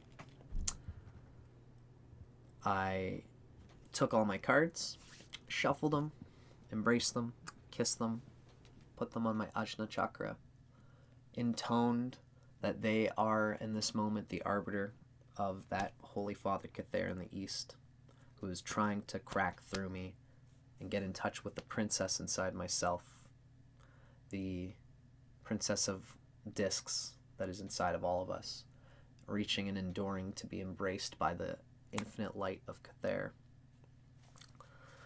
through the Fool of mysticism. I intoned all of this, put it into the tarot cards, and then did my tarot ceremony. And what I did is, this is how I did in 2016 as well. Put a circle of the cards around myself with no links, no breakages in the continuity of the circle. I sat and I picked cards based on their planetary direction in astrology according to the rulership of the planet in its Sephirah. So each Sephiroth of the quabbalistic tree of life is said to be governed by a planetary energy. So I picked the cards in directions that matched the cardinal energy of astrology relating to that planet's sign. I'm going to explain that a little bit better as we go along. So we started off at Kether, and Kether doesn't have any planetary resonance. Some people say it's Pluto or Uranus. Hello, Strawberry, my dear. Nice to have you here. And also thank you to Brutus for your wonderful comment. Don't think we are normally aware of time's primary human experience as well as assumptions we make about the universe based on that. Awesome, Brutus. So thanks again for everybody for watching. So, thank you, Strawberry. Started at Kether, and Kether I just picked East, which is right in front of me. Bang. Eastern card, put it at the top, face down. Could be upside down. It could be reverse. I use reverse tarot. If it's reverse, it can still be either... I consider reverse and forward to be both either benefic or malefic. Benefic means it's facing Kether, it's an upside up, and whatever is expressed in the card comes naturally with ease. And that's an easier time dealing with the given karma, but with ease comes the responsibility of using it correctly, or else you could waste it. When a card is upside down, the card is pointing towards Malkuth, which means that there will be more obstruction, more difficulty and resistance in experiencing fully the expression of what that card is. But with that resistance and difficulty comes the full integration of what that card is. It can be either way. No matter what, as I always say, your experience is going to be what it is. These cards are here to help give us some symbolic resonance as to what we might be experiencing, to understand it with lightness, because that is important when you're dealing with this kind of divination mysticism.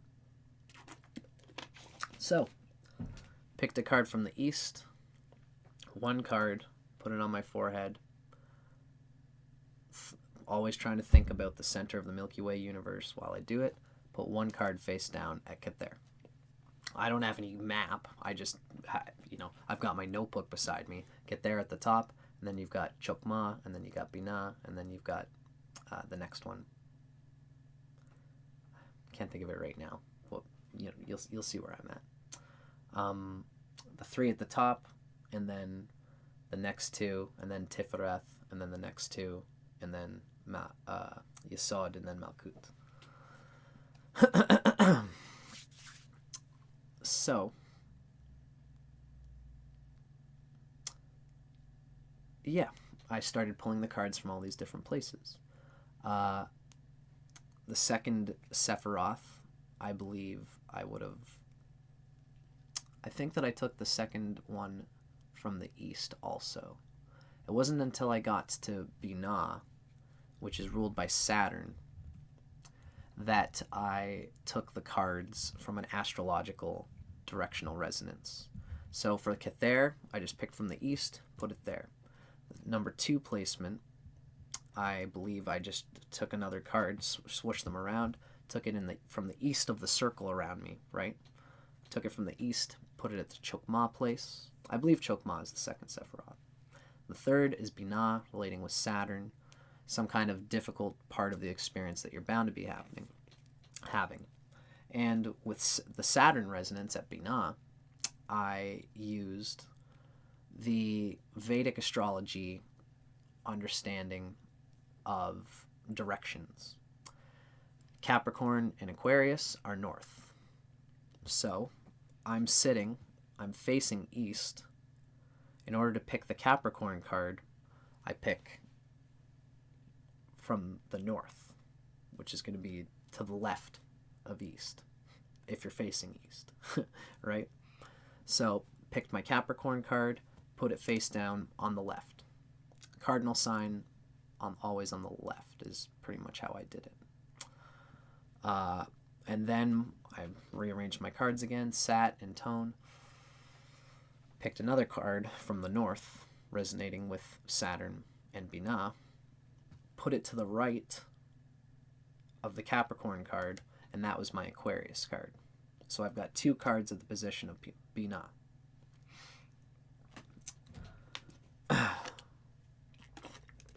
From here, I had started going with this astrological resonance that I did last time. After whatever is after Binah, I can't think of the darn thing right now, and it's bugging me.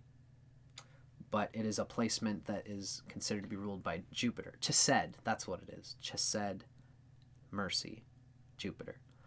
And each of these Sephiroth have their own resonance. Chesed typically is a place of mercy in the experience that you're having on Earth at that Sephiroth. So the cards that you pull are going to be showing, as an example, things that are going to be opportunities for added grace in the challenges that you face at Kether, Chokmah, and Binah.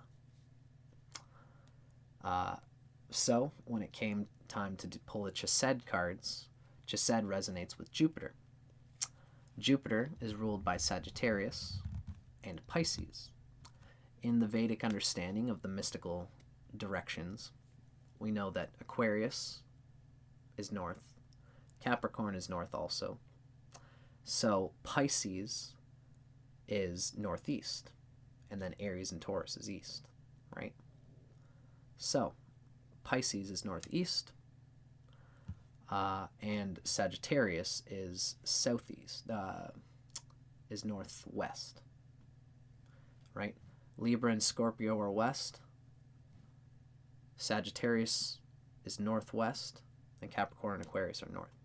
So within my circle, I picked a card at southwest for Sagittarius, the Mula Tricona of Jupiter. I put that on the left position at Chesed on my Kabbalah tree. And then I picked a card from Pisces, which I connected my circle again, picked a card from the northeast, which is with this position of Pisces. Picked it up, and that would be the feminine reflexive side of the karma that I would expect to experience at the Chesed point. Put the card down. So now I've got 2 cards at Chesed. Then I would take another 2 cards for Gebura. Gebura is Mars. It's a position of opportunity, but also necessary things that you have to abide by in the given tarot ceremony. Mars is ruled by Aries and Scorpio. So I pulled 1 card from the east for Aries, and then I pulled 1 card from the west for Scorpio. Put them at Gebra. I went this is how I did it, all the way down until, the bottom is the final, of the 9th is Yesod. Yesod is ruled by the moon. It's the 9th Sephiroth on the Tree of Life. The moon is ruled by Cancer, so I pulled 1 card from Cancer and put it at the moon position at Yesod. And then finally for Malkuth, how did I do it for Malkuth?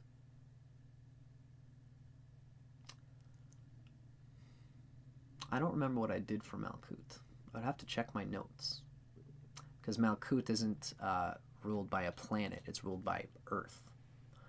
So I might have just picked, I think I only picked one.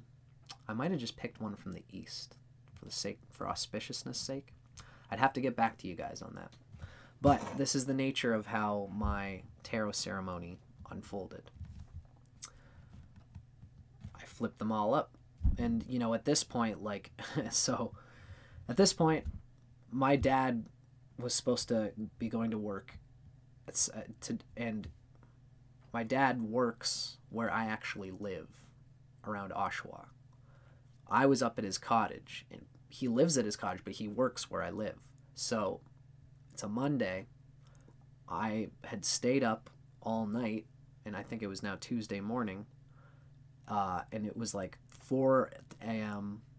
like when I was finally, it was 3 to 4 a.m. when I finally did the ceremony.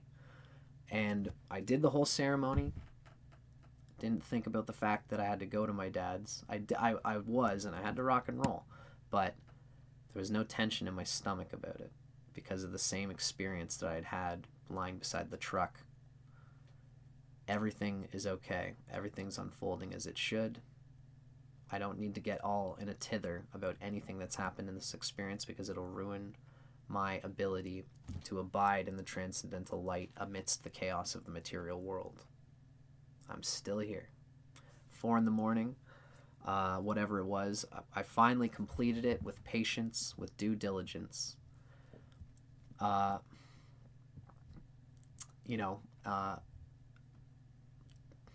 forgot a big important part of this story, which is that before I did the ceremony, I also did some Kriya Yoga. I'm sad that I didn't mention that because that was a big part of this story. Before I actually did the tarot ceremony, a huge part of my experience is that I listened to a guided Kriya Yoga meditation by Ryan Kirksack. Super high on all these drugs still. I'm sitting in, like, I was so clear when I was doing the alternate breathing, meditating and focusing on the meditation practices that he gives in the instructions of this guided meditation. And for those interested, I don't think psychedelic drugs are necessarily something you want to lean on in order to have an experience of the divine, but I think that psychedelics are like a neurological dumbbell. If you put a backpack on with 20 pounds and you go run up a mountain, you are gaining more muscle and more endurance because of that extra added 20 pounds. It's the same thing when you do psychedelics and you do a ceremony like this. You're in a state of ecstasy, but if you can channel yourself under a state of neurogenetic elasticity, then you can channel energy through anything. And especially since I had done all this purging, my mind was actually as clear as ever. I felt like a genius in that moment. And then I did my Kriya Yoga meditation sequence. Essentially, again, I don't want to give it too much away because I'm not actually an officiate of this just yet. I'm going to be going to Ryan Kirksack's Kriya Yoga apprenticeship in order to be able to be an official teacher of these practices. But if you're interested, the practices are there and you can get them through Ryan Kirksack. And what it is one part of it is that you visualize intoning energy to come from the bottom chakra. You invite it up to the third chakra. You clench your perineum and you intone Om, Om, Om, Om, Om up to the third chakra, and then you release the perineum and you release it all, you let it go. You do a few of those, and then you do a visualization experience where you do some Shumna breathing, cold current coming up the spine, up to the top of the head, and you envision the chakra, the crown chakra, as well as the Sahasrara chakra that goes even beyond. And I did all of these Kriya Yoga meditation instructions while intoning and thinking about the divine light that I'd seen in all the other experiences. They all came together as this Kether, as this divine father libidinal energy. And so the Kriya Yoga was a huge part of this experience. I did my ceremony. I unfolded the whole Kabbalah tree of life with the cards around me, packed my cards up, smoked one last joint. I did it. Flip the cards slowly, nice and slowly. Digest each one intuitively in each moment. Kather, Chokmah, 2 cards of Binah. Flip them all the way down, slowly enjoying each piece. I won't be late. Dano won't, because I was watching the time, so I knew that I was kind of going to get there right on time, but that's what I was aiming for. A true magician is never late. He gets right when he intended to get there, as the great Gandalf says.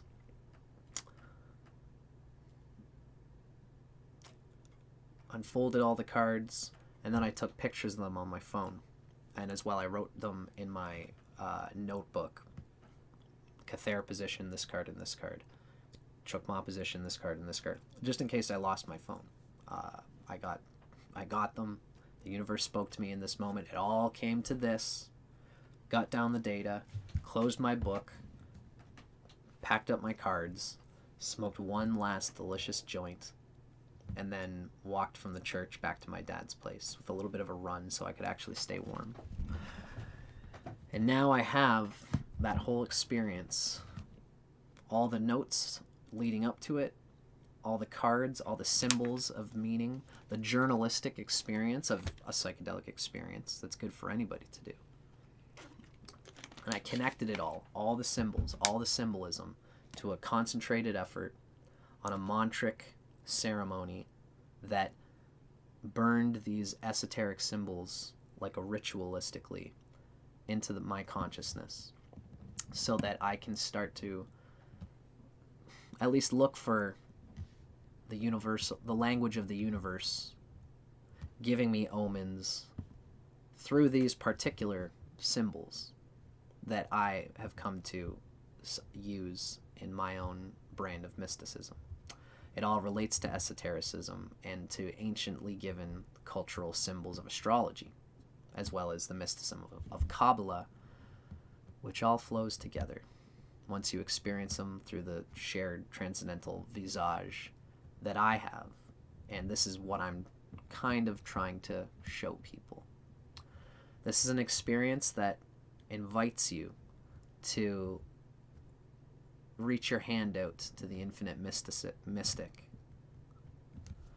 and to get in touch with your own Neptune, with your own faith that there's more going on in this material world than the material dimension of our experience. This is how I did it. This is, for me, I'm engaged with the language of the cards that I unfolded in this tarot ceremony. And I seem to see a language in it.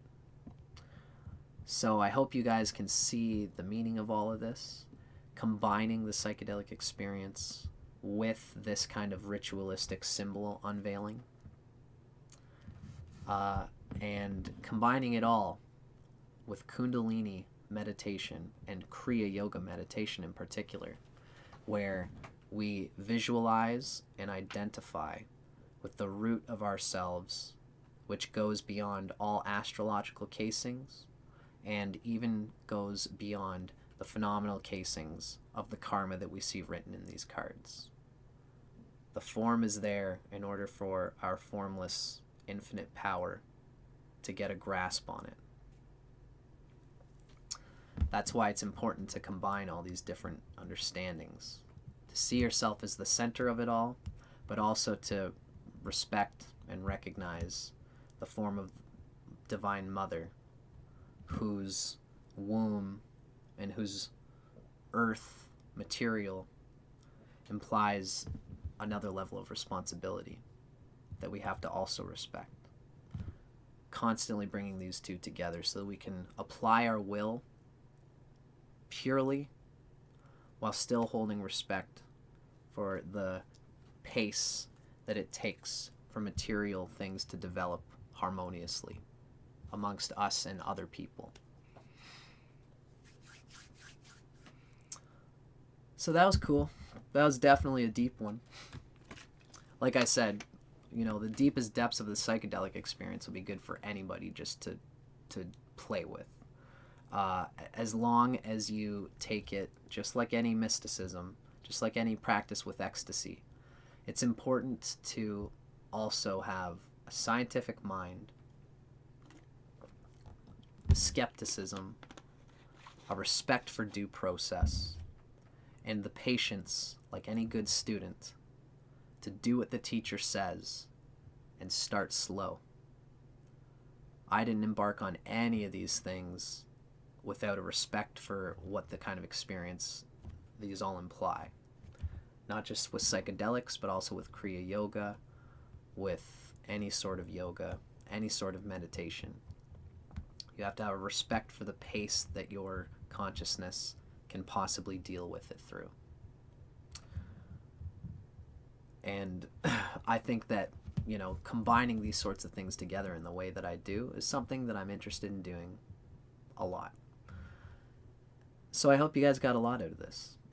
Let me know in the comments if you have any favorite ways of invoking the same ecstatic consciousness of self in safe, scientifically grounded ways, so that you can experience the liquid acid of pure awareness without dissolving the container of the ego that holds it.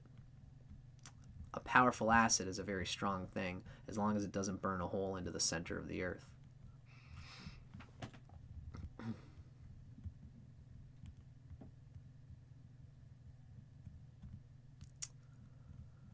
See a few people are doing some comments. It's cool to see that we've got a few fellow people interested in the psychedelic experience. Buddy Brutus has recommended a book, Meditations on the Tarot, A Journey into Christian Hermeticism. That sounds very interesting, Brutus. That is really a lot of everything that I talked about in this ceremony resonates with that. I'm glad to see. Jamie, if you ever want to throw me anything, pal, I'm always down to try whatever you give me. You're mentioning you've got some Archangel Michael divination cards, and that's interesting, although I generally stick to the cards that I do like, and these Hermetic Tarot cards have a certain symbolism that I guess you could say I've grown attached to it. It's where all of my esoteric research leads me in terms of a tarot deck that works for me, especially because it's of the astrological resonances. So I'm always down for seeing and trying different things, but I will give that caveat. Ron Gladden is asking if I ever do individual tarot readings. I wonder if you mean if I offer them. Not yet, and probably not for a long time. For me, I'm not a small game tarot guy. I'm too Sagittarius about it. Karma's going to be what it is. No need to look in the cards.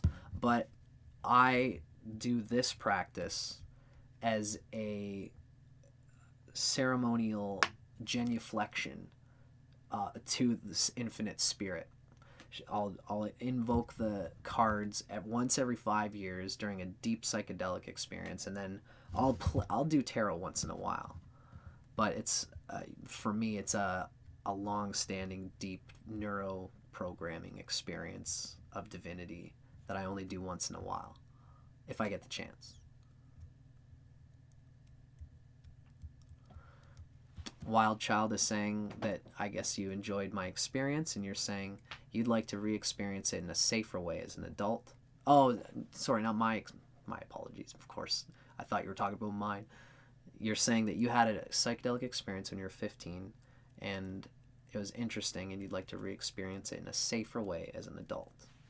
One of the reasons that I talk about this stuff that I do is because I'm trying to give people this idea, spreading the seeds of psychedelics being possibly tools of consciousness that can be applied artfully and constructively in human consciousness towards very benefic ends, as long as it's done with the right consciousness And especially as long as everybody, like if it was legal, then people could start making positive, constructive, scientific, practical platforms for how to use them.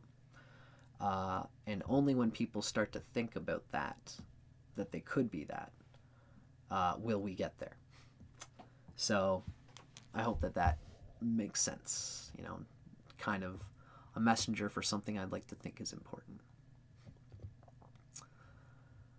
So folks, thank you, Brutus. I'm glad you enjoyed it. For everybody watching, if you have any other questions, feel free to throw me more in the comments, or if you like, we can take a moment and this will be my informal question and answer period. I'm down to hang out for just a little bit, see if anybody has any other questions. It's been a long afternoon, so if you guys feel you just, you know, want to say the peace fingers and call it a day, let me know. I'll just give a moment for anybody who's got any sort of questions or comments. If you want to just tell me it was an interesting story, feel free to rock and roll.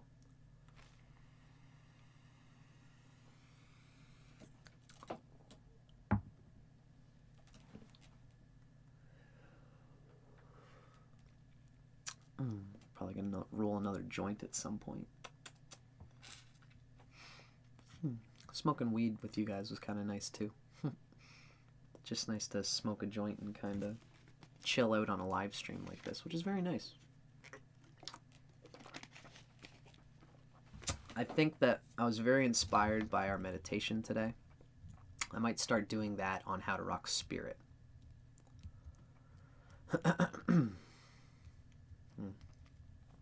I don't try to... iRise, you've asked a question about Venus retrograde right now. It's okay, iRise.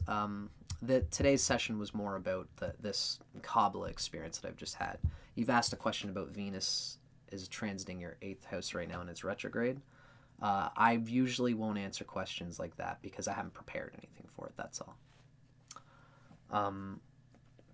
Usually I'll be trying to stick to questions as per the nature of what I talked about today. Or just about me in general, if anybody wants to shoot the shit. But for now, though, folks, it has been a long day. It looks like everybody's all groovy. So thank you very much, folks, for watching. For all those who got in late, you can check out this video in its entirety. I'm probably going to split it up on How to Rock Spirit and stuff like that. Brutus, you gave this comment earlier, and I think I might have spoken to it, but I didn't say which comment was great. It's okay, iRise. Brutus said that my phrase, the womb of time, was very cogent. We're not all that aware of time, and that's a great psychedelic point.